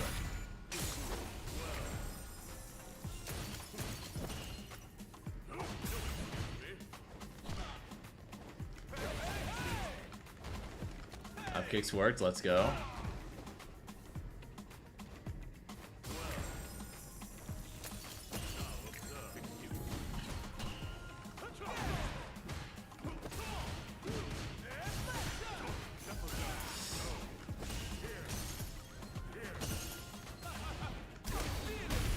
Let's go.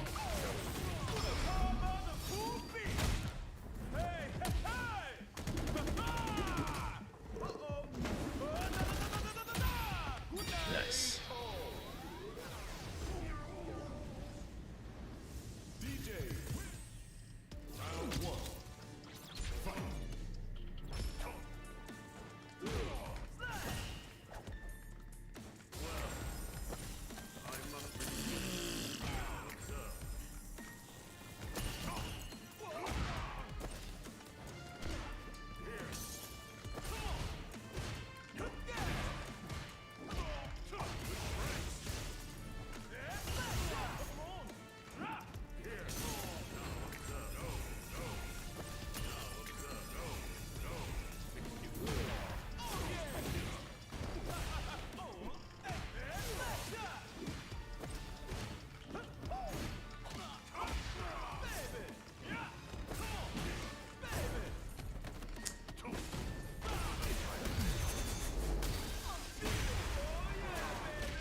That got a little close, but we'll take it.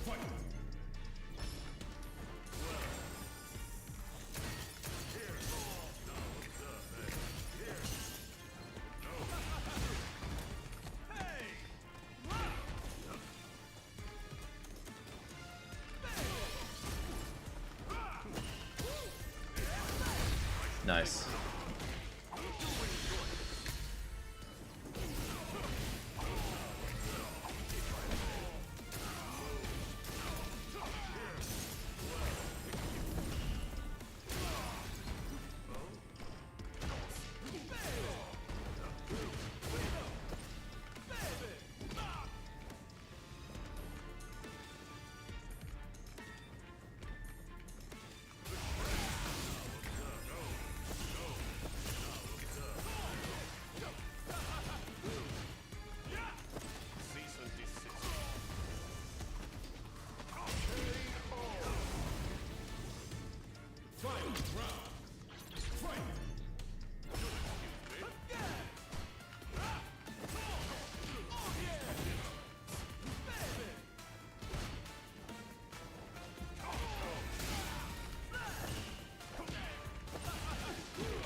I need to stop swaying in those spots. It's not worth the risk.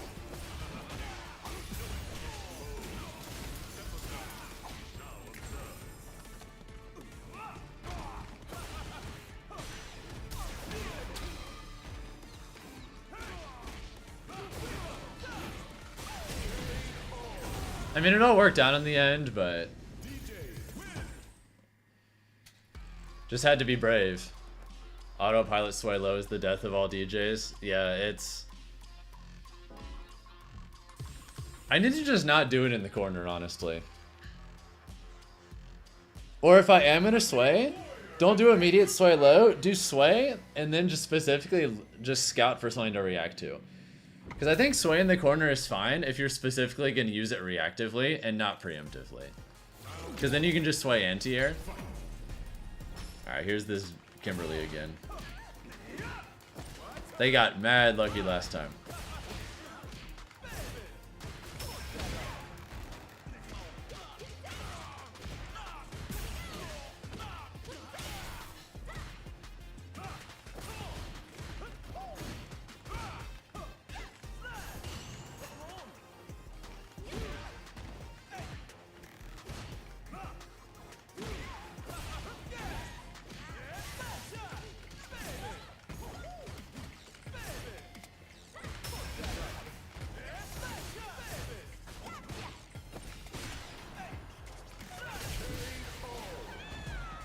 Yeah, last time there was a big screen freeze right when I was in the middle of a combo that would kill them. Interesting. Okay.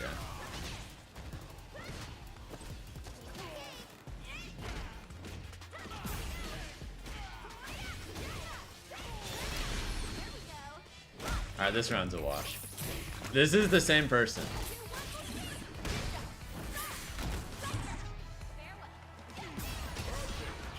Yeah, that's just... I'm fucked there. It's fine.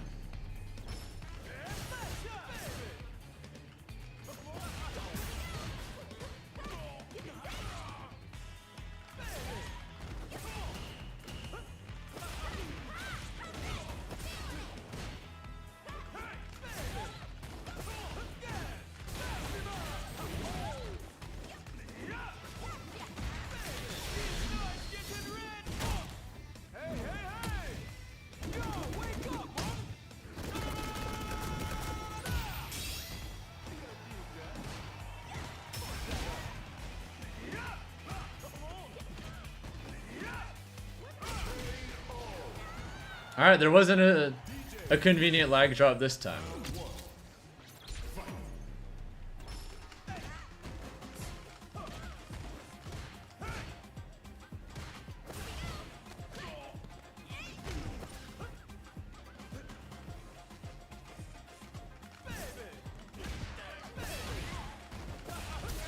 Oh shit, nice call.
That's more like it.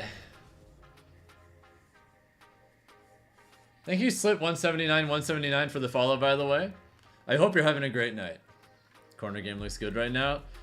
Yeah, just trying to find ways to take less risk and just consistently not let people play the game once I have them in the corner. Not because I'm just gambling and praying, but because I'm just focusing on just option coverage.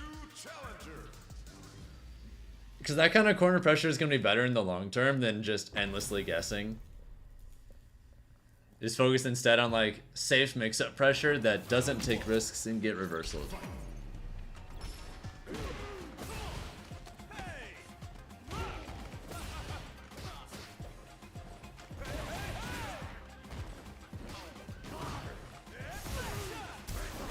Okay. Wild.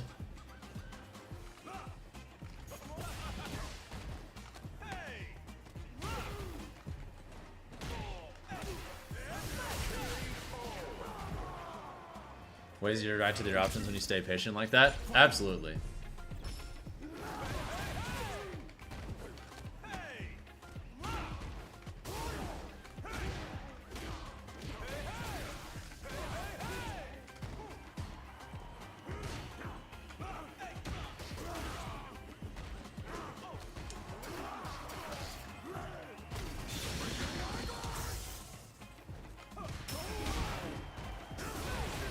Cease and desist.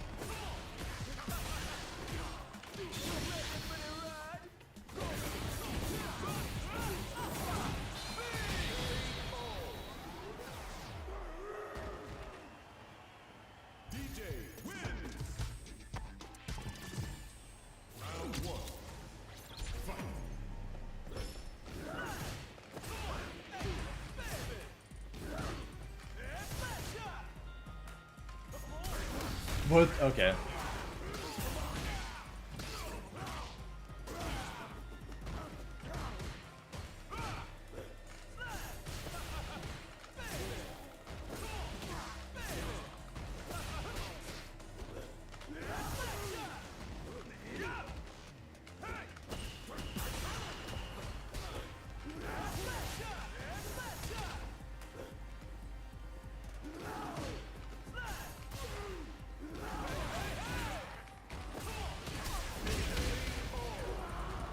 I knew they could have level 1'd out of that, but I didn't care.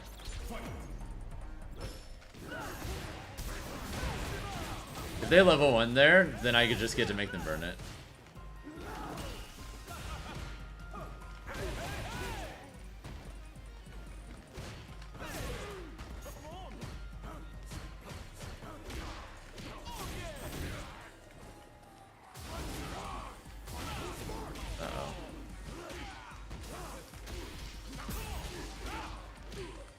Shit.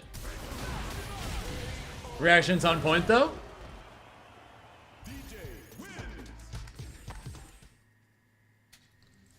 Two-thirds of the way there. To 1900 at least. Two-thirds of the way there to 1900. We have 2.5 hours left until server maintenance starts, so once that kicks in, I'm gonna have to stop no matter what. My reactions were excellent on that set. I think I was playing really well, yeah. Alright, this Chun beat me last time. This time, though?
What the fuck?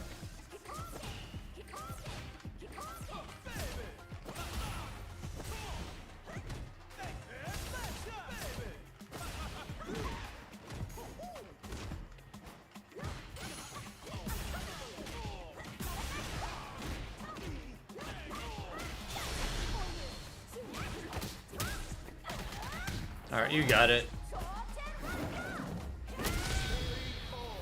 This matchup's not too great, but it is what it is. It's not the worst thing in the world either, though.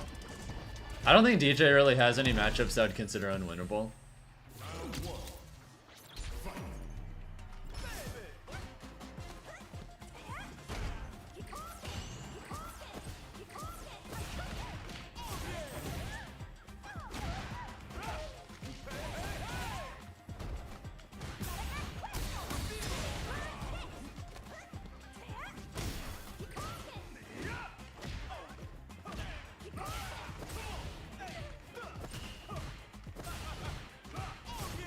Oh my god, I messed up.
Alright.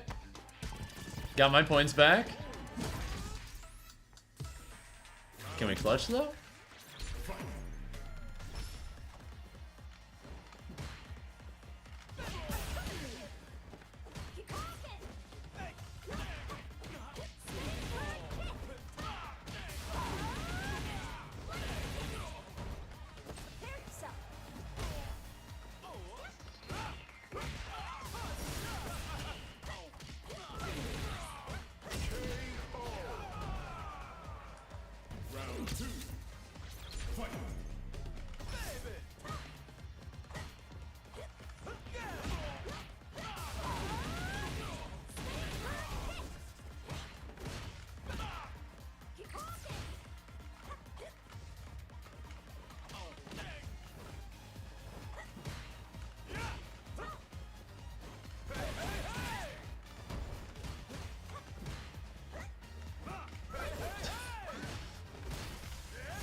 Why does my anti-air miss so much? It's so ass.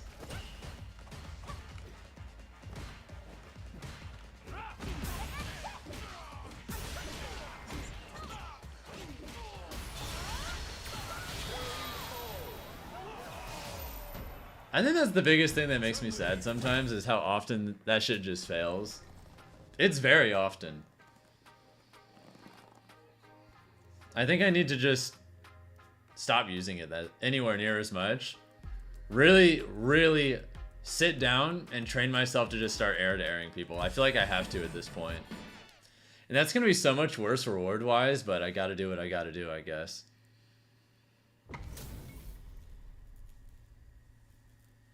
Alright. Geef with some good points. Here's a chance for some nice gains.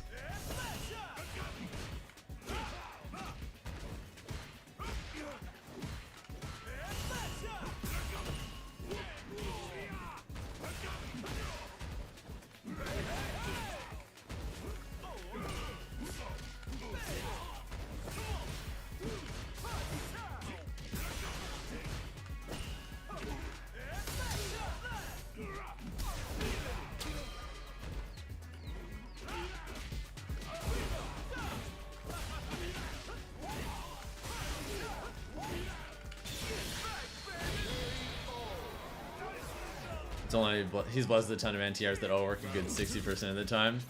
Oh yeah, 60%.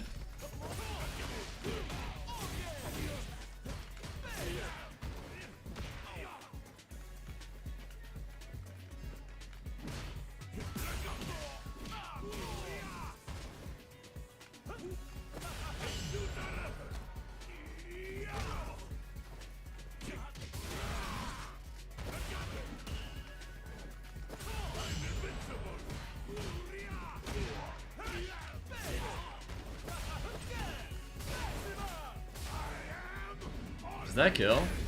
You chose? Okay.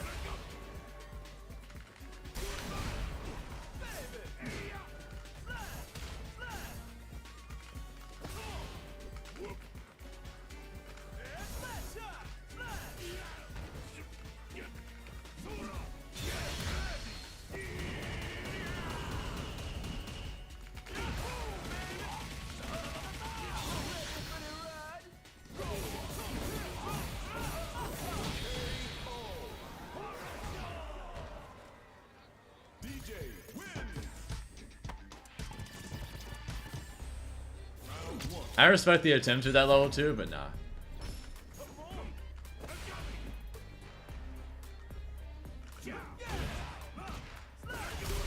Holy shit!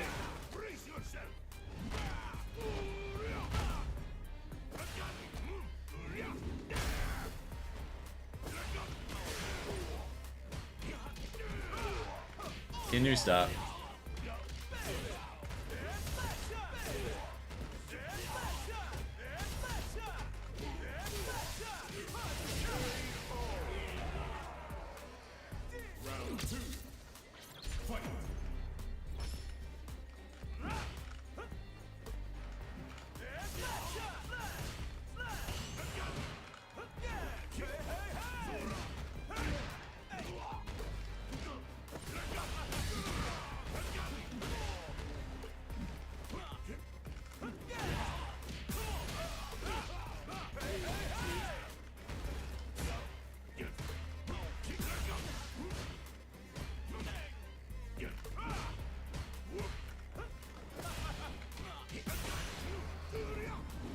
Damn, he burned himself out for that.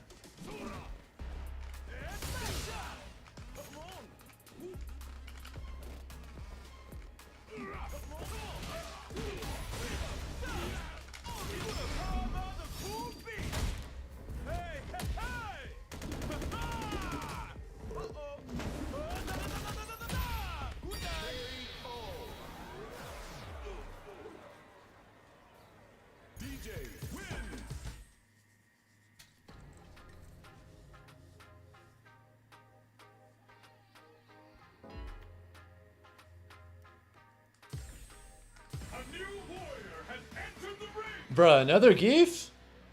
Alright, I beat a 1950 Geef. What we got this time? Alright.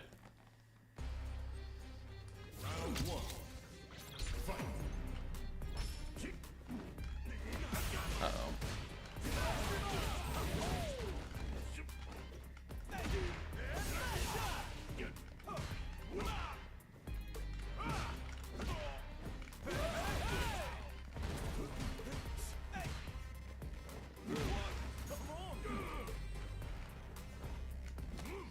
What the fuck?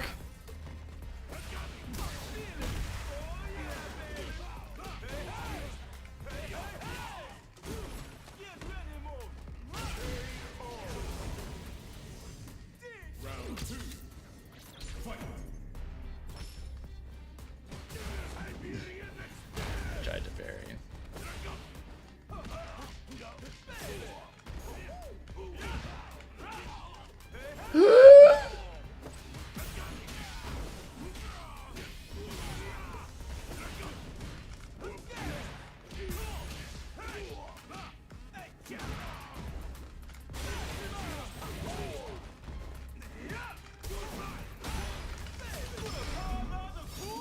I thought I had the combo!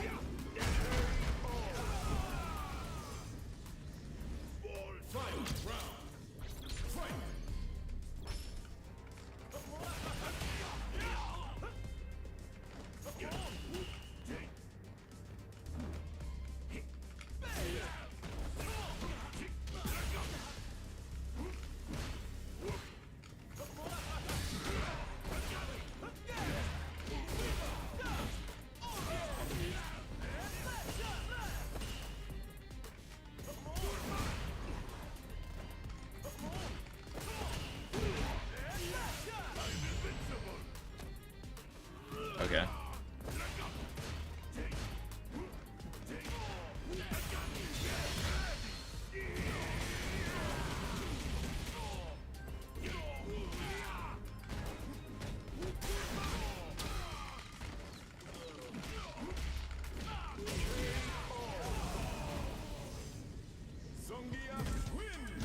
God damn it.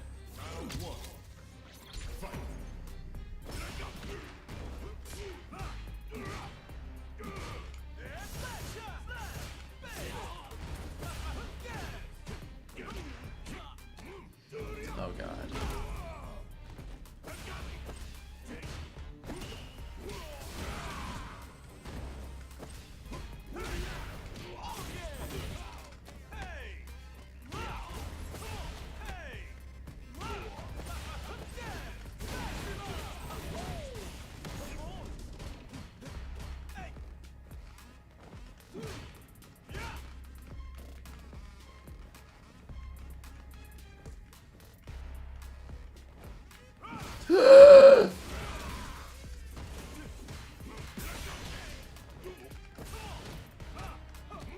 What the fuck?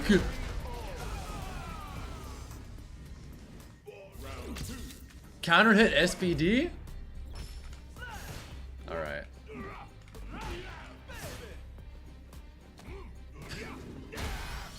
Okay.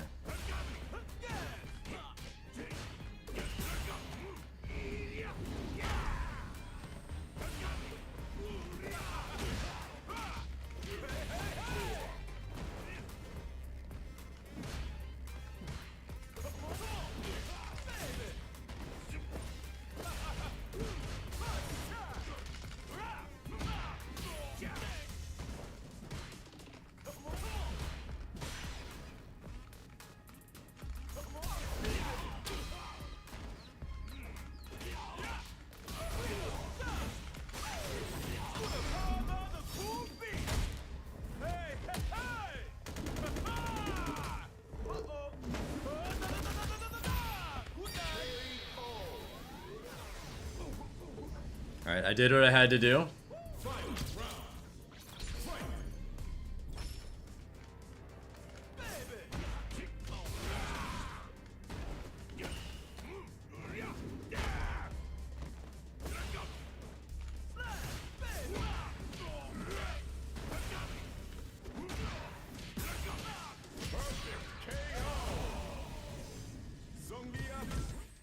Damn. Beat one Geef and then immediately get 2-0'd by another. It is what it is. Is there a reason I don't queue from training mode? I usually do, just not always. Here comes a new challenger. Hey, this is my first time running into a Bison in forever.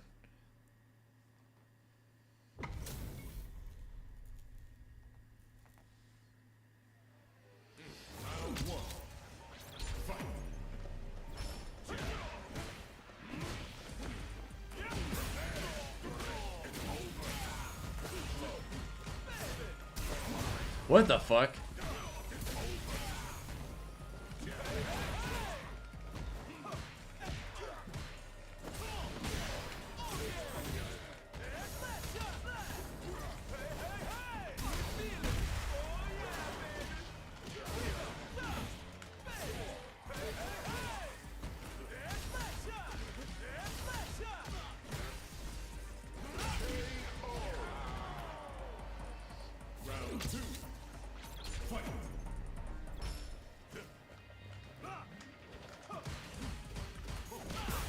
Damn, that was instant. Okay, they are buffering.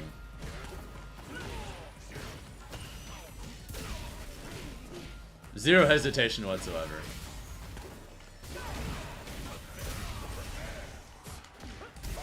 Oh my god, zero hesitation. Alright, they're just letting things rip. Good to know.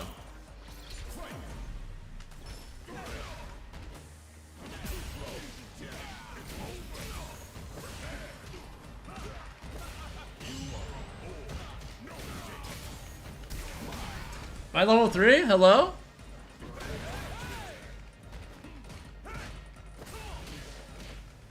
The fuck?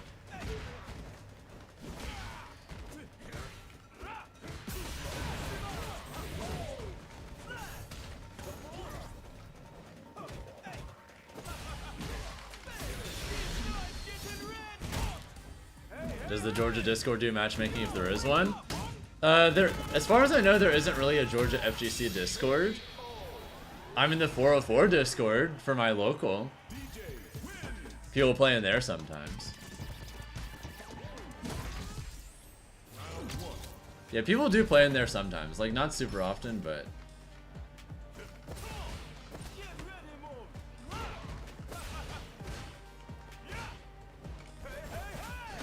Bang.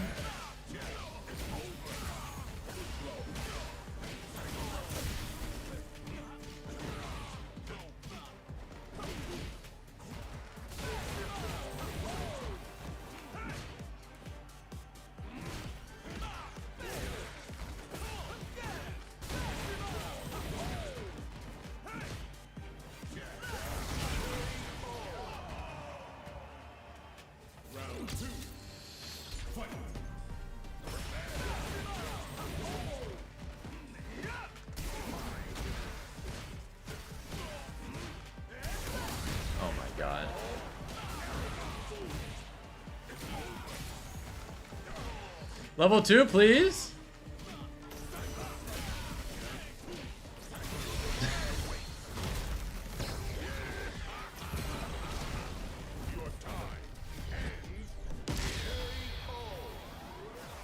All right. Bison wins. Round 1. Fight.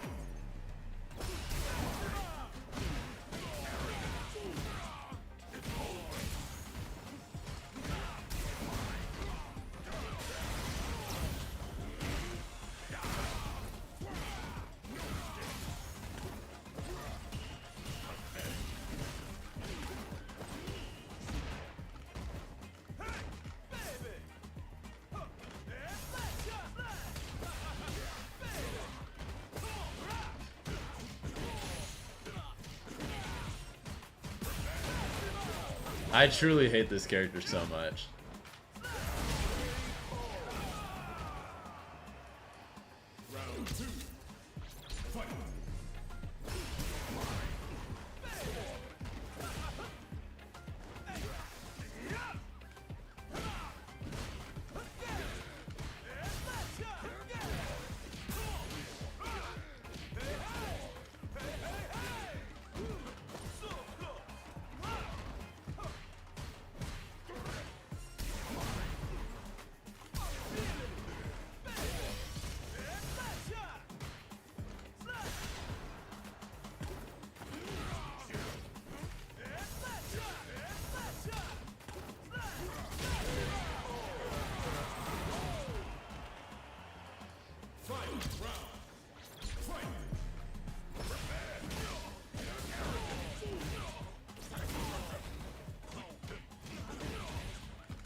Hey, look, I beat a Bison. I beat one. Holy fuck.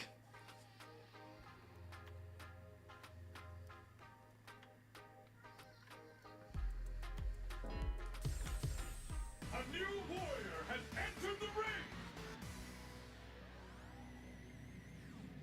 It's the start of a new era. Oh, hey, I ran into this guy earlier.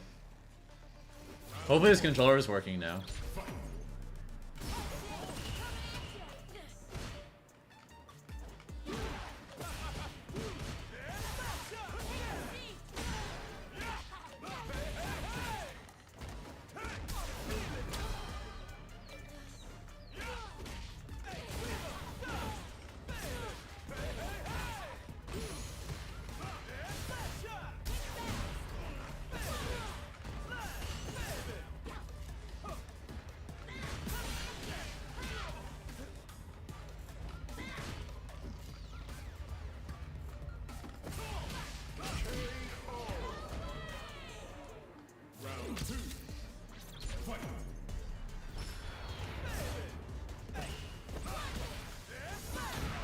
Alright.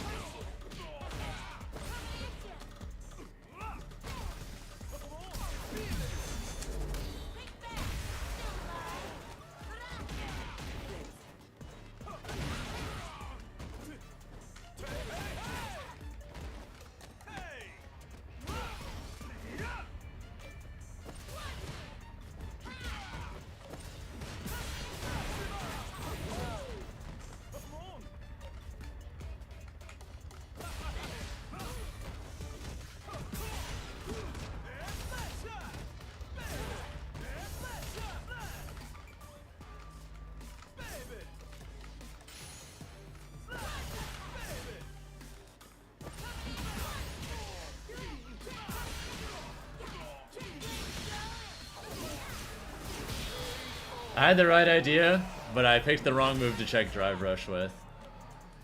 I reacted fast enough, I just chose the wrong move.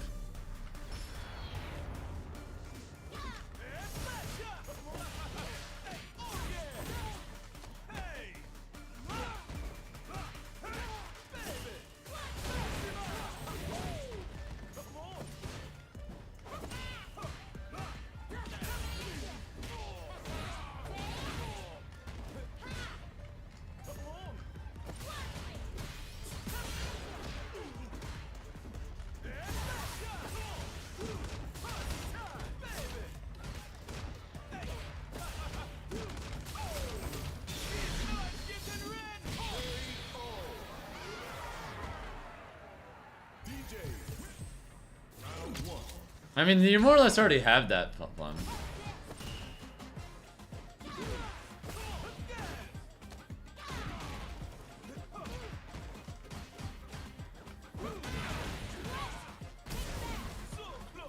He messed up his meaty.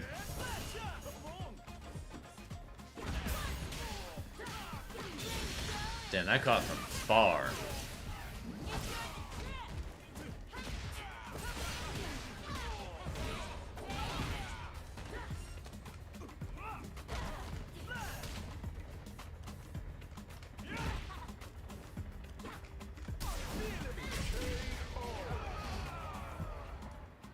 The punish though isn't really great though. No, but it's something.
Beautimus. Almost 1900 again. Yeah, I do like the idea of making... I think if you wanted to make a... If you wanted to, like, get rid of throw loops, the only way you could really do that is if you nerfed perfect parries more in some way. That is... Making it even more punishable, I think that's definitely something you could do that's in the right direction. Like, I would be down for that personally. But, I mean... We'll just see what they end up going with.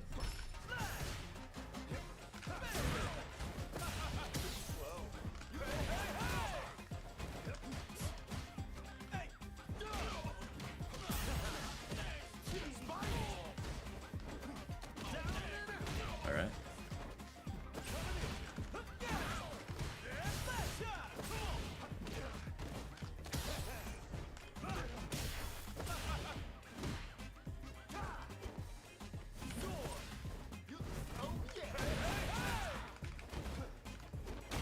Nice.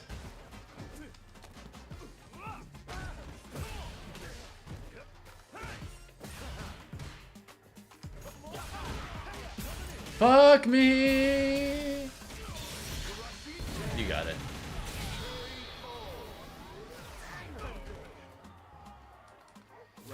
Oh hey, we're almost up to 140 subs again. Let's go.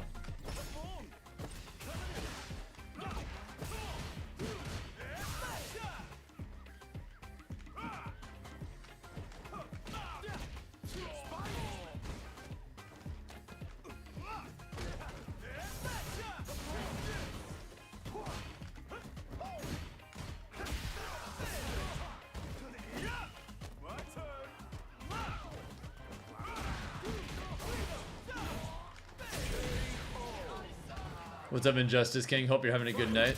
So, see Solo Jones' a secret brother. I'm pretty sure this guy is not American.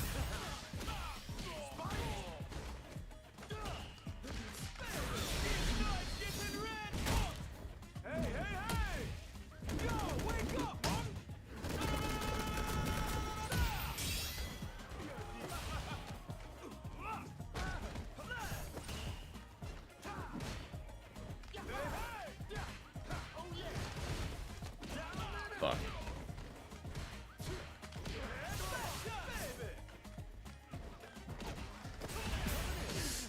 Damn it, I thought I outreached that.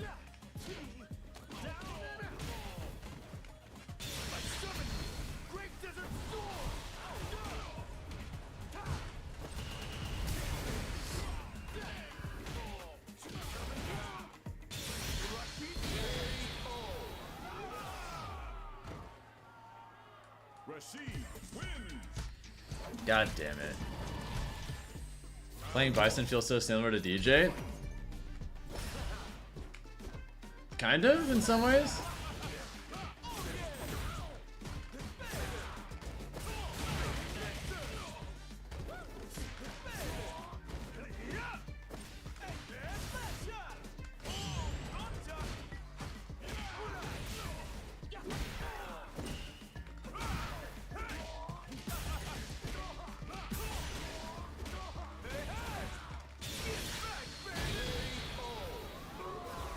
We're just gonna make sure that kill's there. Just barely.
Bingo.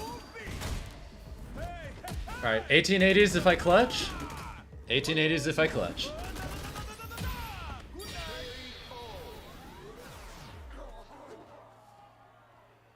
DJ wins. Round 1. Fight.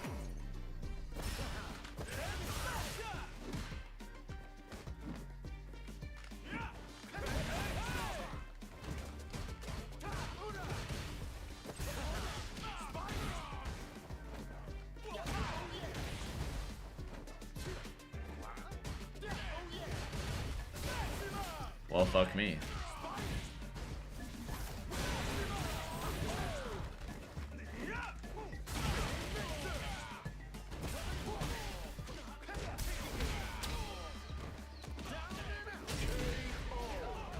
Yep. Once he got that DP on me, I knew there was Jover for that round.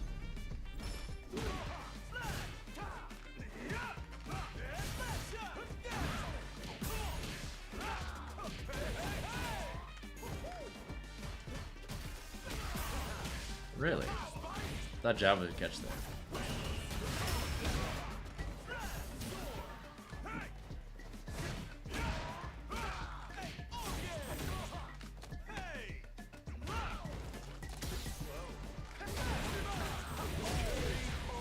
Final game, final round.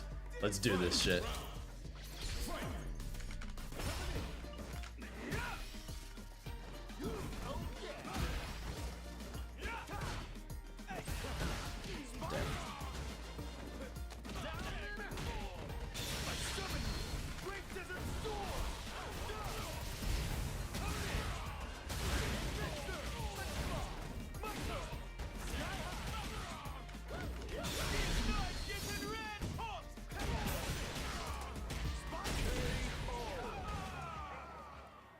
Rashid wins. God damn it.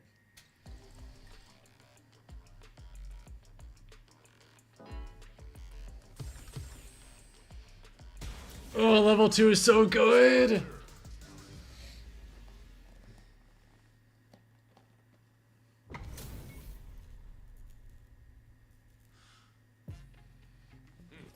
Round 1. Fight.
What the shit?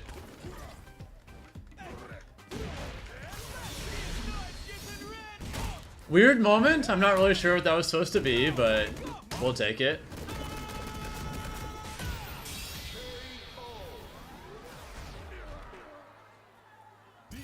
Alright, clutch this out, and we're 1880s.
Bison wins.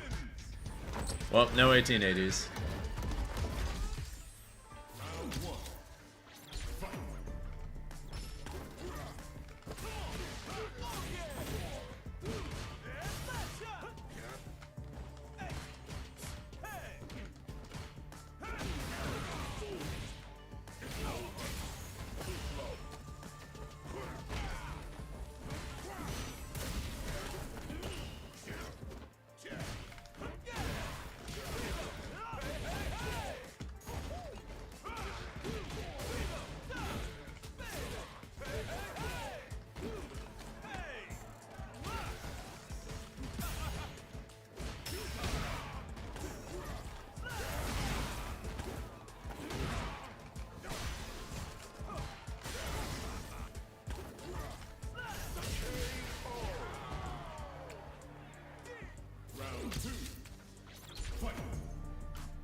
Well, I still profit, so we'll take it. 1874. I can feel the 1900 coming soon, everyone. Soon. Soon.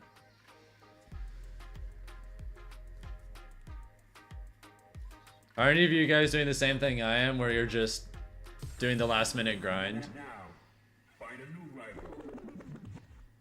They're gonna be doing server maintenance in I think about an hour and 45 minutes. About an hour and 45? Now's the last chance to get all that shit done.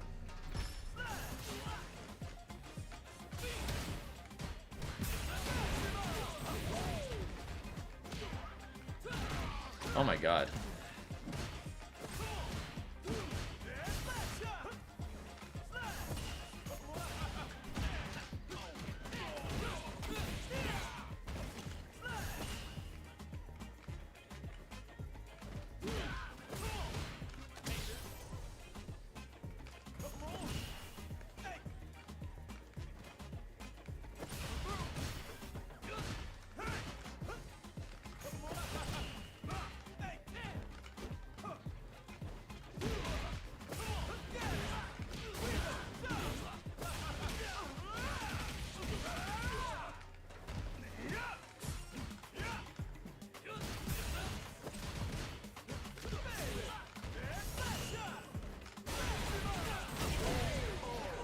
Nice. No risks taken, just solid nooch.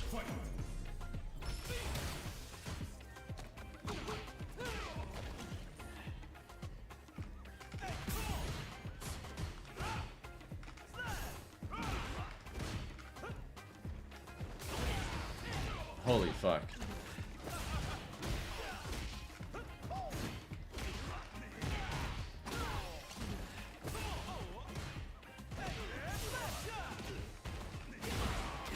Alright, sure.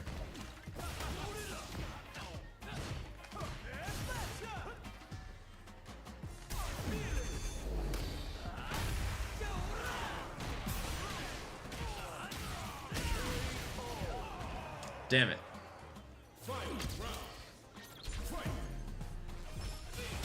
Oh my god.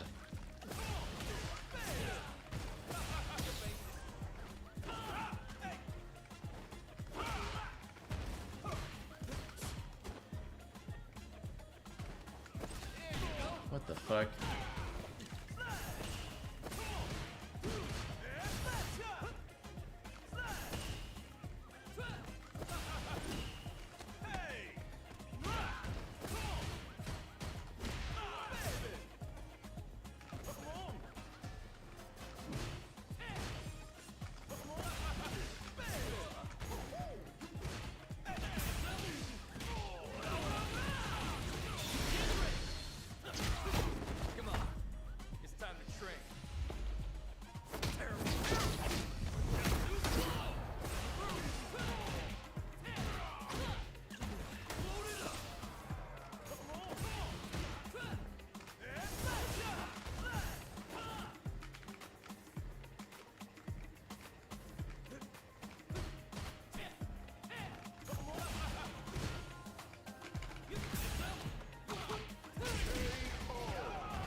God damn it.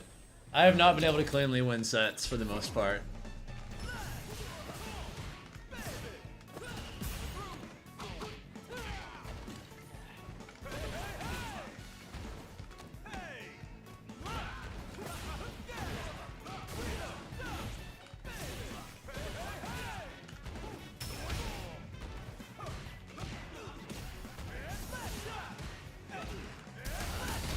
Holy shit.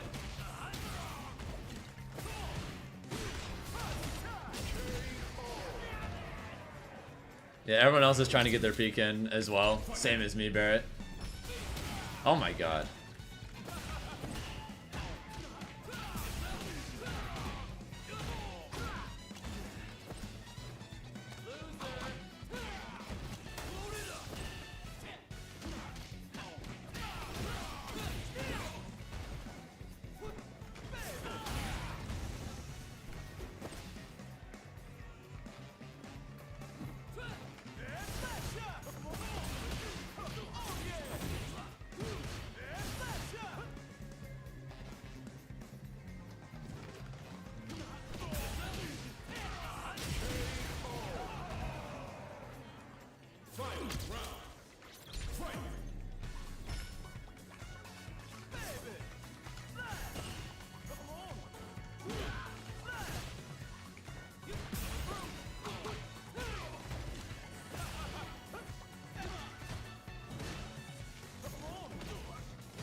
What?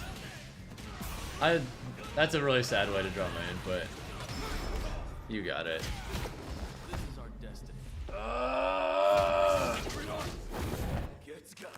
I cannot move forward to save my life. Something's been wrong with me recently. Jamie wins.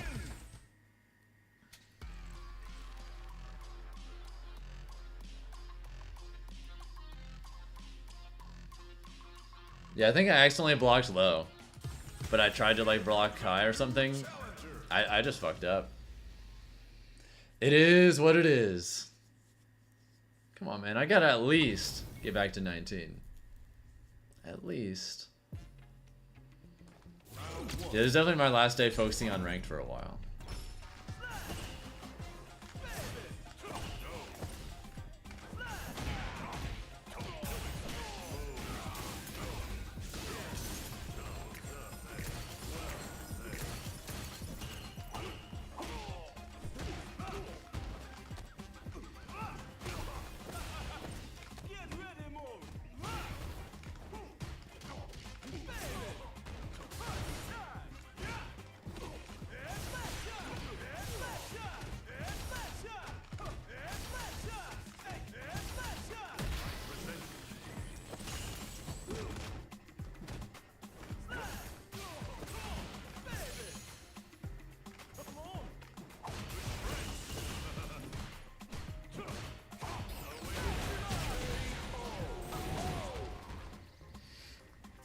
That spacing though? Immaculate.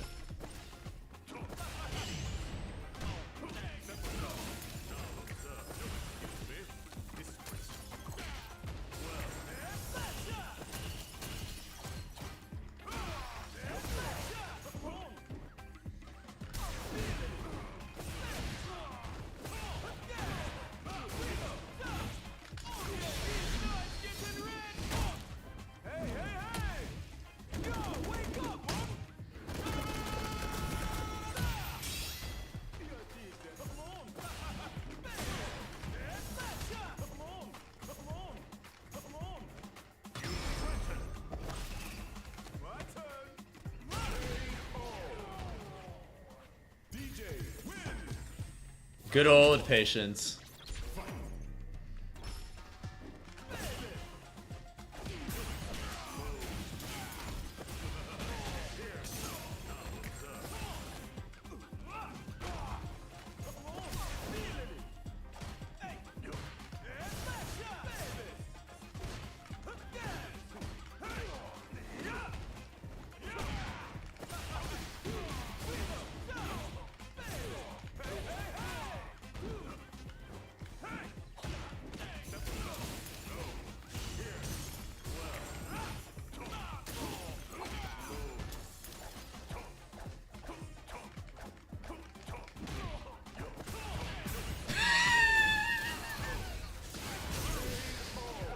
I was like, I didn't think he was gonna be that brainless. Alright, you're feeling a little trolly, I see you.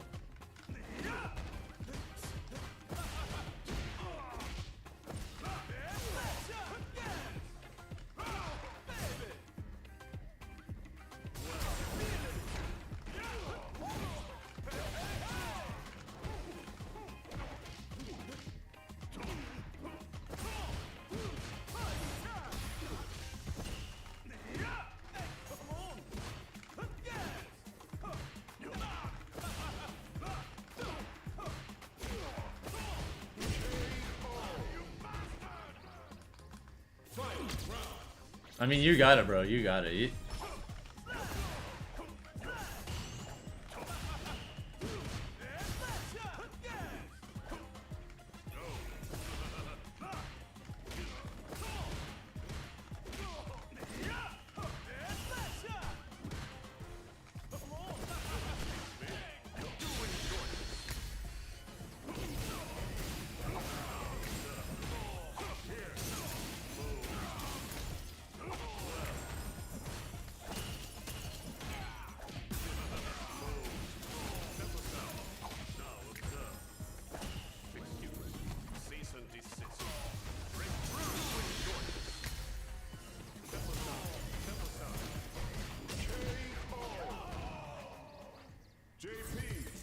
Oh my god. Level 2 is so good.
This is a funny JP though, not gonna lie. Round 2.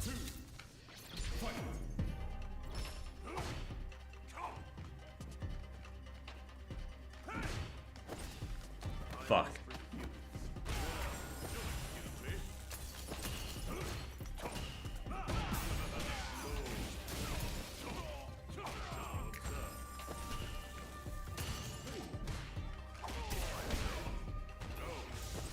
Cease and desist.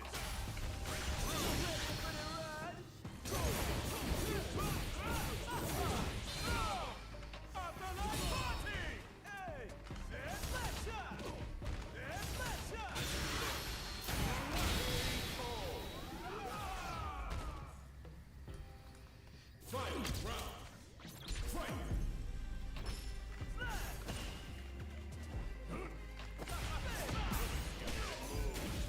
Am I doing this specifically to catch him?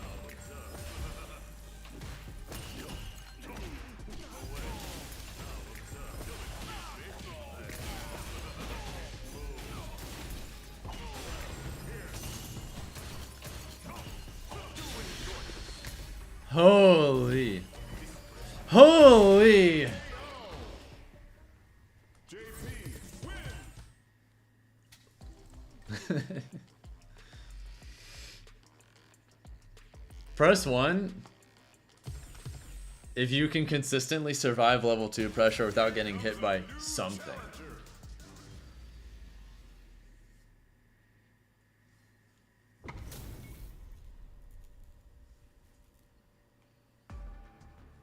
I don't think anyone ever does.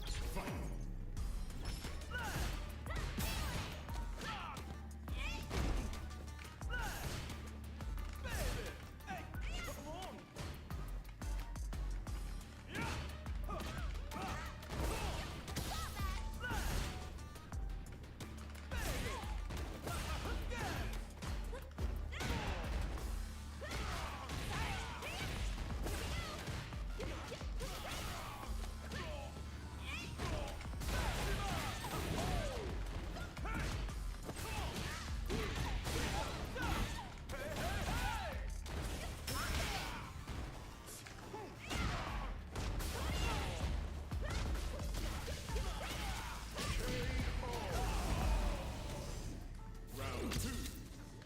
Fight.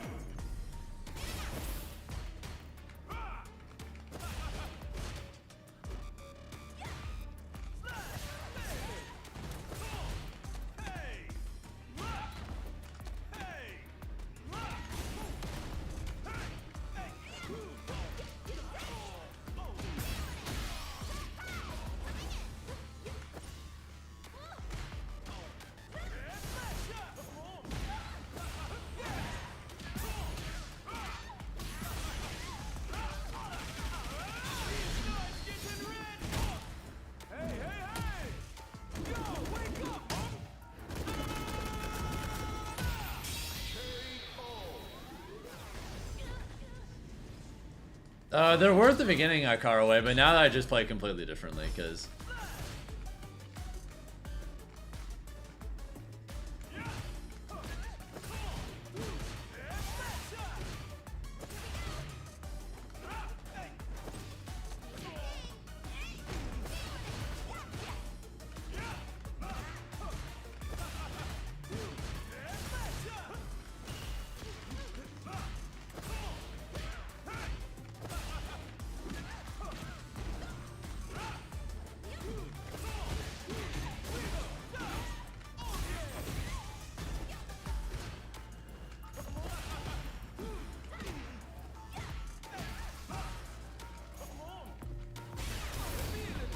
why?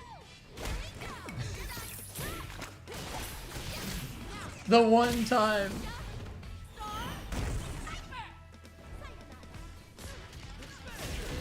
Okay, it all worked out, thank God. Oh.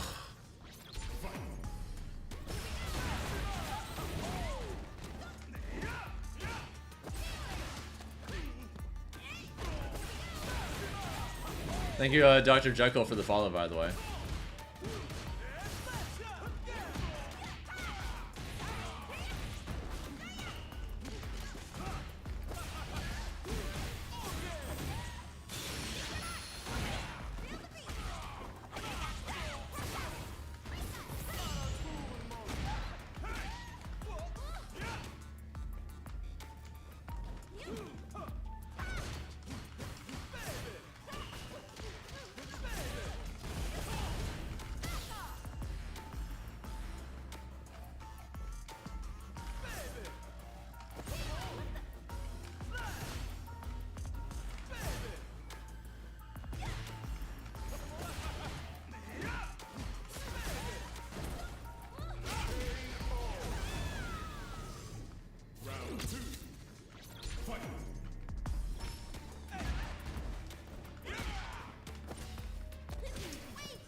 Fuck.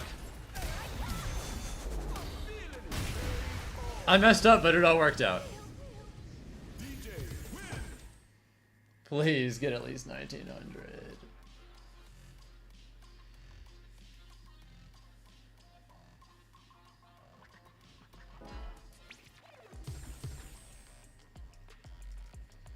Here comes a new challenger.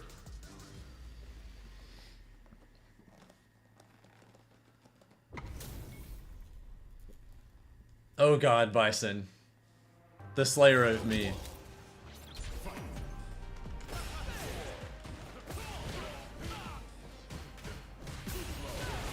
I like how his group name is Guess.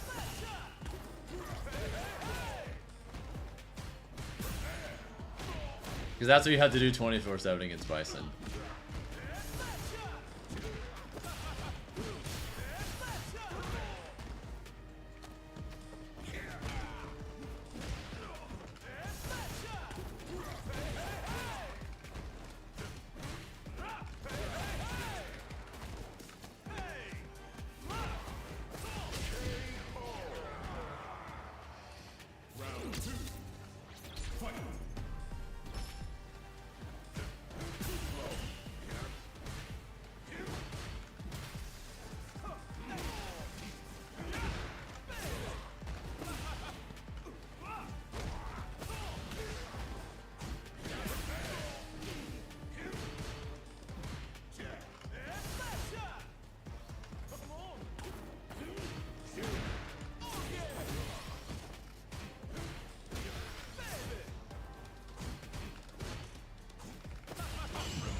How am I doing today? I'm doing alright, just finally trying to go in the right direction again.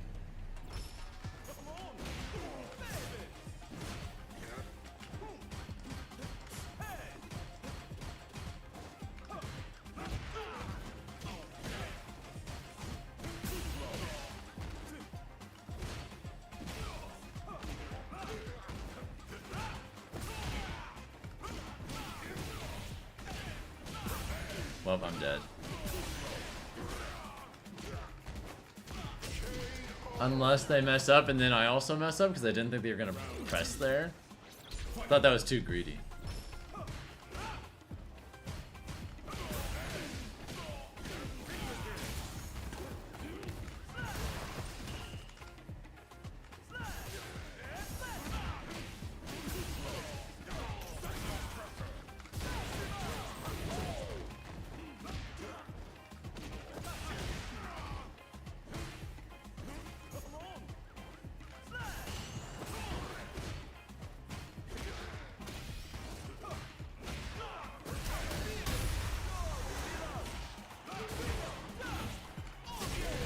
It was nice playing airport sets with you in Vegas. Oh, what's up, President Guile? Hope you're having a great night, dude.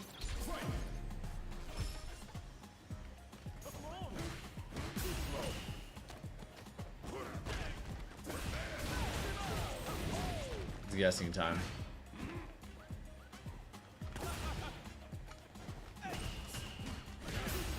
Oh my god.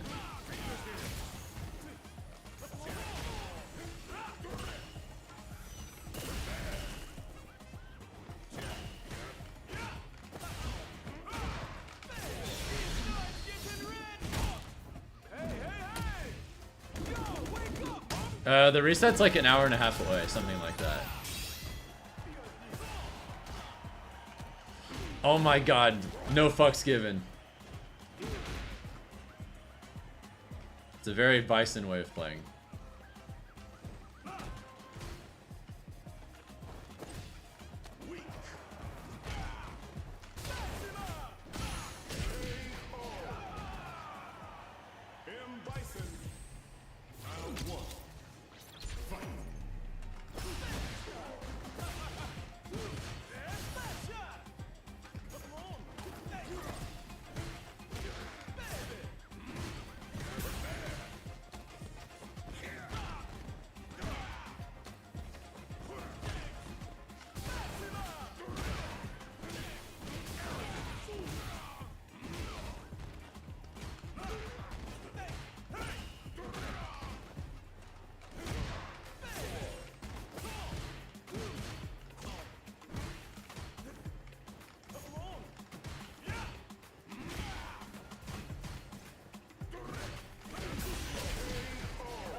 God, this character is so degenerate.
Oh my god.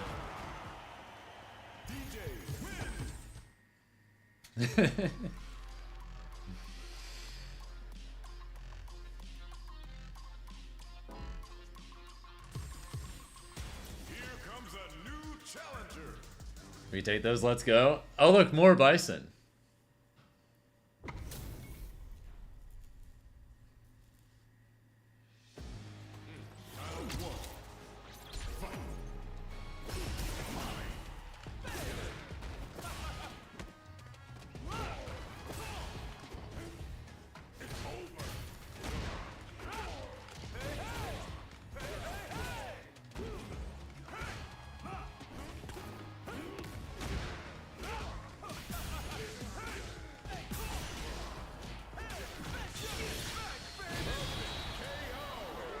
Bison or Akuma 90% of matches? Yep.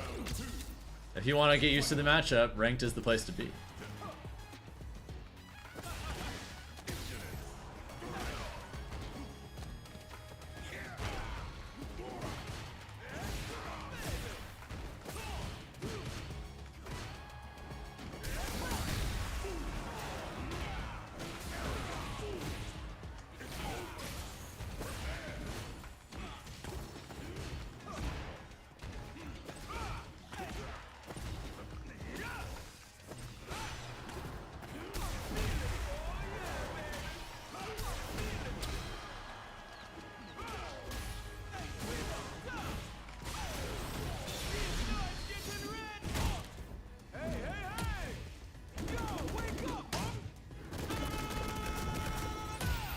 Alright, if I clutch the set, 1880s.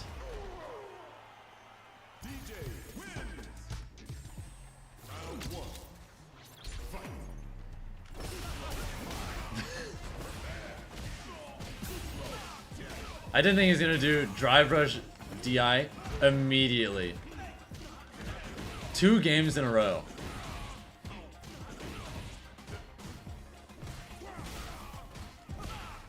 Holy fuck.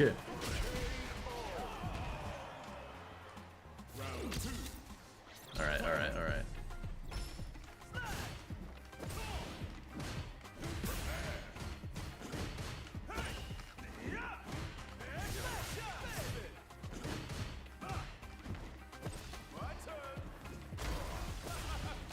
This is a glue munching character.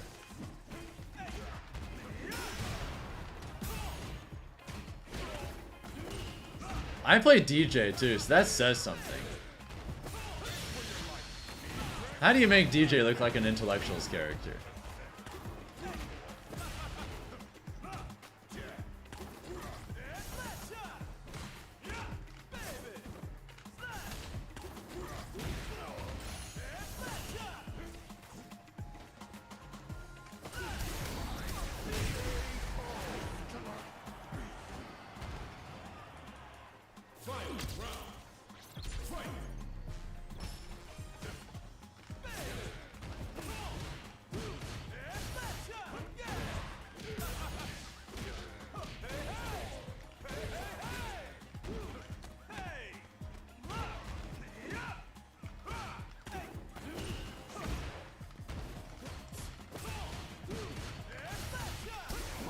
Oh my god.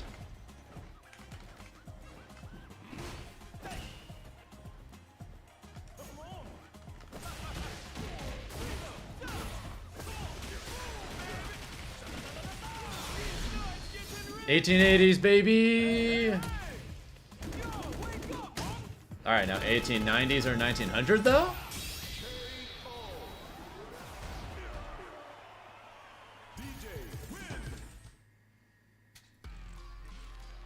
All right, let's keep going. That's 2 Bisons beaten in a row.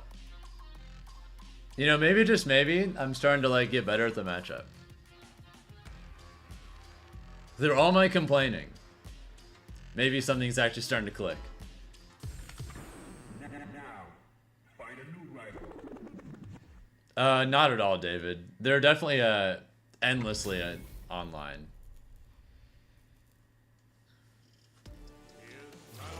Definitely more online.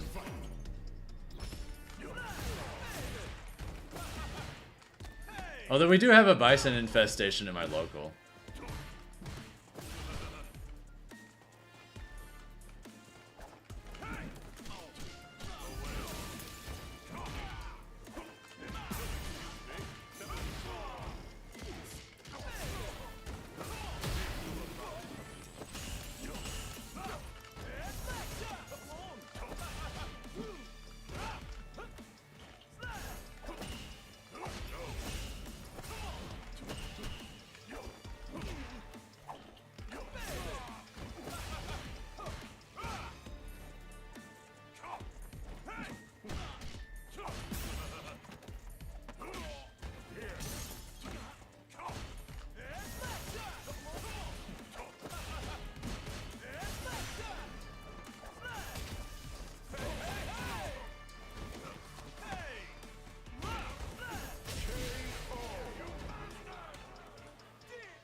Nice.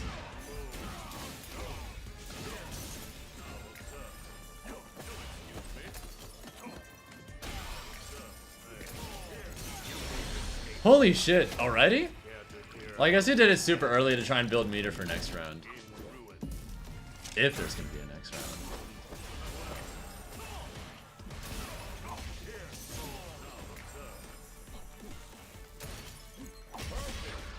Okay, there's gonna be a next round.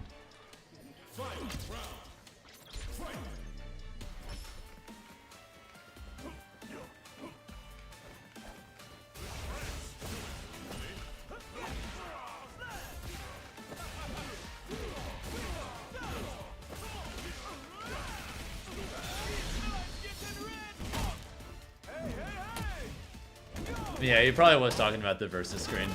He looks kind of crazy in the versus screen, not gonna lie.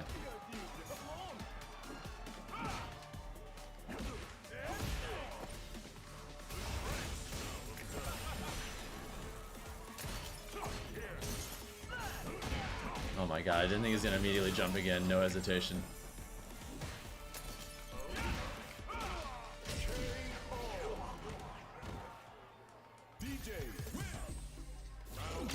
You got real brave in Burnout. I'm not used to that in JPs.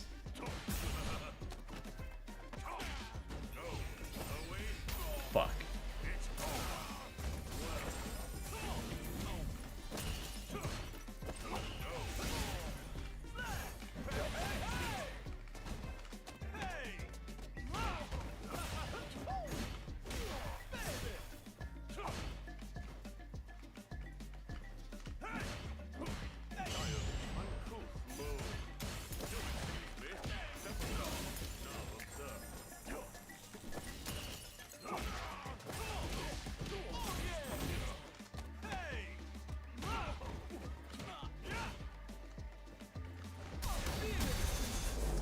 Fuck.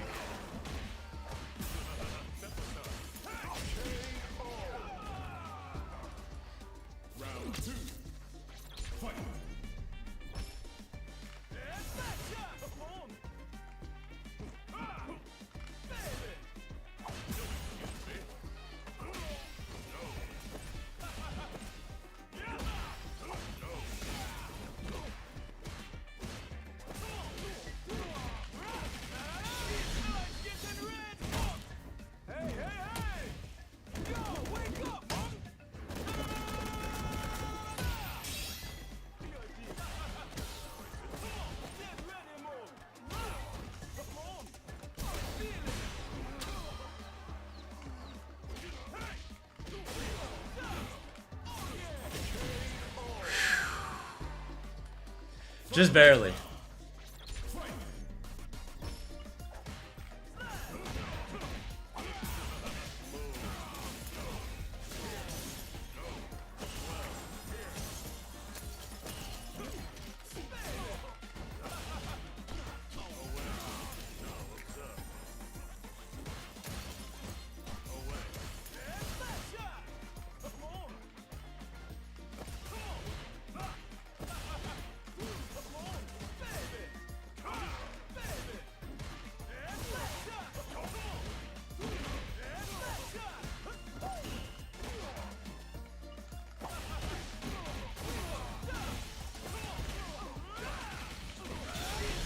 Bingo, baby.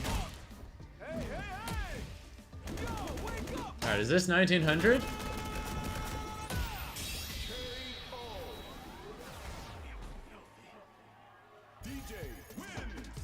Yahoo, we're back!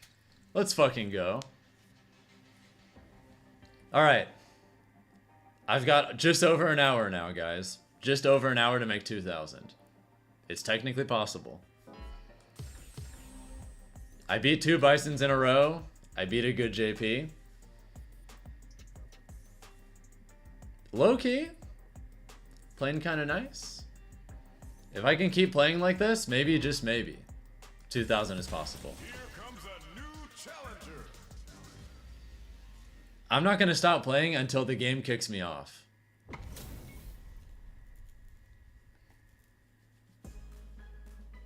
Round 1.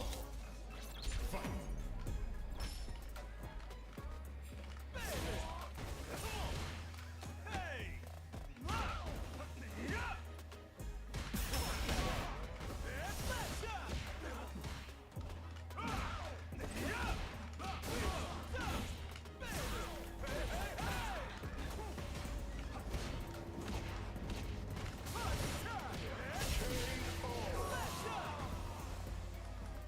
Round 2. Fight.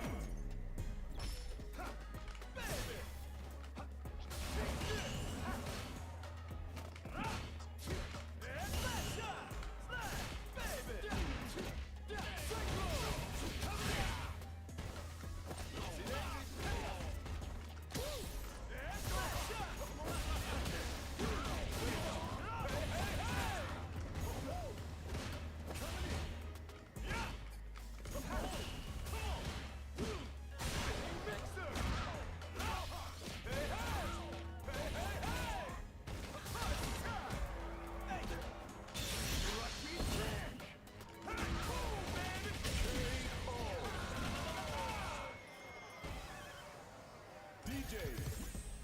Round 1. Fight.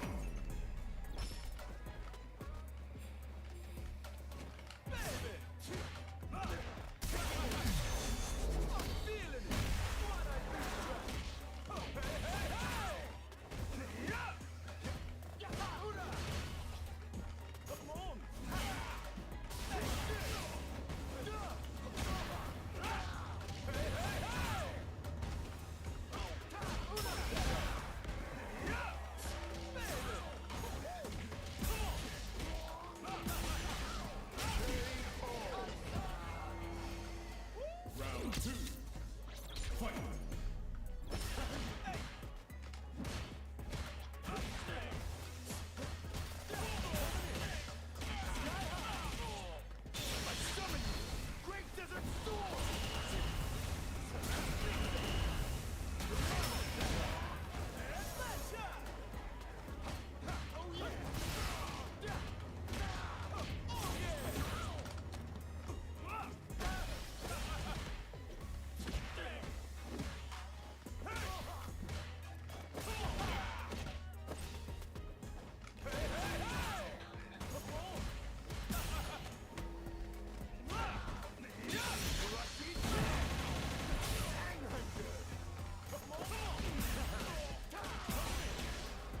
Nice.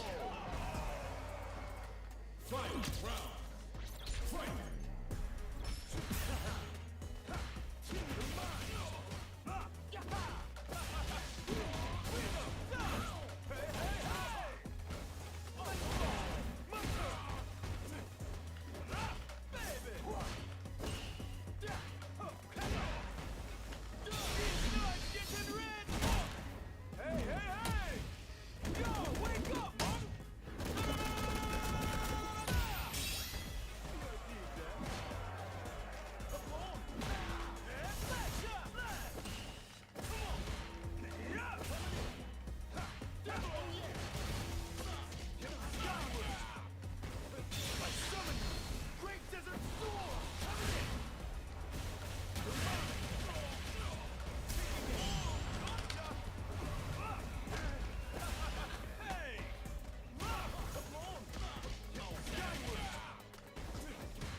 I buffered jump. You motherfucker. That was good though.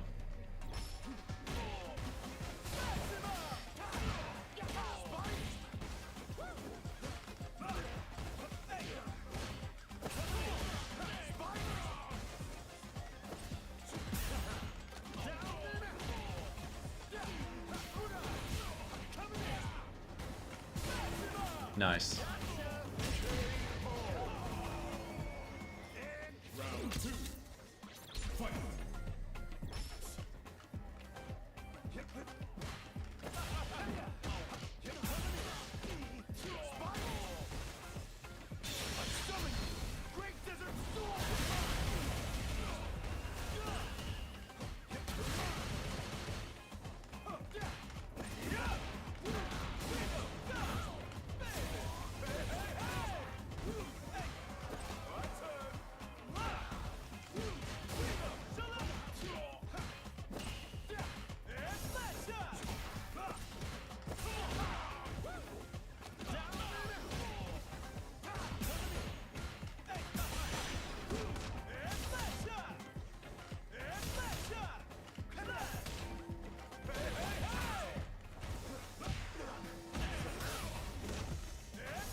I deserve that. That was such a greedy double fireball.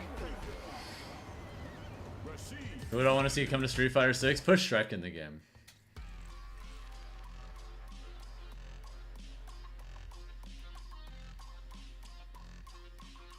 And yeah, no TNS tonight because, well, server maintenance starts in like an hour.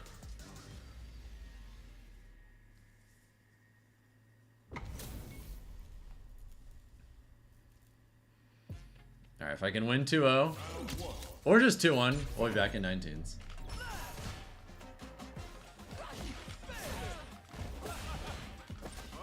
Clean reactions.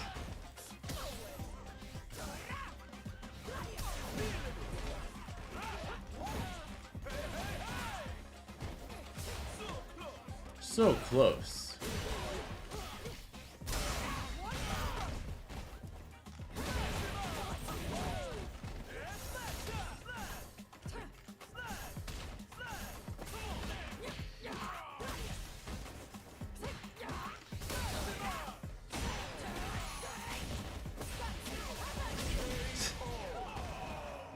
Awesome.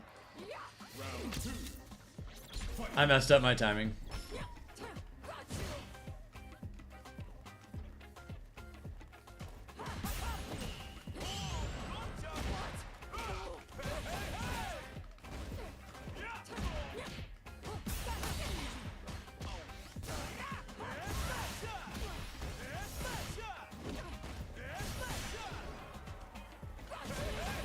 Cease and desist.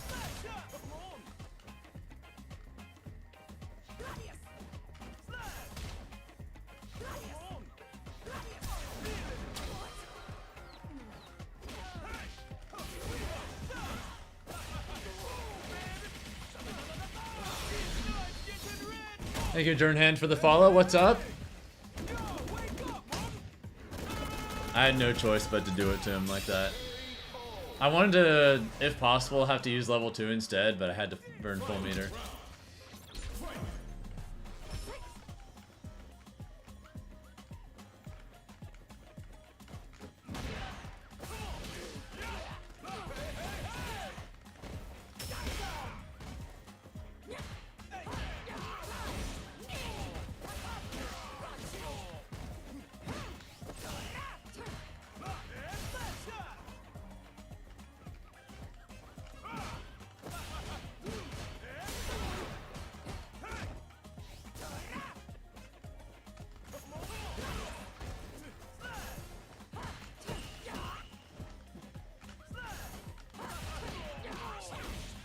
What? Why?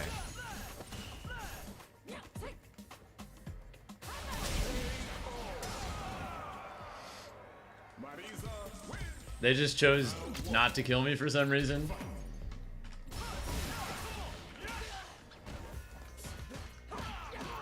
What the fuck? Okay, they were just mashing that there.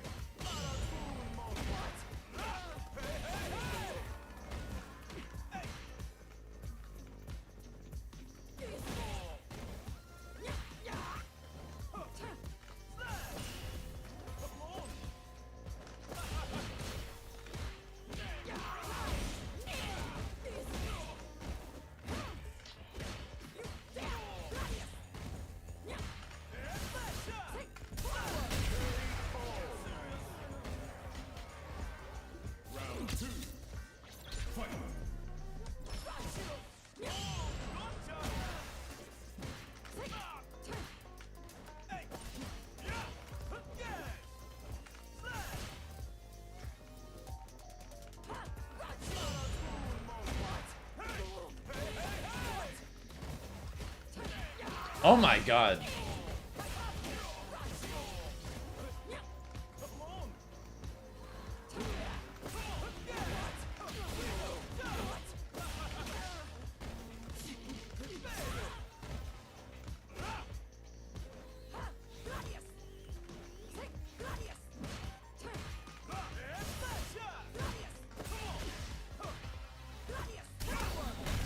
I'm dead, probably.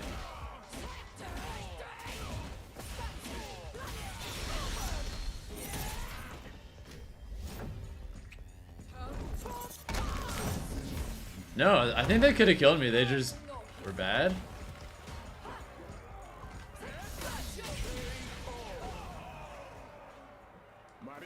They just chose not to do the combo they could have, I guess. I've only been to Fogo de Chao once, and yes, those rolls are pretty great.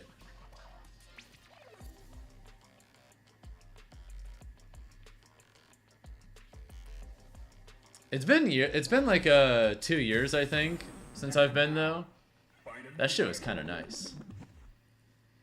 Nah, Fogo de Chao in general is super good. Very expensive, but also very worth it. So you know, you get what you pay for.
We'll take those.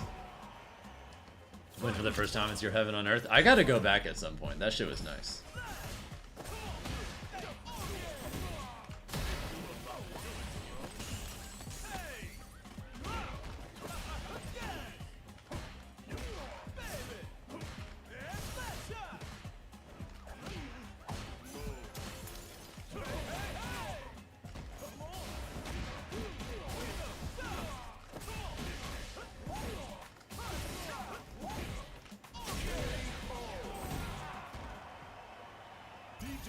No meter needed.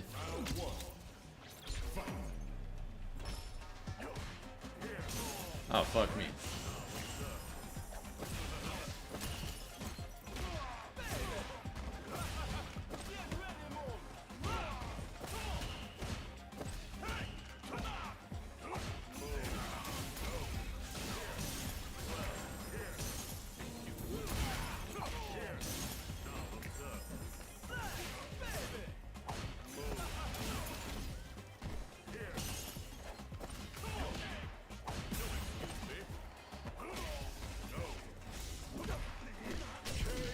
Damn it. Alright, you got it.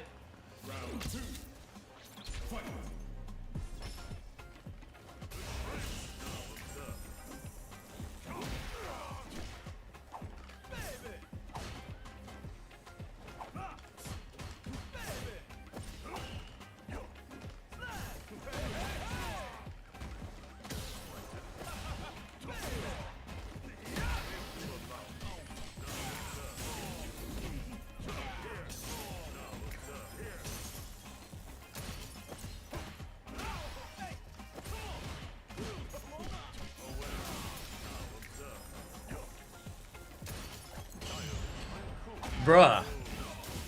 Alright.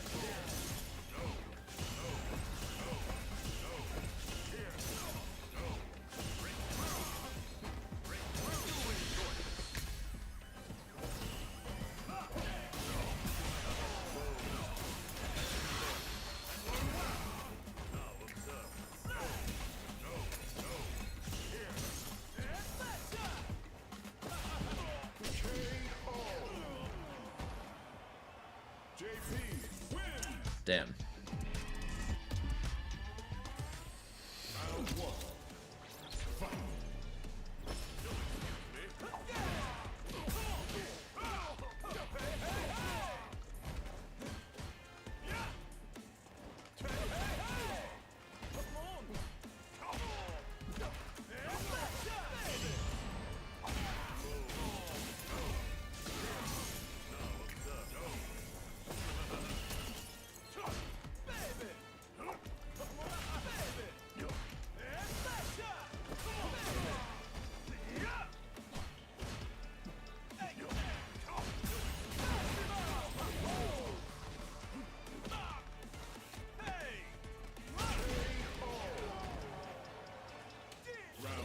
Alright, close the set.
That pressure, though? What's up, Tez914? Thanks for the follow, dude. Hope you're having a good night. Back in it. I gotta be at least 1900 by the time the thing goes down. Gotta be at least 1900.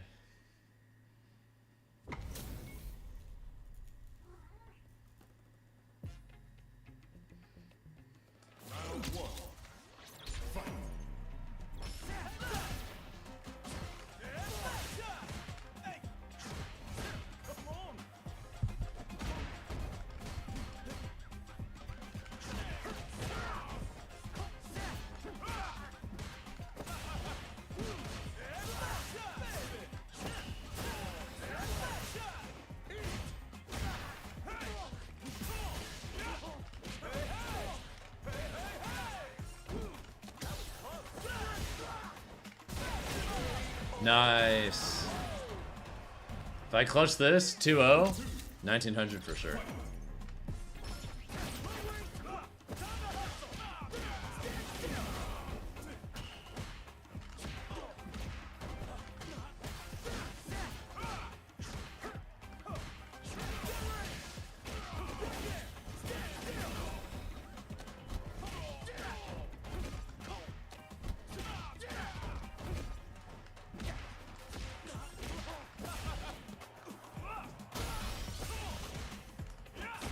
Nice. I need to stop doing crouching heavy punch in those spots unless I like see a shimmy.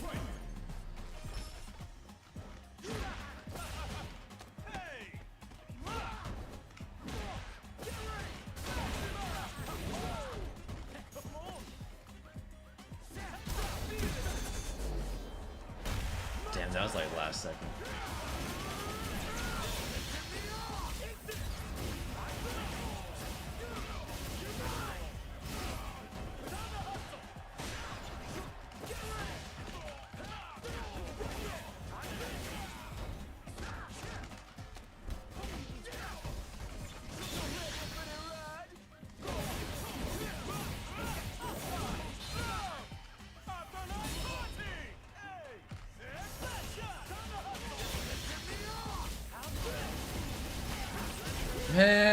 man. Backdash only lost to immediate zero hesitation drive rush. Fuck.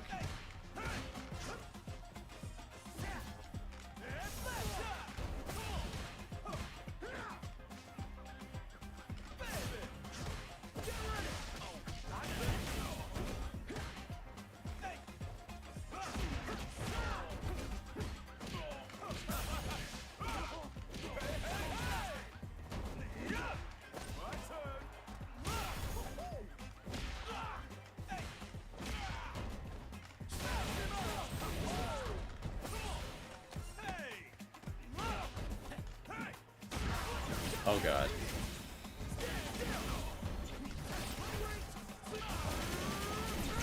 I'm dead.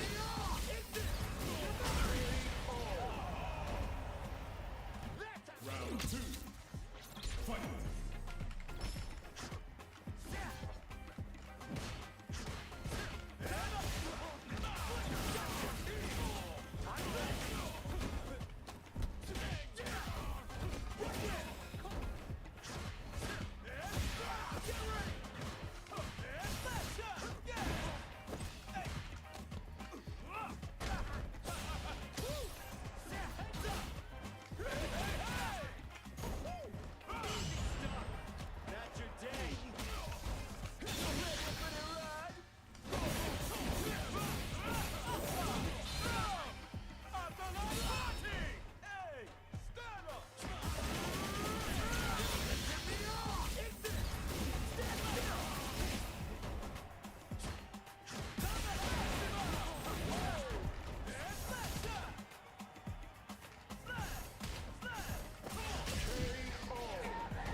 I did not mean to do that.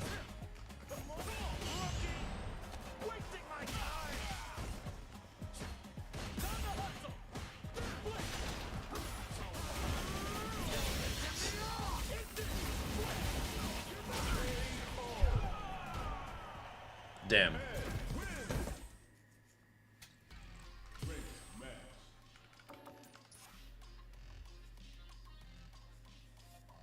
It was looking so good until it wasn't. These things happen, you know?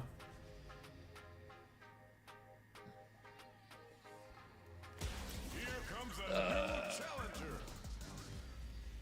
Alright, please. Please, please, please, please, please. Hit 140.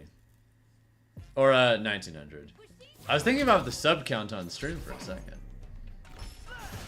I also wouldn't mind that hitting 140.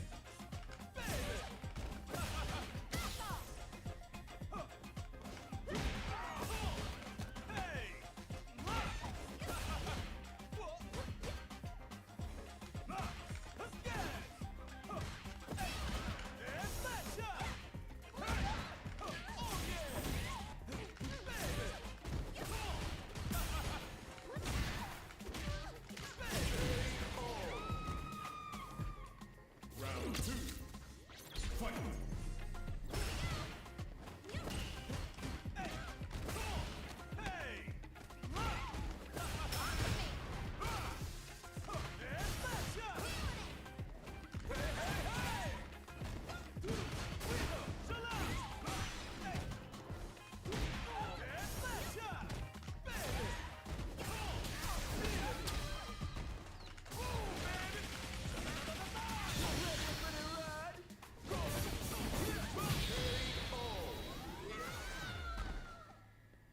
DJ win.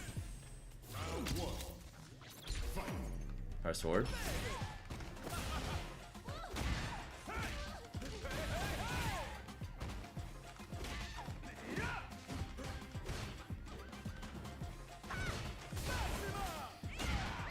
Thought they were gonna do the little hop. That little fuck ass hop that she does sometimes.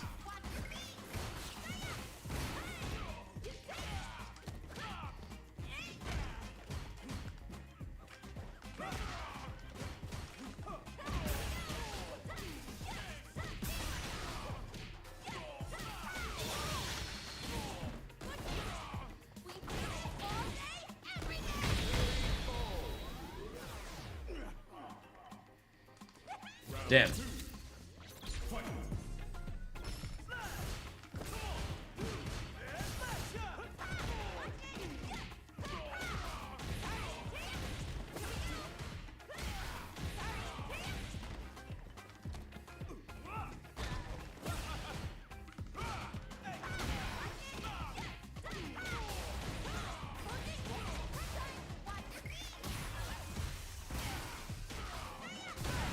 What the actual fuck?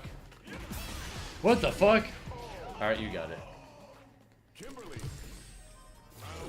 I have no idea what they were cooking there. Speaking of cooking.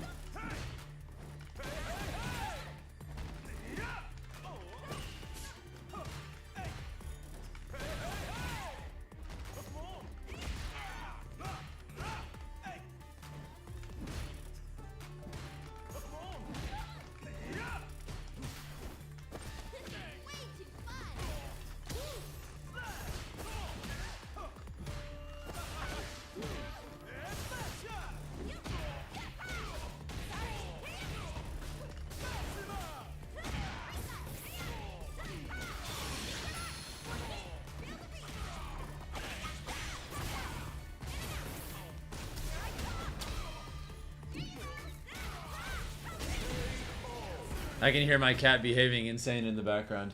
Bunny! What are you doing?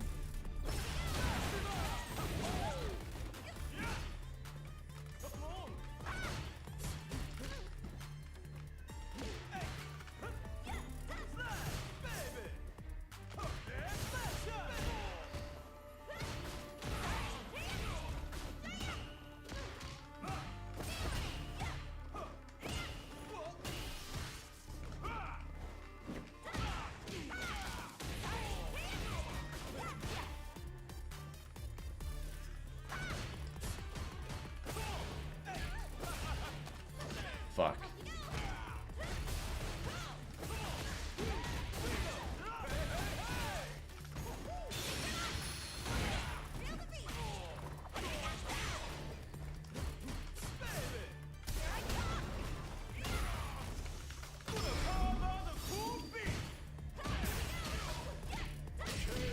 We are in fact really grinding Corazon, yeah. We are in fact doing that. To mixed results. It was looking really good for a little bit. Now it's looking less good. Alright, I think there's about 40 minutes left until... maintenance starts, so that's gonna have to be it.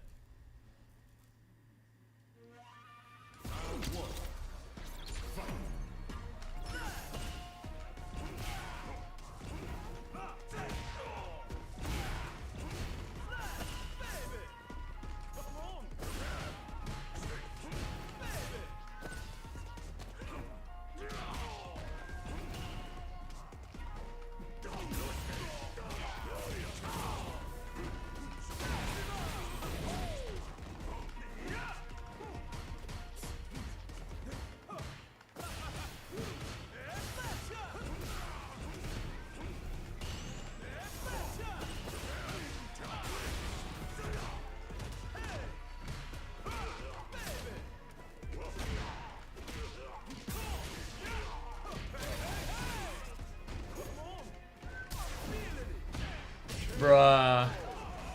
I'm so surprised he landed behind me there.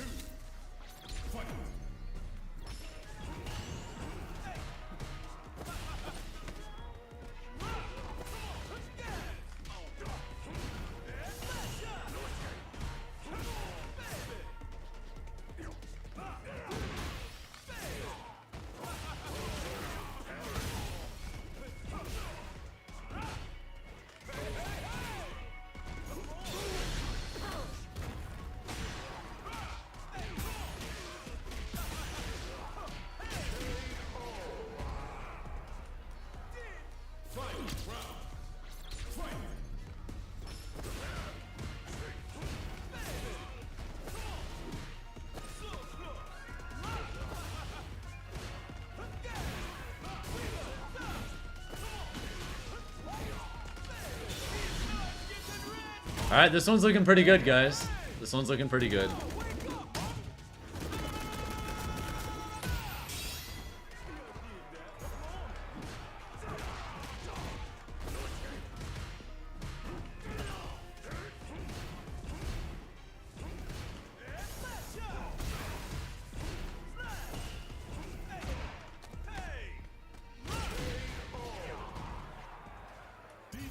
Yeah, I wasn't sure if it was gonna combo or if that was a true punish or not. That's why I went for the grab.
Delicious.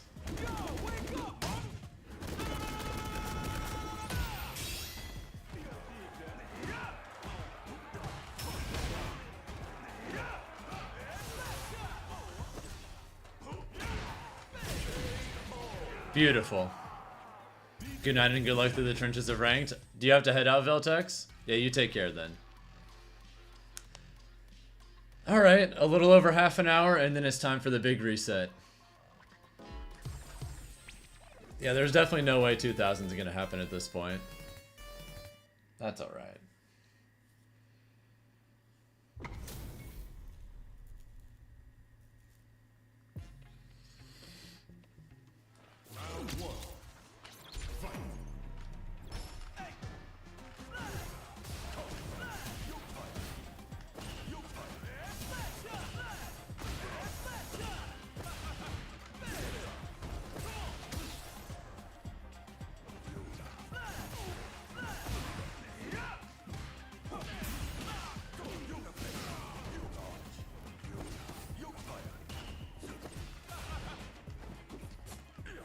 Fuck.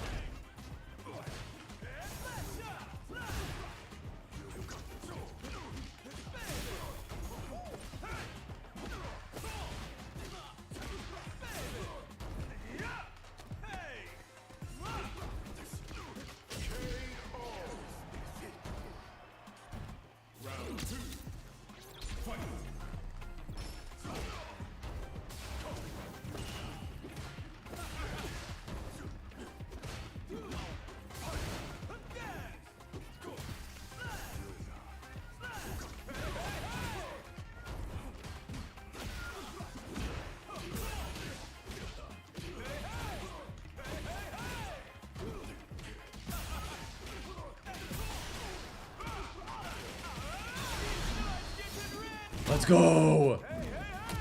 Alright, I think if I clutch this and win the next game too, it's like 1890-ish, give or take. I think. Not 100% sure. Maybe exactly on the dot, because I went +7.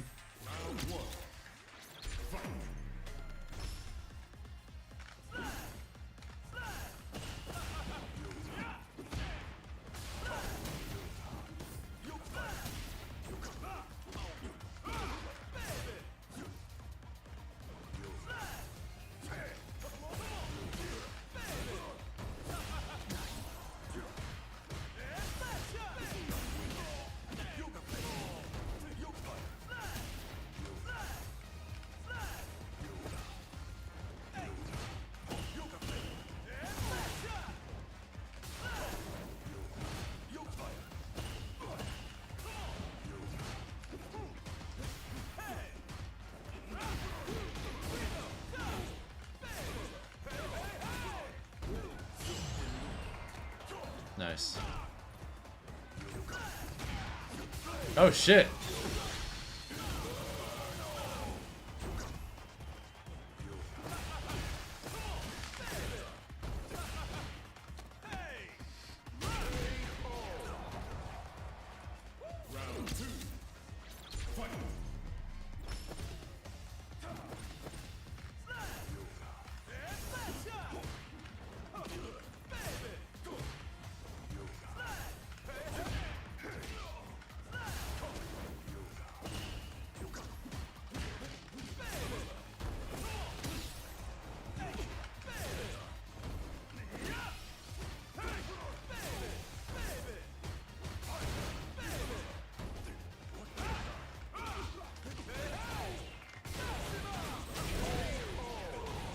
Alright, 80, 89 or 90? Which one? 90, let's go!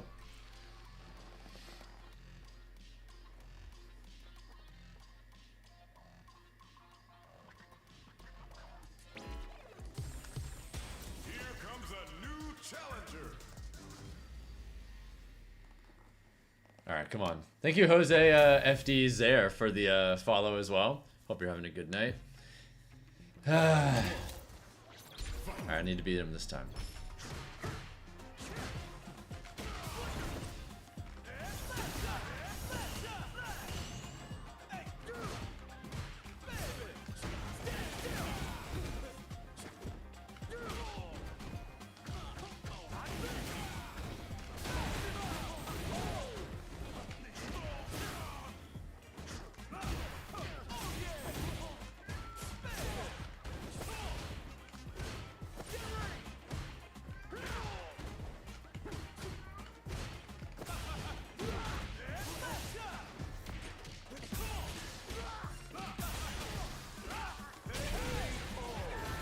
Beautiful.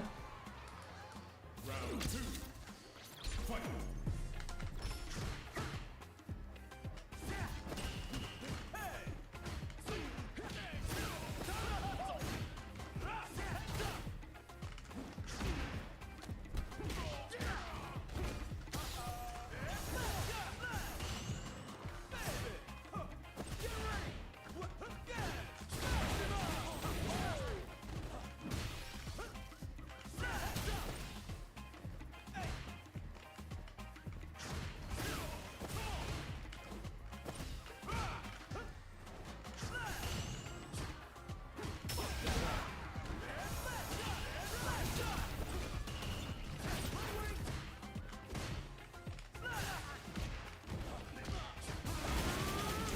Fuck. I could have blocked it all, but I didn't.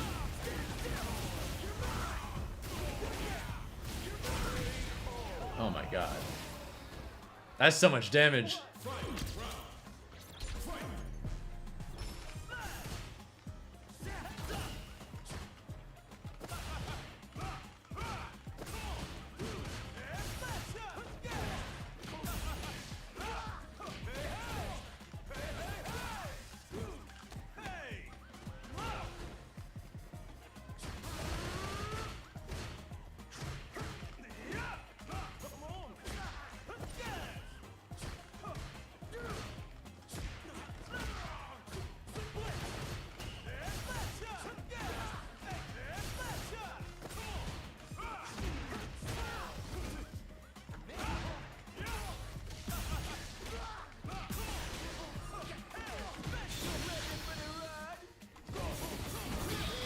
Bingo. One more game.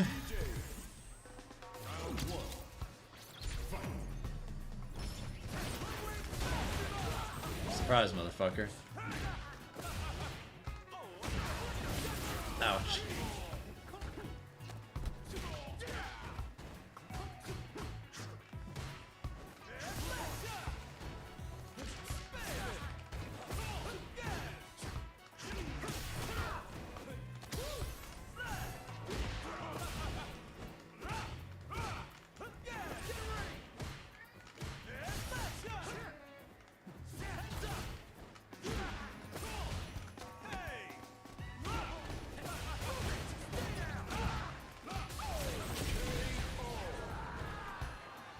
Slow DP moment, we take those.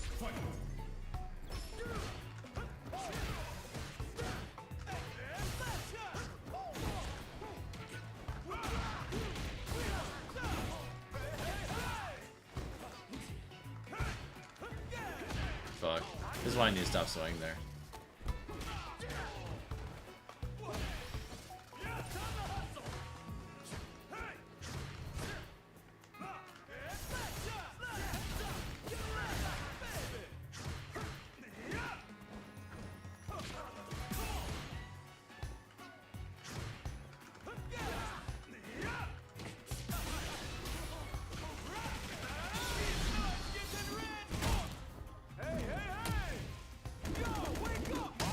Woohoo! 1900 again! Alright, I have 24 minutes left. That is not that much time.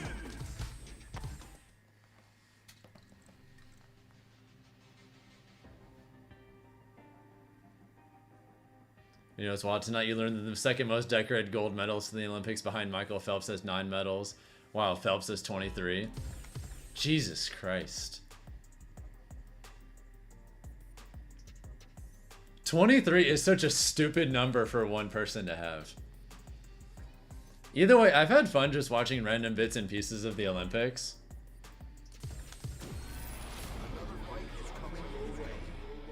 One random thing I saw that was really cool is this one Korean girl that won like a gold medal in shooting.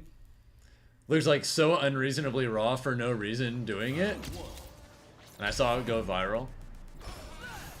It just looks awesome.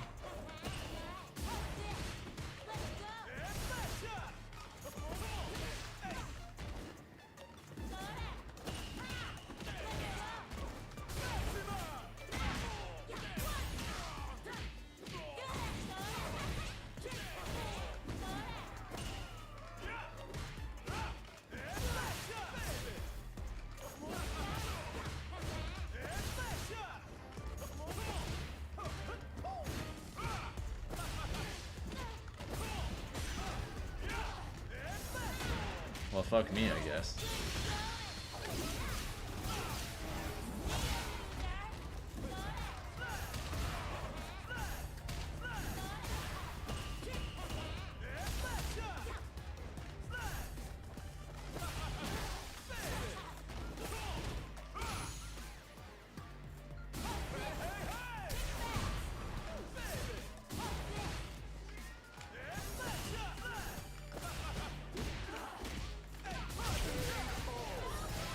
Waiting for the 100-meter dash yourself. That's probably going to be cool to watch, too. Fuck me.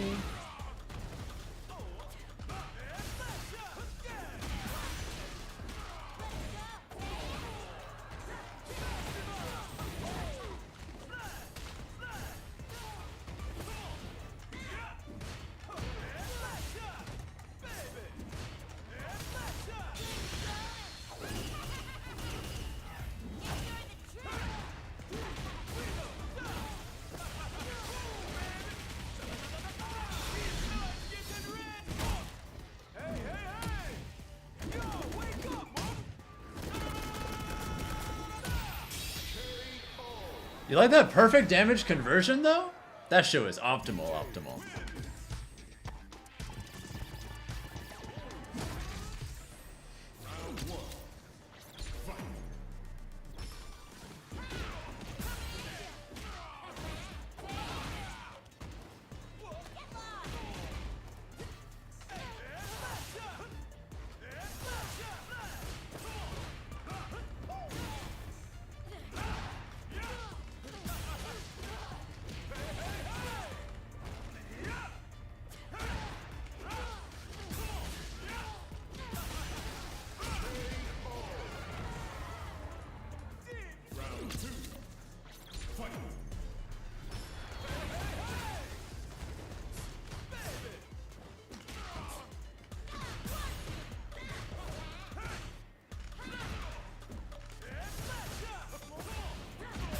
Shit.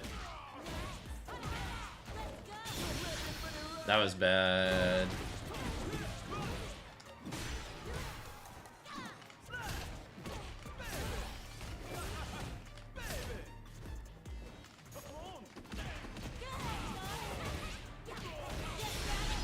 shit.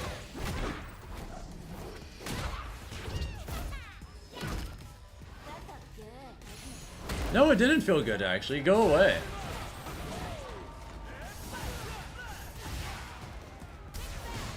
Oh my fucking god.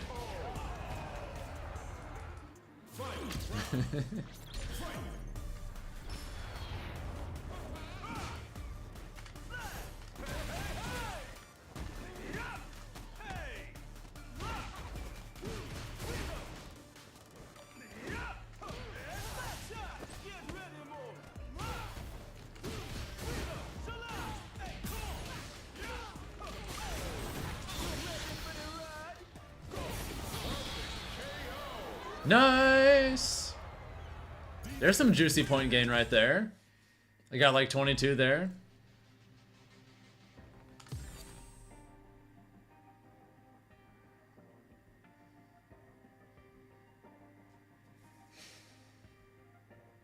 Well, guys, that's where it ends officially. Yep. I guess they started server maintenance 20 minutes early. Well, 1926 is the final score. Man. Where's the cutoff for legend right now?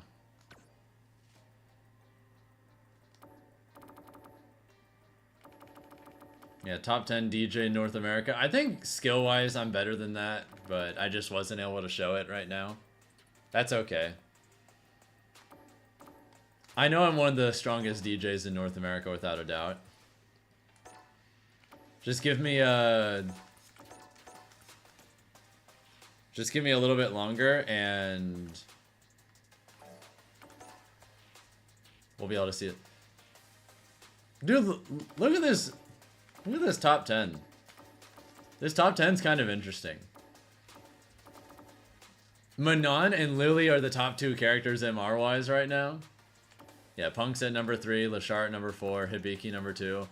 I think this is that one Japanese Manon that's super good. I can't remember how to pronounce their tag off the top of my head, but Satoru, another really good Japanese Rashid, another Ed, Oraren, Kazunoko.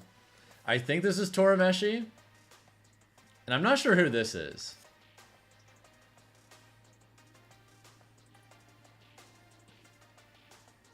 Is this Ryukichi? Because I know Japan has a fair amount of like really strong kin players. Is this Ryukichi? Might be. Yeah, and then you have like Tokido, TS, Mina RDs.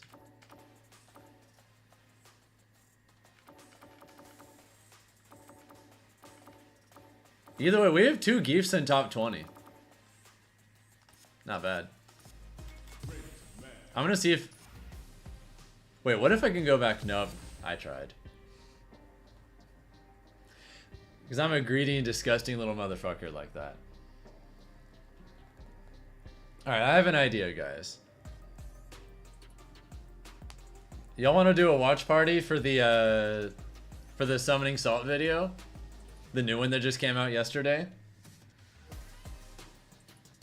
I kind of need to use the bathroom, but here's what we're going to do. I'm going to run a quick bathroom break, feed my cat, and when I come back, we're going to watch the new Summoning Salt video, because why not? Alright, be back in just a few minutes. Short bathroom break, and going to feed the cat.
Alright, we back. It was a fun ride, Street Fighter 6, but that's it for you tonight. Alright, let me change the title for everything.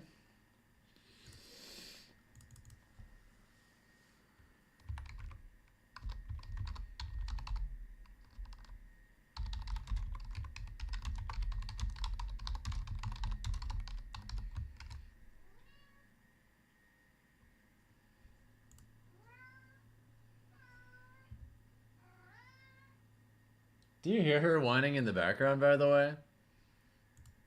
Can y'all hear that at all?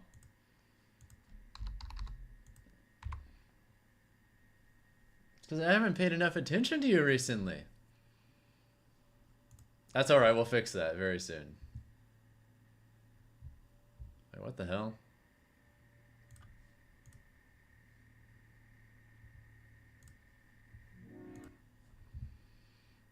Yeah, my shit was glitching for some reason for a second there, but...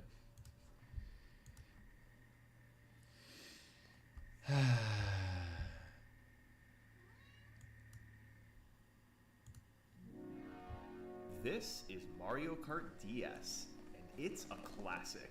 Online racing, mission mode, retro... Did any of you guys actually have this game, by the way? It was extremely popular in its heyday, with millions of gamers racing against each other. But that was nearly 20 years ago. Holy Its popularity has died down with each new... 2005? This is a retro video game now. That hurts my soul. Oh. Oh, that's retro now. release in the series. These days, most That makes me people feel old, moved on damn. from Mario Kart DS. And yet, I used to play this with my there's sister a still lot, group though. of gamers who never stopped playing it.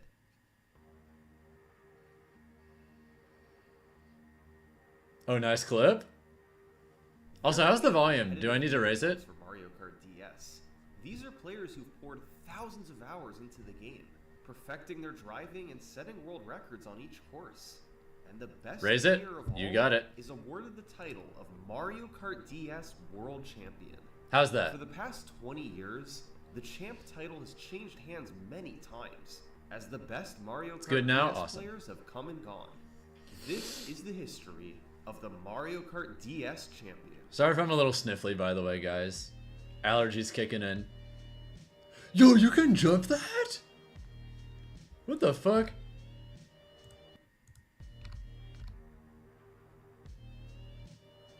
You can do that? Oh shit. I've never seen that before. That's probably gonna be my reaction to a lot of things.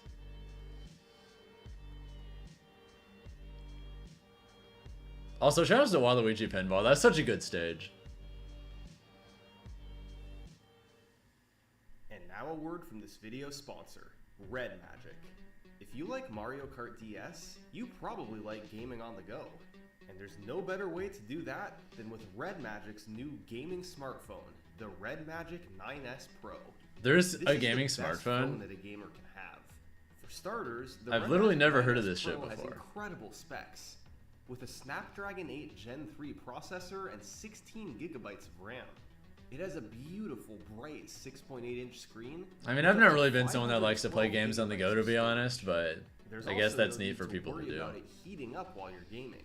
The 9S Pro has a cooling gel that results in Usually if I'm not streaming, I'm just not playing video games at all, to be honest. So, no matter how powerful the game you're running, your phone will stay nice and cool. The battery life is also incredible, lasting up to 56 hours on a single charge. The Red Magic 9S Pro is equipped with what you need to play nearly anything, including 4D vibration and 520Hz shoulder triggers. And for the retro gamers, this phone has classic gaming wallpapers that you can actually play. While the phone is in standby, Hey, I'm working on a Revio, you know? Tetris or Snake to pass the time. If you want the best phone for gamers on the go, pick up a Red Magic 9S Pro. You need some love, There's don't 4 you? colors to choose from. I have Cyclone, but they're all cool. Click the link in the description or pinned comment to get your phone today. 5 a.m. moment, Thanks but yeah, again you to support Red me. Magic for sponsoring this. Well, I'm gonna keep going and I'm gonna keep getting stronger. Rest assured. 11/14/2005. November 14th, 2005, Mario Kart DS is released in North America. And This launched game is right like 20 alongside years it old. is the Mario Kart DS time trial website. These fan-made sites existed for each game in the series. Players could submit their fastest times on each track and compare against others around the globe. Oh, individual time trials, Mario yeah. Kart DS has 32 tracks. Each track saves both your fastest single lap and your fastest 3-lap race. So, that's a total of 64 times where racers could compete. Players submitted their times via So I guess he has email 64 on individual world records. That's cool. The very first player to send in times was the owner of the time trial sites, Mark Jones. He was a competitive Mario Kart 64 player, yet wasn't particularly good at Mario Listen to this. Yes. But since he was the first to submit, he became the world champion by default on November 15th, 2005. However, Mark would only be champion for one day, because on November 16th, someone else submitted all of their times, Michael Freed. Michael was a veteran of the series. He held world records in both Mario Kart 64 and Mario Kart Double Dash, and was still ranked very highly in each game. Who's a good kitty? Unsurprisingly, he was also really good at Mario Kart DS, and he started sending in world I have a record very after sweet, world record. very So, lovey How cat. did Michael get fast times in Mario Kart DS? Well, like most games in the series, it's important to take good lines with your cart. Oh, and that avoid jump? Slowdowns. That TikTok This jump same is principle sick. is seen in every Mario Kart game. But Mario Kart Then yeah, this is the DS new has summoning Saul another video. important mechanic not seen elsewhere. Because right when the game was released, players discovered that the game's mini turbo system could be abused. A mechanic known as snaking. Didn't they have this on Mario Kart Wii By too? hopping into a direction, then rocking the D-pad left and right twice, you charge a mini turbo that gives you a burst of speed. Now, in other Mario Kart games, these mini turbos take a while. Also, to if I come up. remember correctly, there was a Besides form of being snaking that close was to really a common in long F-Zero turn. GX too. But in Mario Kart DS, they're much quicker. They take just 3/4 of a second to build up, and the boost you get can last longer. I than love how this. people play games trying to exploit and you just can having nonstop fun. Charge mini turbos Well, throughout that's the whole race. that's what makes Alternating between speedrunning a left thing, and right yeah. Mini turbos on straight paths. You have to constantly rock your thumb back and forth on the D-pad through the entire race with little to no. That's one of the cool things about games when you If think about can it. Master it. I think it's cool that I personally am a big appreciator of when games are both like really solid and relatively non-glitchy for the casual player, but then if you go far out of your way enough, you can break it in interesting and meaningful ways that give you a completely different experience. You know? I think it's cool. Like a really good example is if someone plays like Breath of the Wild normally, a normal person playing Breath of the Wild is not really going to have glitchy or weird moments. And yet that game is like turbo broken on a deep level. If you're good enough at doing highly precise, weird things to get all sorts of unintended and interesting results, like being able to fling yourself at stupid speeds, using stuff with, God, what's it called again? The time stop power? Whatever that was. Like, I think that's like the ideal way for a game to be broken, is for it to be like pretty tight from a casual player perspective, but for like the crazy people who just want to really get into the science of it all, there's a lot of extra stuff to get into as well. It allows you to go much faster than normal. Yeah, Mario 64 is another Mario game that's Kart very DS's broken. most famous mechanic, snaking. I actually speedrun that game for a while. I wasn't bad. Thanks to his mastery of snaking, I think my best combined with his run was experience in like, other Mario Karts, Michael Freed quickly became I want to say I had the like an best 18-minute, 16-star November run. 19th, That was like he my actually PB, was held like 18 all minutes. 64 of Mario Kart DS's world records. Now, this was only 5 days. All after 64? launch, so competition was limited. But those who submitted times could not keep up with Michael. That's kind of... November 22nd, a player named Christopher McMullen managed to wrestle the champ title away from Michael, but it was very brief. Later that same day, Dude, Michael freed the took it GOAT. back to top spot, and then quickly made it back to 58 out of 64 world records. This dominance continued for weeks. While he couldn't hold Your little all brother the can records, play Mario Michael Odyssey in less than 2 regularly hours. held I think the world record for Odyssey right now is by like January 2006, he'd been the champ for 2 months. like 56 or 57 essentially ever minutes, since the something game's like that. release. And It's kind of finally, insane. He began to see some competition. His I love record totals speedrunning, started if you to guys fall, didn't realize by down now. to only 38 out of 64. Even though he continued setting world records throughout the month, he was still slowly losing ground. And much of that was because of one challenger. By the end of January, a man named Miguel Rodriguez had moved into second place. Michael I know and of Miguel Player were 5. I haven't like opposites. met the guy, While but Michael was a seasoned yeah, Mario you're talking about the Kart Zelda veteran, speedrunner, right? Miguel had no competitive Mario Kart experience. Especially Breath of the Wild. He just happened to be really good at Mario Kart DS. Throughout January, Miguel chipped away at Michael's record total. By the end of the month, Michael's lead Has he was done just anything crazy 49 to recently? 18 and actively shrinking. That being said, world record total is actually not how the champion is determined. Instead, it comes down to something a bit more balanced: average finish. Average finish is essentially your average ranking across all tracks. The lower your average finish, the better. For instance, if half of your times were world records, but the other half were all in 50th place, your average finish would be 25. This score is much worse than a player who has no world records, but is in second place on each track. That's an average finish of just 2. I actually kind of like this system rule. rewards consistency above all. The goal isn't just You beat world Breath of the Wild in records, 23-23. to get good times on every Damn. last course. I think with how long Breath of the Wild has been out and how broken it's gotten, something tells me the last minute barrier they can break, unless they find something genuinely absurd, is like a 22:59 or something like that is probably like the final barrier before the game is like as broken as it can possibly be broken, outside of something, you know, really ridiculous being found for new tech, but still. Any weak time severely hurt your score. So, even though Michael had a solid world record, Yeah, sub 23 is probably like the had more holy grail at balanced this time point for sheet. Breath of the Wild. And as a result, his average finish had nearly caught up to Michael. And after a few more improvements, Miguel did it. He became champ despite holding fewer world records. For the first time since the day after the game's release, Breath of the Wild is one of the best games you Mario ever Kart played. DS Which had do you a prefer new between that and Tears of the Kingdom? Over the next few months, the game became more popular and the champ title changed hands repeatedly. In April, I love both, but I Lynn personally and prefer Lars Tears. Stelzig briefly took the top spot, but the very next day, Miguel beat him back. Tied with Mark Jones for the shortest reign in Mario Kart DS history. A few weeks later, Michael became champion for the second time. However, his second reign would be much shorter than his first. Just 2 weeks later, Michael was surpassed by the number 5 ranked player.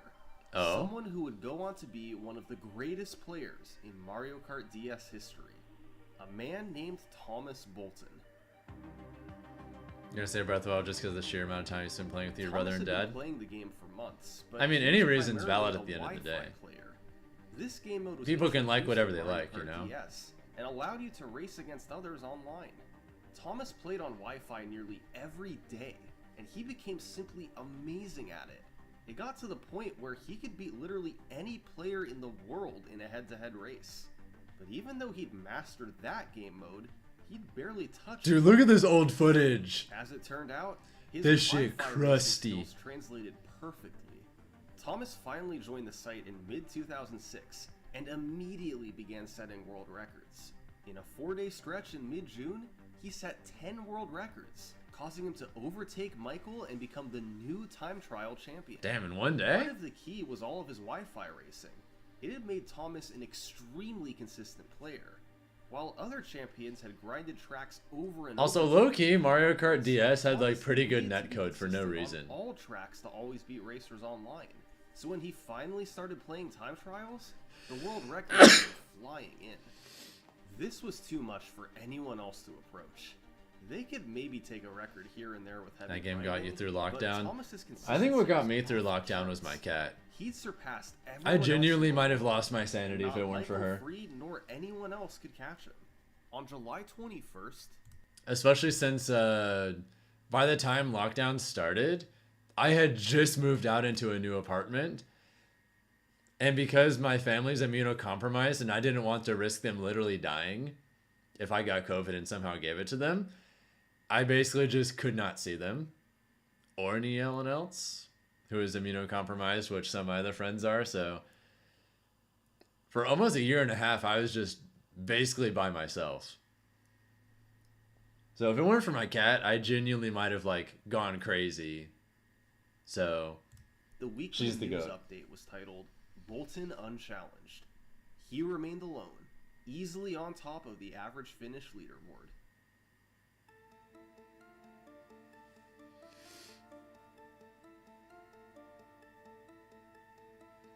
It's going pretty good, Arcana. We're watching the new Summoning Salt video. This shit's pretty cool so far.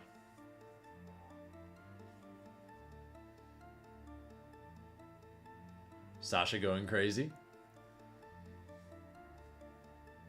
Although Thomas seemed invincible just weeks ago, Sasha Bronninger was making a meteoric rise. Out of nowhere, he went from setting a record every few weeks to setting them nearly every single day. Thomas was playing too, but he couldn't keep up. He was still number one for Favorite now. game of all time is Ark Something Evolved. would That's a good change choice. fast. Sasha was about to pass him to become champ. Thomas did his best. I think the closest thing Sasha I have to a kept favorite is Majora's pouring in. Mask. And after a flurry of activity from Sasha in mid-August, a new champion was crowned. At the very least, it's top What 5 for me. just happened?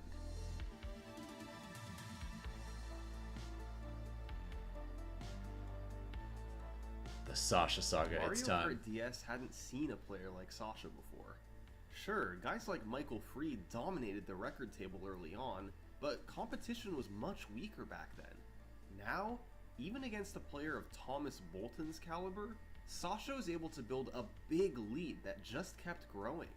By the end of October, Sasha had 28 site records. Your Thomas favorite had game should be pretty 17, easy to guess. Nobody else had Ah, more than Chrono 6. Trigger Enjoyer. Sasha and Thomas That shit were a godlike. cut above the rest, but one was clearly ahead of the other. Also, on the topic of Chrono Trigger, I have a potential hot take. I prefer Chrono Cross. That's all I wanted to say. Sasha was I absolutely not love good, both, though. but also ruthless. Whenever Thomas posted that he'd set a new record, Sasha took that as a call to action, and within days or even just hours, Sasha always beat him. They're back. both It like happened 10 out of time 10s and to me, time but again. I have a slight There preference was for almost Chrono something Cross. arrogant about Sasha's posts. They often had a smiling emoji, like he was daring you to try and beat one of his times. And if you did, he'd make sure it didn't last long. You prefer Cross's Other soundtrack? site members were Dude, the absolutely Cross soundtrack's invested so in Thomas and good. Sasha's rivalry. There was a Did you know there was a Chrono Cross was released physically, but only in Japan, and it's the Radical Dreamers edition that has Radical Dreamers and like a whole bunch of other features on it too. It was only physically released in Japan, but guess what? Last year when I went to Japan, when I was in Akihabara, I went searching for various like Japan exclusive games, and I actually found it. So I actually have I have a physical copy of Chrono Cross on the Switch, which you only can do in Japan, so I brought that shit home with me. lot of debate about who was truly better. Most were on Thomas's side. Let's see it. Fuck, where is it actually?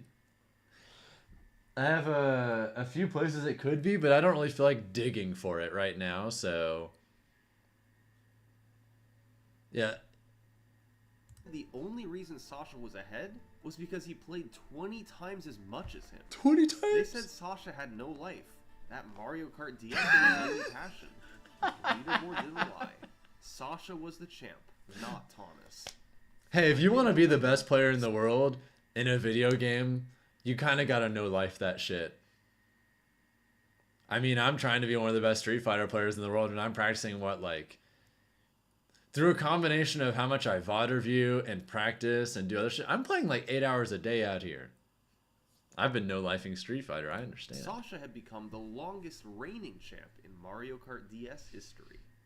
But in December, Thomas made another push for the top spot, and this time, he took a different approach.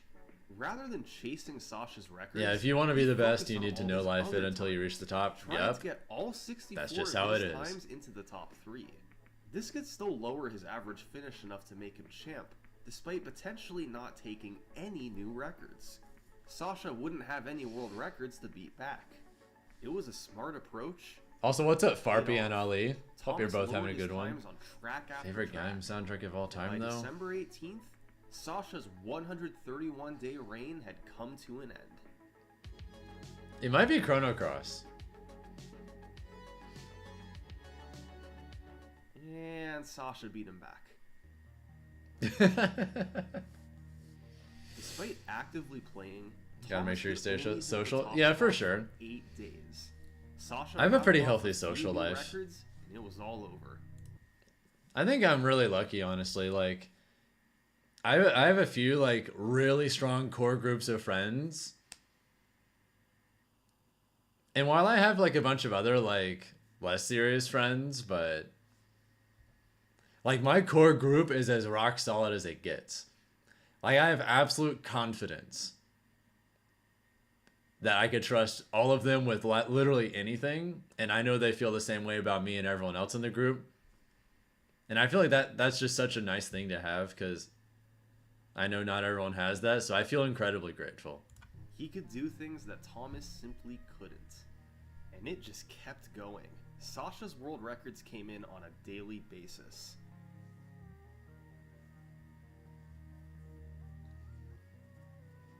You're a big introvert, even you'll admit that it feels good to see friends. As 2007 I'm rolled kind of around, an it seemed introvert, like there'd but be like, no hope of ever I doing also anything. love parties and shit like Thomas had that. missed his one opportunity. And I have a pretty big social battery. Then, in early 2007, there were 2 big changes. How'd the MR grind go? I got close-ish to Change 2000, number but one, didn't get there the in time, replay sadly. code. You may have noticed the lack of video footage thus far. That's because Mario Kart DS's built-in replay system is horrible. For other Mario Kart games, the replay of a race has the same camera angle as the race itself, directly behind the kart.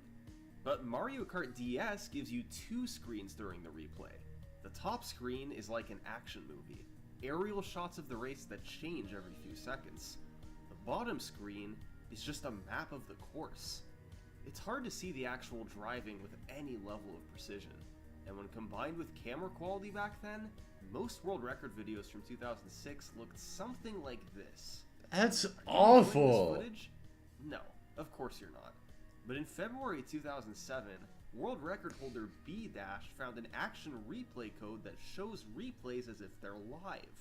This was a huge God boost bless. for the quality of Mario Kart DS world records, and going forward I'll be able to show you more of them. Change number 2. The PRB leaderboards were created. Back in December 2005, a player named Minsan found something called Prolonged Rocket Boost, or PRB. Oh, By new getting the tech? maximum start boost and starting a mini turbo immediately, as long as you're able to snake and preserve this top speed, your kart enters the glitch state of PRB. You're then able to drive off-road without slowing down. PRB saves a variable amount of time. On tracks with no off-road areas like Waluigi Pinball, I guess if you're able to it saves maintain top nothing. speed, that's But crazy. on tracks like GBA Luigi Circuit, it can save a few seconds. The key is that you can't stop snaking at all, or you lose PRB. It's very difficult, and was deemed to be a glitch, so it was banned from all submissions to the website. But in March 2007, site admins revisited PRB, and decided to allow it on its own leaderboard. Both PRB and TikTok clocked the non-PRB course mid. You have like the Mario nearly 64 equal level? prestige. That's actually one of my PRB favorites from allows Mario for 64, to be faster honest. times Overall, that's what we'll be tracking for the rest of this video. So Yeah, this is Mario was the Kart state of DS. the PRB This is the new leaderboard Summoning in Salt video, 2008. Sob. Sasha was still number 1 and Thomas was number 2, by about the same margin. This came out last night. Number 3 was a player named Julio. And number 4 was a player named Fabian.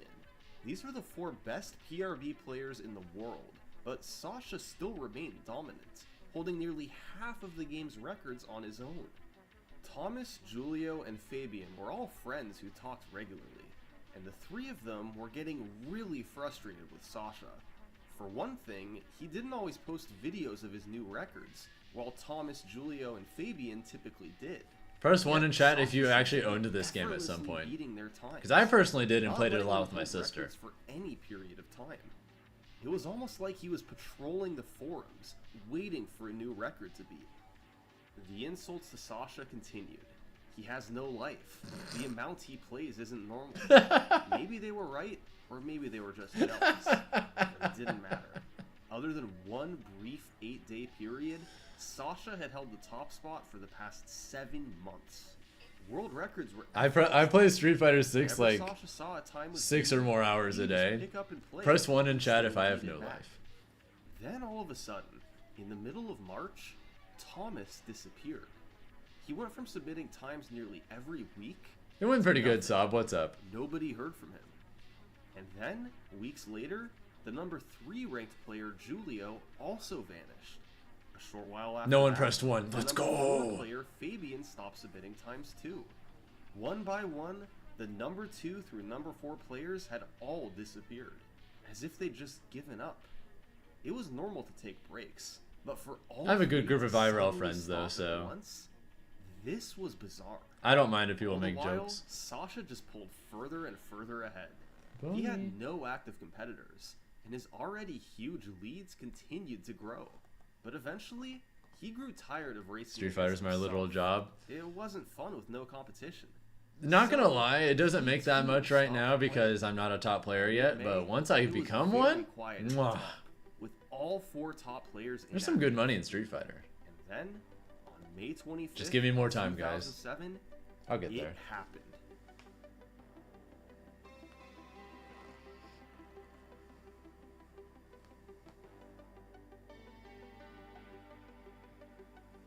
People are finally beating Sasha. It was a sneak attack. They'd been playing all along, but secretly so that Sasha couldn't play defense. For weeks, Street Fighter is they'd very been lucrative setting compared to world records Smash. offline. Yeah, this weekend there's Now the that they'd done enough to EWC affect Sasha's Last ranking, Chance they qualifier, suddenly and that's a posted multi-million-dollar tournament right there. End result, And there's also a qualifier circuit for another tournament that's a multi-million-dollar event as well. In addition to Red Bull Kumites, starting next year, there's gonna be like 4 Evos a year, which also have like a lot of money, and a shit ton of other sponsored events and all these other things. And man, wish we could all chat together cross plat. That's why I have the thing that's on screen. That way you guys can all see each other. Like the Twitch viewers see what you're saying, Sub. They see you, you know. So for those of you who watch chat on screen, you're able to see each other, even if you're in YouTube or Twitch, you know? Yeah, there's gonna be Evo Singapore, Evo France, Evo Las Vegas, something like this were done today, there and would be of course significant Evo punishment. Los Angeles as well. Players involved would be heavily criticized or punished. But in 2007, most of the community cheered them on.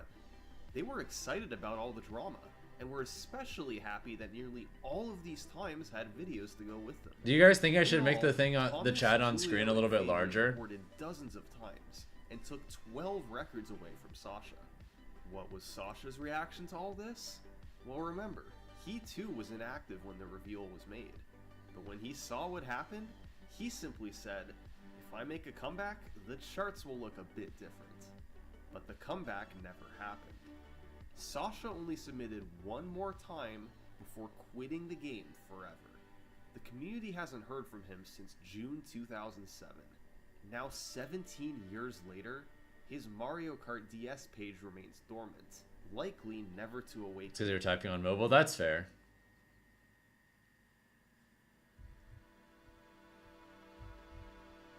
You want to type Pepsi Man in Twitch and YouTube, Nate? Like it or not, Thomas Bolton was back. Shout in out to the form. Pepsi Man skin Tactics aside, that you can mod he for was Captain still a Falcon very in Smash. popular member of the community. That shit nice. Thomas regularly talked to players on the forums and raced against them on Wi-Fi. But here's the thing. Everything we've covered so far, from Mark Jones all the way to Sasha, was just from Thank the you, first Nady Patey, year for and the a half follow. of the game's release. You love to Nobody's see been it. able to lock down the top spot for more than a few months. Well, I could make this chat a Thomas little bit bigger. Bolton, that was about to change. Alright guys, I made chat just a little bit bigger on screen. Let me know if that's like too big. Although his rise was controversial, Thomas became the best player the game had ever seen. With Sasha out of the way, he was able to go on a tear, setting world Alright, have a records good like night, they were Sob. You nothing. take care, alright? And by September 2007, he held an incredible 40 out of 64 world God records. damn. That's close to what Michael Freed was able to do right after the game's launch. And now, in a much more competitive era, Thomas managed to do something similar. It was remarkable. Fabian was Thomas's biggest rival in 2007, but he could only hold about 10 world records to Thomas's 40, with the remaining few records scattered among several players. Thomas also set some of the longest lasting records in the game's history during this period. In April 2009, he got a Choco Island 2 lap record that stood for the next 8 years unchanged. Damn. It was a masterclass in PRB, taking flawless lines while snaking... 8 years for one world record? And yet, That's kind of crazy, despite actually. all these records, despite having a huge lead over everyone else, I still call this period the reign of indifference. For one thing, Thomas still preferred doing Wi-Fi races over playing time trials, and when he didn't seem to care about his average finish at all. There were certain tracks he outright refused to play just because he didn't like them, like Rainbow Road and GameCube Luigi Circuit. Which makes it all the more remarkable that, despite these preferences, he still had the lowest average finish by a mile. No one was even close. He's the That GOAT. continued into 2008, as Thomas held on to about 40 world records. That summer, he began to get his first serious challenger, a player named Ben Stoneman. Ben's average finish began New player? plummeting, going from over 7 in March to just 4.21 in June. And by September, it was genuinely getting close. Ben and Thomas were separated by just over half a point. However, despite their close average finish scores, Thomas still had an absolutely massive world record lead. Ben had a few world records, but all 64 of his times were good. Thomas had a lot of world records, while barely bothering to play certain other courses. In other words, Thomas was playing for records, while Ben was playing for champ. It was pretty clear that Thomas was the better player, he just didn't care. If he'd just play Rainbow Road, he could pull away and leave Ben in the dust. Oh, yeah. But he refused. What was it about Rainbow Road that Thomas couldn't stand? Well, it was one of the very few tracks in Mario Kart DS with shortcuts. The rail shortcut is done by jumping after using a Oh, is he like a straight Mario rail Kart on the purist? rail, ultimately skipping most of the loop. And the pipe shortcut is done by jumping off the road and fooling Lakitu into placing you further ahead on the track. Thomas had absolutely no interest in these shortcuts. He preferred a more consistent play style, like when racing others online. Shortcuts didn't fit into that mold at all, with very different mechanics to the rest of the game. So, Thomas's Rainbow Road time stuck out like a sore thumb in a sea of world records. Throughout the rest of 2008, Thomas and Ben remained deadlocked, as their average finish gap remained roughly the same. But in 2009, Thomas kicked it up another notch. In April, he increased his world record total to 46, Holy while shit. moving a full average finish point ahead of Ben. And it all reached a peak in October 2009, when Thomas managed to hold 48 out of 64 possible world records. That's 75% of all PRB records in Mario Kart DS. Just incredible that someone is able to get this far ahead on a game that millions of people had played. Thomas felt that this might be his peak in Mario Kart DS. He'd been the champ for 2.5 years, and there were few courses where he didn't hold the record. Where else could he even go from here? All Thomas could do was sit around and wait for someone to get good enough to challenge him. And he thought Or that try and might do be all coming 64, soon. but he didn't seem to care. Turns out, he was right. Although it had been smooth sailing for Thomas so far, 2010 would be a much different story. This is Abel. Abel had been playing Mario Kart DS. Look, actual camera footage for the first time. In 2007. He became obsessed with the game, playing as often as he could and learning from its best players at the time, Sasha and Thomas. He embarked on a slow, steady progression up the rankings. He entered the top 10 by mid-2008 and the top 5 by early 2009. He hadn't been a threat to Thomas so far, but he just kept getting better. And now in 2010, he was officially a contender to be the next PRB champion. But there was also someone else. On Halloween night 2008, more than 3 years after Abel began playing, a weekly news update was posted. These posts talked about site activity from the past week, including ranking movement and world records.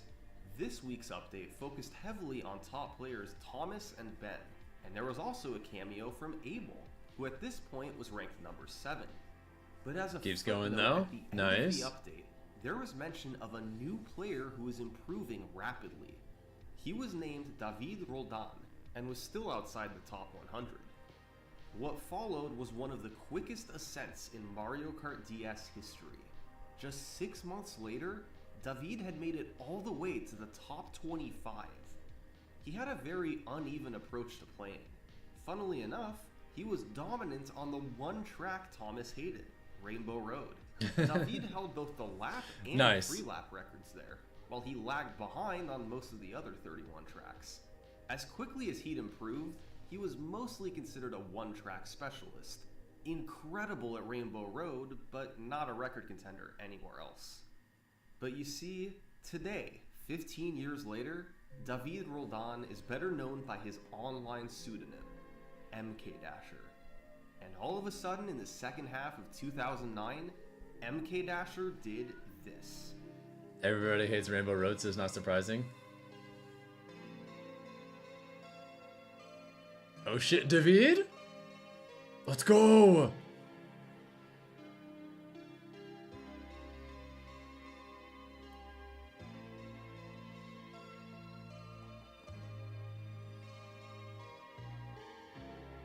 The race to champ was on.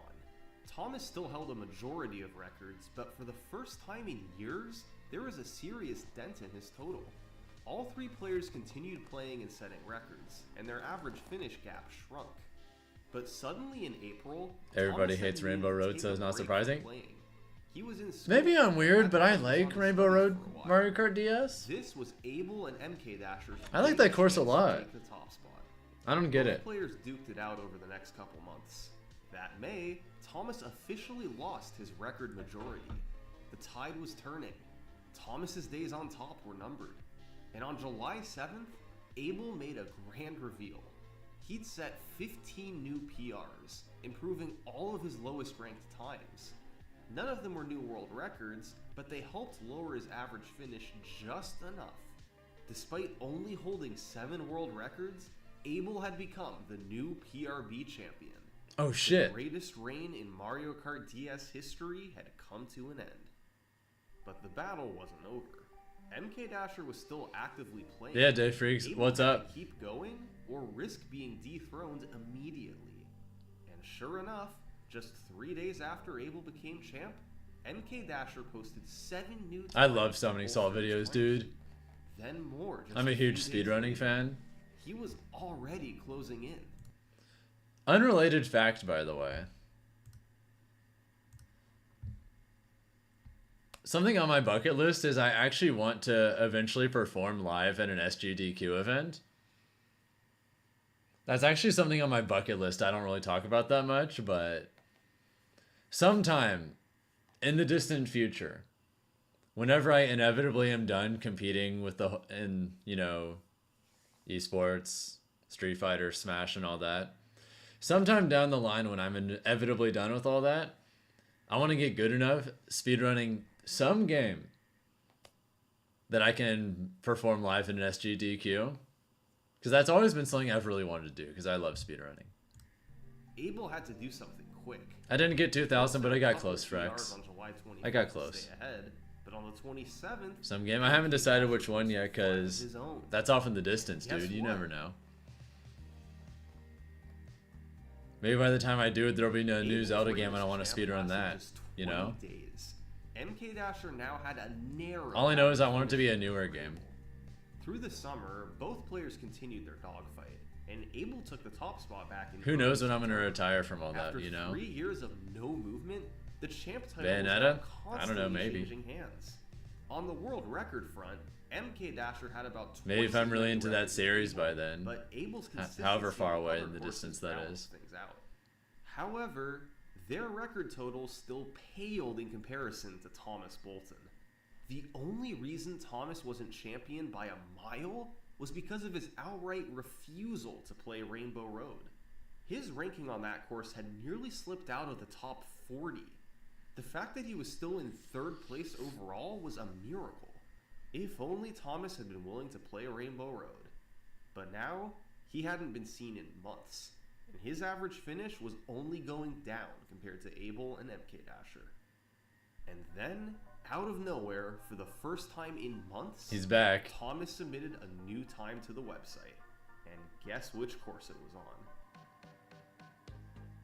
Oh, baby. Finally played Shortcut Rainbow Road. This wasn't an amazing time, barely ranking in the top 20, but it was an enormous improvement over 42nd place. This one time made his average finish drop by 0.45, enough to move Thomas back ahead of MK Dasher and Abel. The king was back on top. A few days later, he sent in more Rainbow Road times. This is what Thomas needed to do all along. Now, he had a decent average finish lead and a big world record lead. It was like a repeat of his last big reign. He seemed invincible to anyone else's challenge. However, Thomas was still quite busy with school, and after submitting a few more PRs in October, he once again stepped away from the game, potentially opening the door to MK Dasher and Abel. Holy shit. So, thank you, Gene Steeler John, for the $50 super chat. God damn. Thank you so much. You're going from Smash to Street Fighter 2. What's the biggest difference between the two and need tips for getting better? Because we're watching Saul, I just want to say your best speedrun is an hour and a half for a DKS 80%. That's cool. Wait. When you say DKS, are you talking about what game is that actually? Is that Dark Souls 1? I'd say the main thing you want to focus on for improving from Smash into Street Fighter is Street Fighter focuses way more on microspacing. So I think some of the most important things you need to do is get comfortable with moving forward and then immediately holding down back, because there's a lot more emphasis on just very slowly like turtling towards people rather than like larger dynamic movements, because microspacing is way more emphasized than it is in Smash. So finding ways that you can kind of represent threats in front of you so that people don't want to move forward, so you can then move forward yourself. Trying to figure out how to build your neutral to do that across matchups and in the context of your own character. That is the main thing you want to use as the basis for making a game plan for whatever matchups you're playing, whoever you play as, whatever. Drive rushes into more drive rushes. Depending on the character, that might be the move, yeah. Yeah, thank you so much, John. That's a fat ass super chat right there. Let's see. Some other stuff I would say that you want to do is, honestly, this might sound a little bit silly, but I mean, I stream Street Fighter pretty often, so feel free to come in at any time, and as long as I'm not like literally in the middle of a tournament, I'm generally down to just play people. So if you want to get games in sometimes, feel free to ask. Like, I don't mind just playing people, you know? And then, of course, once I play you directly, I could give you more direct feedback on what I see as well. So, yeah, feel free to just come in sometime. Like, I'm done with Street Fighter for the night. But I'm still going to be playing it more the rest of the week and really every other week for the foreseeable future. So, yeah, just come on in. Let's get some games. I can give you some direct feedback then, all right? You're a Manon main? Yeah, she's a bit of a struggle character right now, but I think there's a good chance she's going to get buffed again.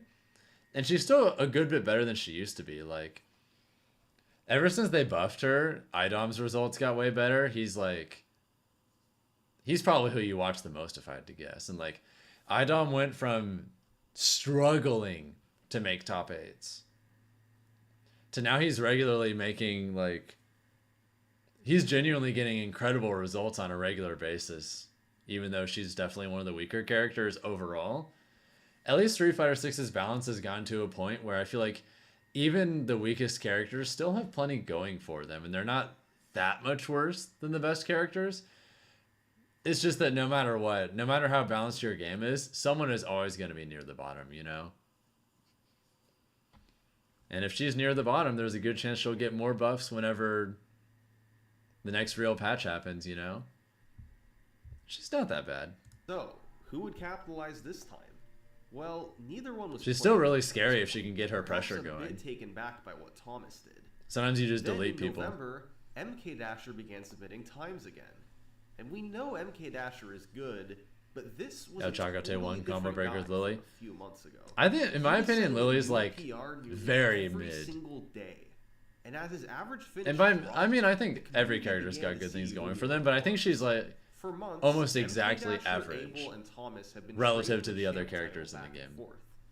But now, MK Dasher was a I don't think she's one of the stronger characters or one of the weaker. do things that the game Almost had exactly never in the middle. seen before.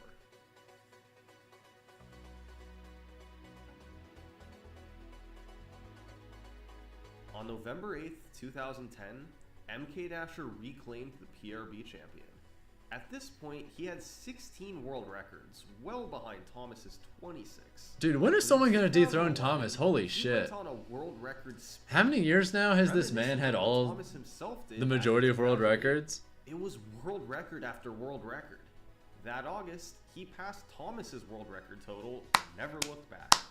Even when he wasn't setting world Finally. records, he was still cleaning up his timesheet. That's a damn good He reign for still Thomas, ranked though. times. Frap Snowland 3-lap, for instance, one of his weakest times in 10th place, he lowered by a full second.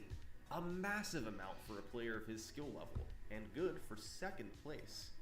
MK Dasher now had a big average finish lead, in addition to a big world record lead. He was easily considered the game's premier player. Just one hit gold, you can do it easy with her and you love her aesthetic. Compete with him at this point was Thomas.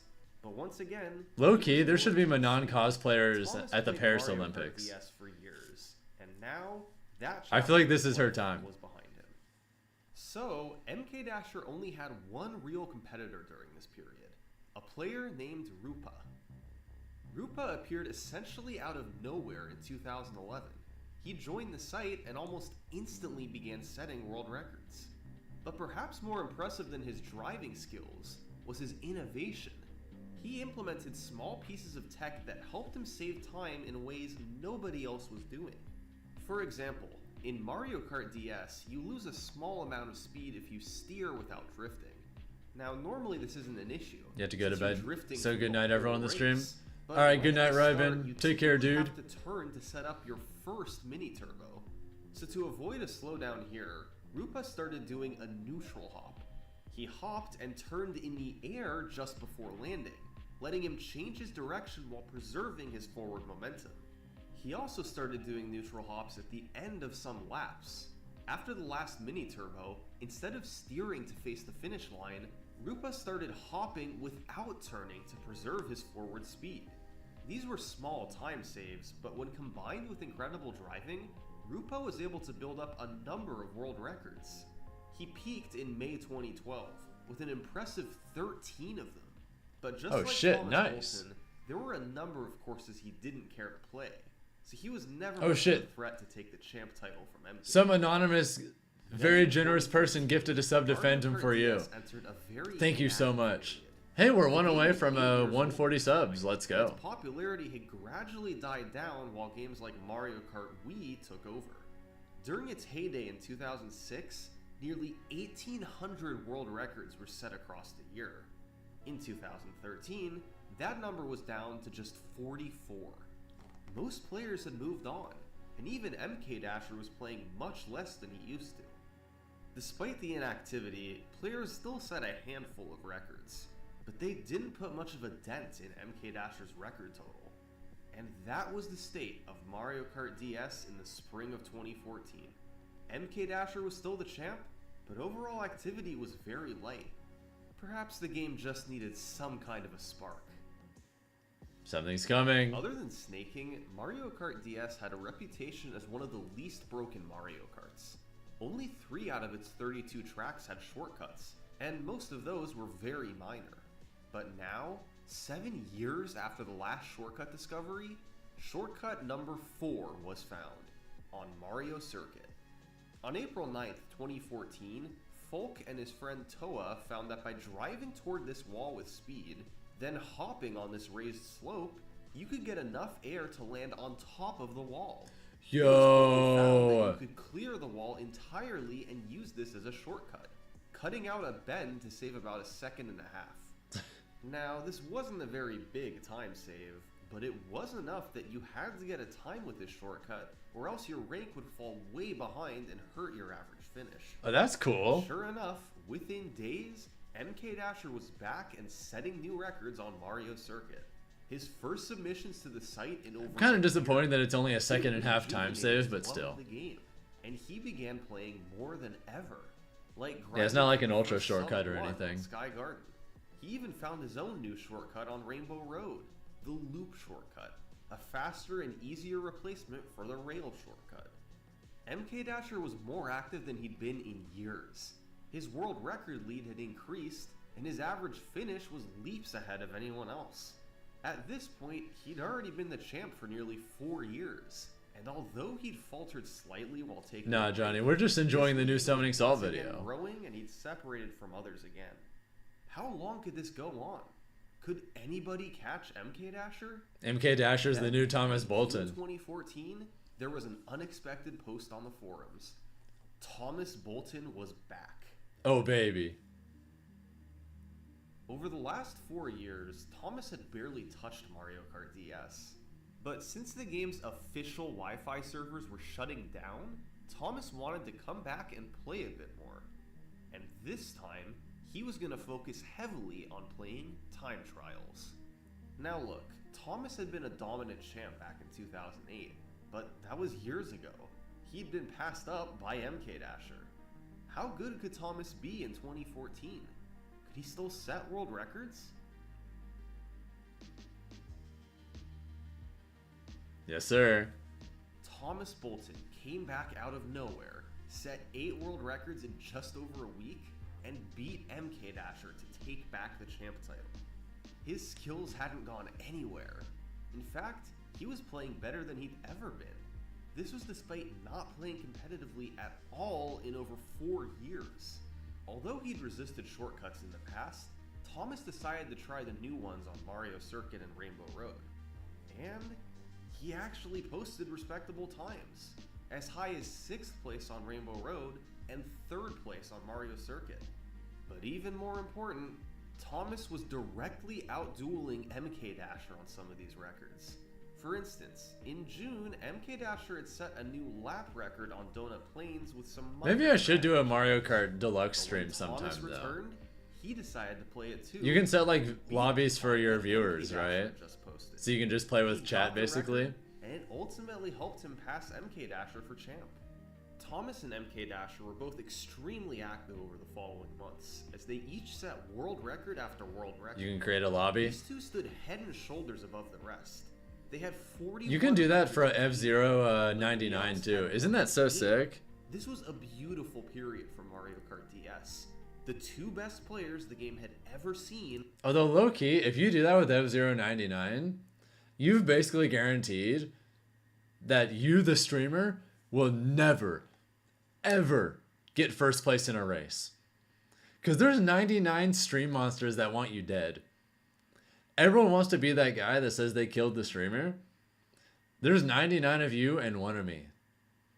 If everyone is going to be fiending for my ass, There's no way I'm winning. Ever. I'm going to die like early every single Battling time. it out and trading the champ title back and forth. It would be kind of But funny all though. good things must come to an end. While the summer months of 2014 had rampant record activity, by the end of the year, things had slowed down. And by early 2015, Yeah, I'm just going to get the bullied dust if I had do more or that. less settled. Thomas was just ahead of MK Dash. Mario Kart's probably a lot PRB more balanced for that, champion, I guess. But they were now both inactive. Probably not getting 99 anymore, but point still stands. Of the game's records. Low key, 2015 was another quiet when my year stream for gets the bigger, we could FPS. just do it Thomas off of the was in stream middle by of his itself. 7th reign as champ. Low But key. he wasn't actively defending his title. My stream's got to grow So the door a good was bit, open for but, you know. somebody new to make a move. Doable? That summer, guess who made a charge toward the top spot? No way.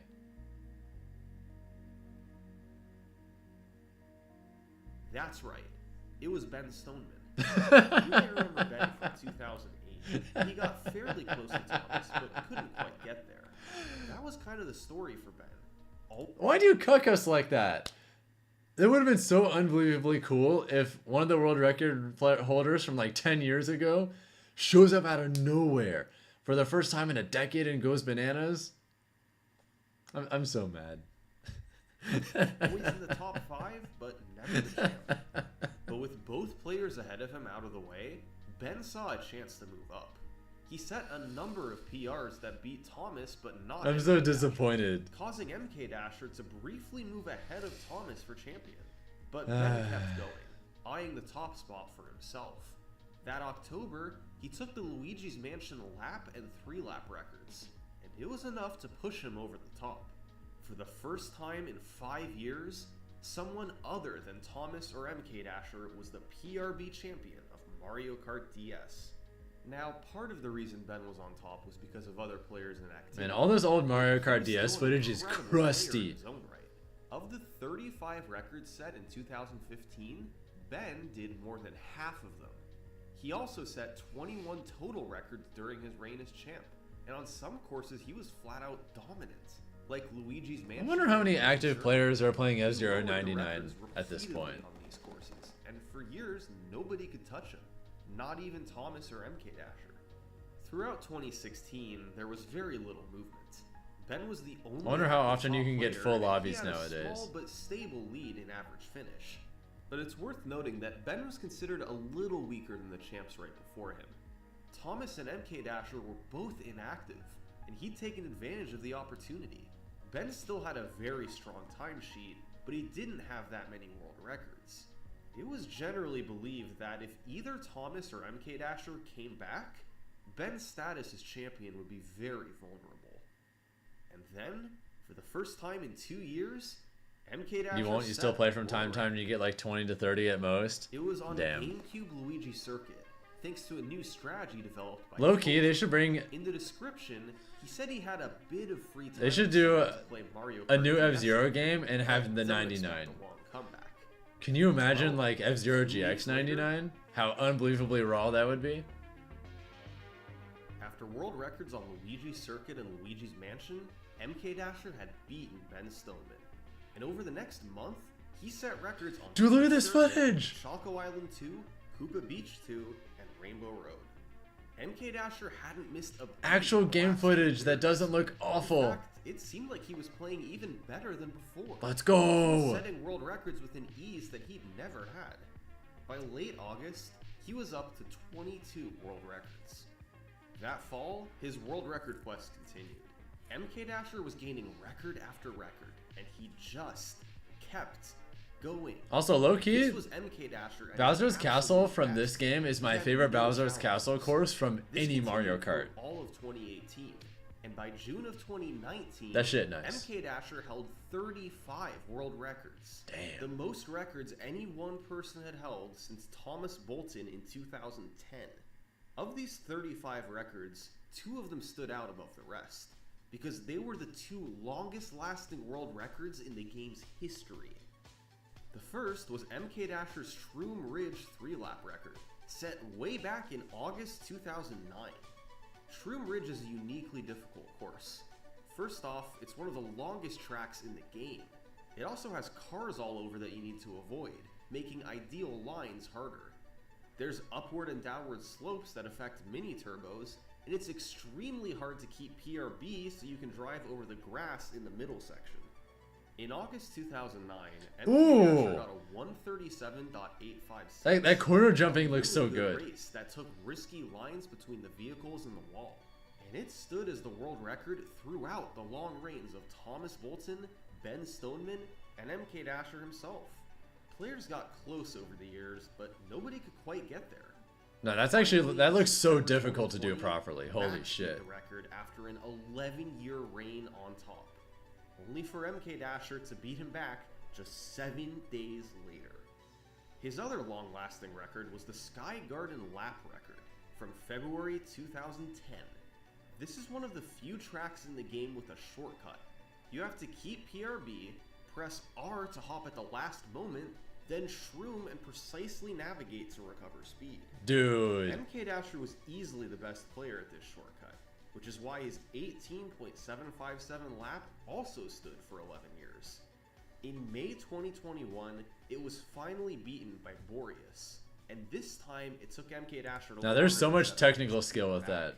It took Damn. him 8 days. Nobody else came close to MK Dasher. In the past, even when he was the champ, he had competition like Thomas or Ben. But now, there was really nobody. He held a majority of world records, and had been the champ for the past 3 years with a massive lead. MK Dasher seemed untouchable. But who are we kidding? We've seen this before. No matter how dominant the champ, no matter how amazing the player, nobody stays on top forever.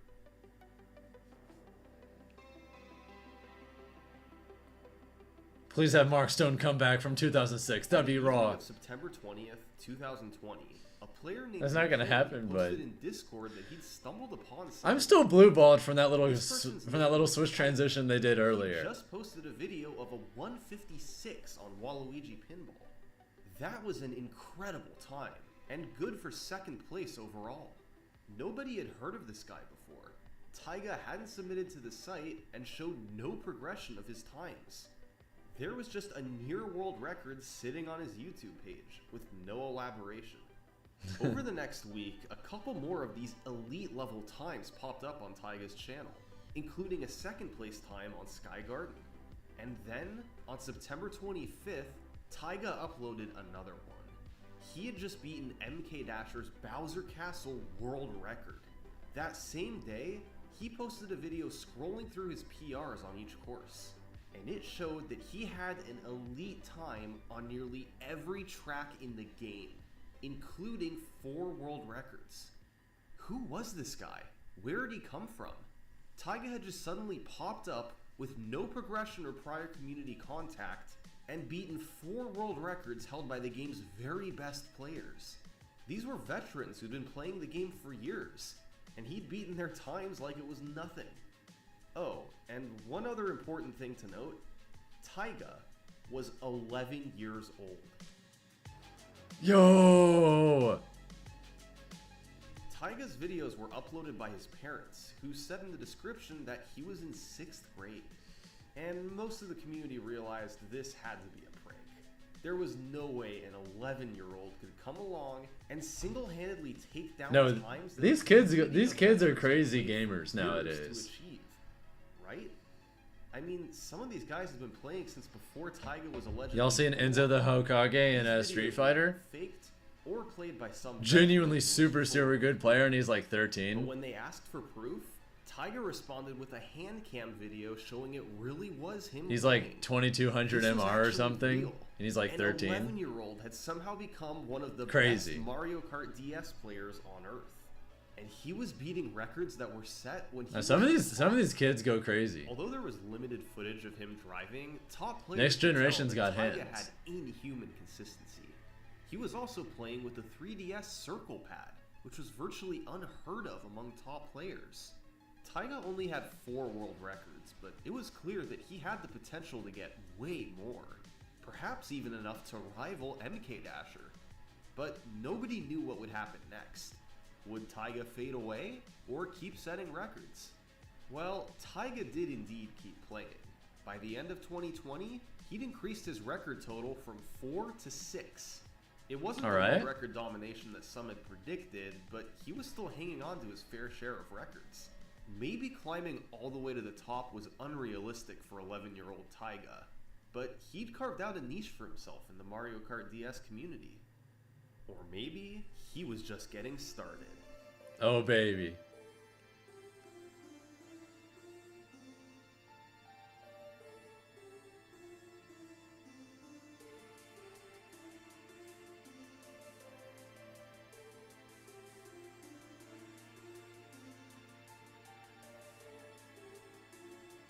Taiga had ascended the mountain. After 9 months of heavy playing in 2021, I want him to win now. Fuck it. Made it to the top. All the while, MK Dasher was playing and setting his own world records, but he kept losing ground to Taiga. For every record that he set, Taiga got multiple others, and the result was the complete erosion of his world record lead. On September 17th, 2021, it officially happened. Taiga passed MK Dasher. Let's fucking go! But was this enough to make him the champ? How did his average finish compare to MK Dasher? Well, overall, Taiga had an incredible timesheet. If he didn't have the record on a course, he was usually in second place. One notable exception. These were his Moo Moo Farm ranks. Fuck! Taiga was pretty disconnected from the rest of the community and seemed to not care at all about average finish. So, even though he'd passed MK Dasher in nearly every metric, Moo Moo Farm prevented him from officially being champ.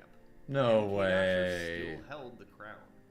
By late 2021, MK Dasher gave up trying to compete with Taiga. He realized it was a pointless endeavor. Instead, he focused on grinding individual tracks he enjoyed, like Rainbow Road, lowering these records over and over. He knew his champ status could disappear at any moment. Meanwhile, Taiga kept playing too, setting new records while also lowering ones he already had. By mid-2022, his world record lead had grown, despite still not technically being the champ. And then, in October 2022, it happened. Taiga played Moo Moo Farm. It was far from perfect. On his 3-lap time, he missed a mini-turbo and hit a wall at the end. But his driving was still incredible overall. He improved his times from outside the top 150 to 3rd place. And finally, it was made official. Taiga was the champion. An 11-year-old world champion. Let's go, baby. That's so cool. Could MK Dasher respond? Well, in 2023, he went all in, doing everything he could to close the gap between himself and Taiga. But no matter what MK Dasher did, he remained 5 to 10 world records behind Taiga. Even when he managed to beat a few of Taiga's records, Mario Circuit 1, Donut Plains 1, Figure 8 Circuit, Taiga always beat him back in a matter of weeks. It was reminiscent of what Sasha did to Thomas back in 2007. Before MK Dasher knew it, his progress was always undone. He then turned to cleaning up his timesheet instead of chasing world records. This helped close the average finish gap somewhat, but Taiga still had a comfortable lead. This continued throughout all of 2023. Both players were active and improving their PRs. By early 2024, Taiga had been on top for a year and a half, and despite MK Dasher's best effort, he hadn't been able to pose much of a threat. That was the status quo, all the way until April 2024, when there was a revolution. That was only 3 months ago. What the fuck? On April 5th, 2024, someone new popped up in the Mario Kart DS Discord server, Zumo de Papaya. Right away, he started asking about a potential... That was literally just months ago. Expansion. He was wondering if it was somehow possible to bounce high enough to clip through the wall and down to the floor below. Players had already seen bounces like this before. They weren't consistent enough or big enough for anything meaningful. But Zumo was an experienced glitch hunter. He knew what he was doing.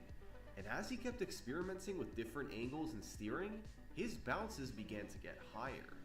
Other players started to take notice, and one named Guan began experiments of his own. A few hours later, Guan posted that he had done it. He'd bounced over the wall and clipped down to later in the track.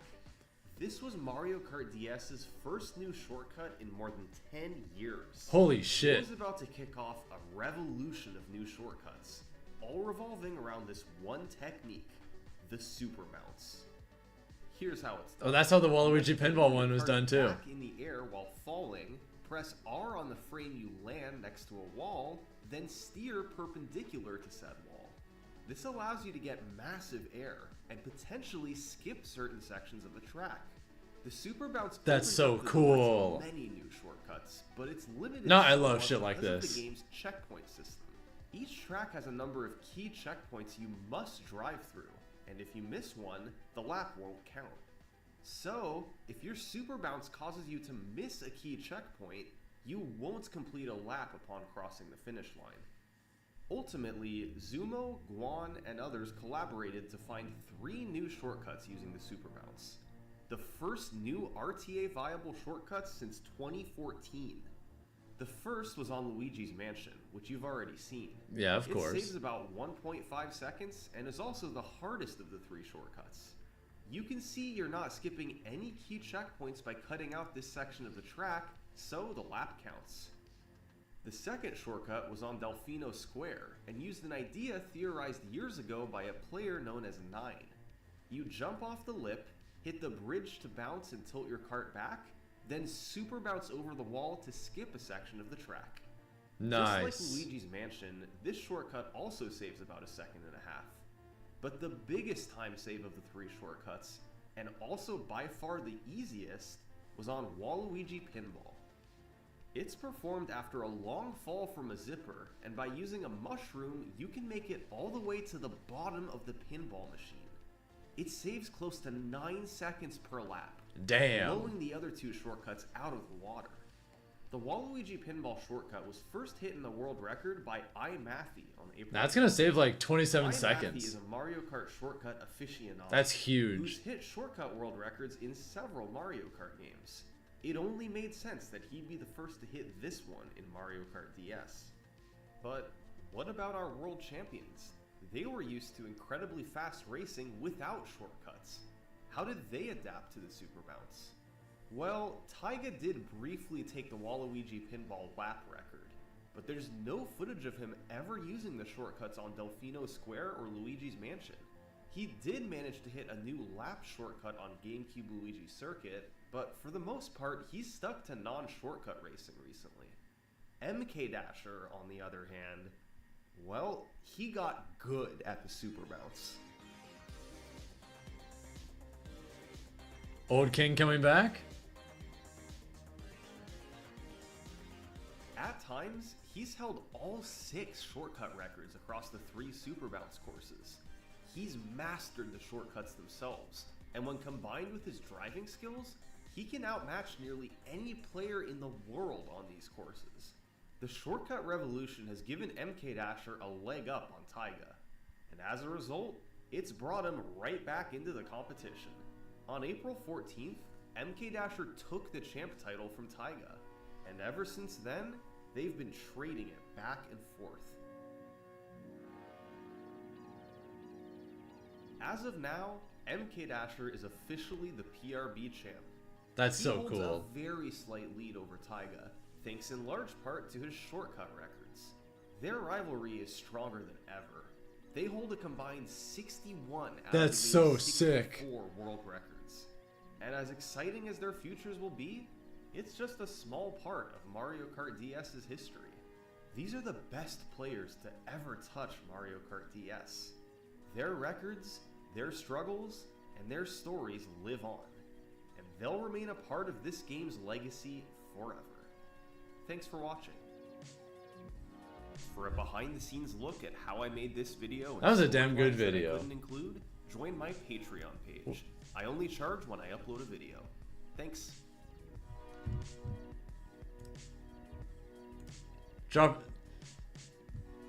If you want to be a real one, drop a like on the video. It helps out a lot with the algorithm.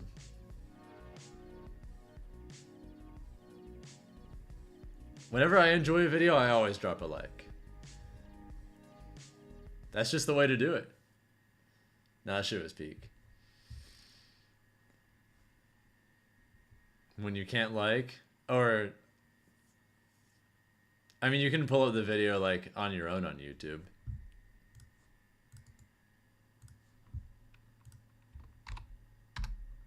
There it is right there. Now you can drop a like. Either way. Wait, where's my phone? Ah, it's right here.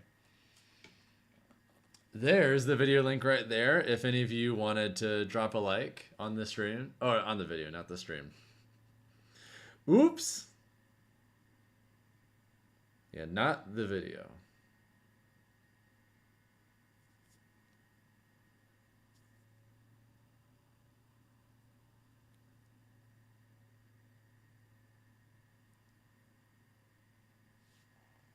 All right, I think that's gonna be it for me tonight, guys. It's been a fun stream. Thank you all so much for supporting and watching per usual. Anyone who wanted to get games and played earlier when I was playing Street Fighter, that was fun.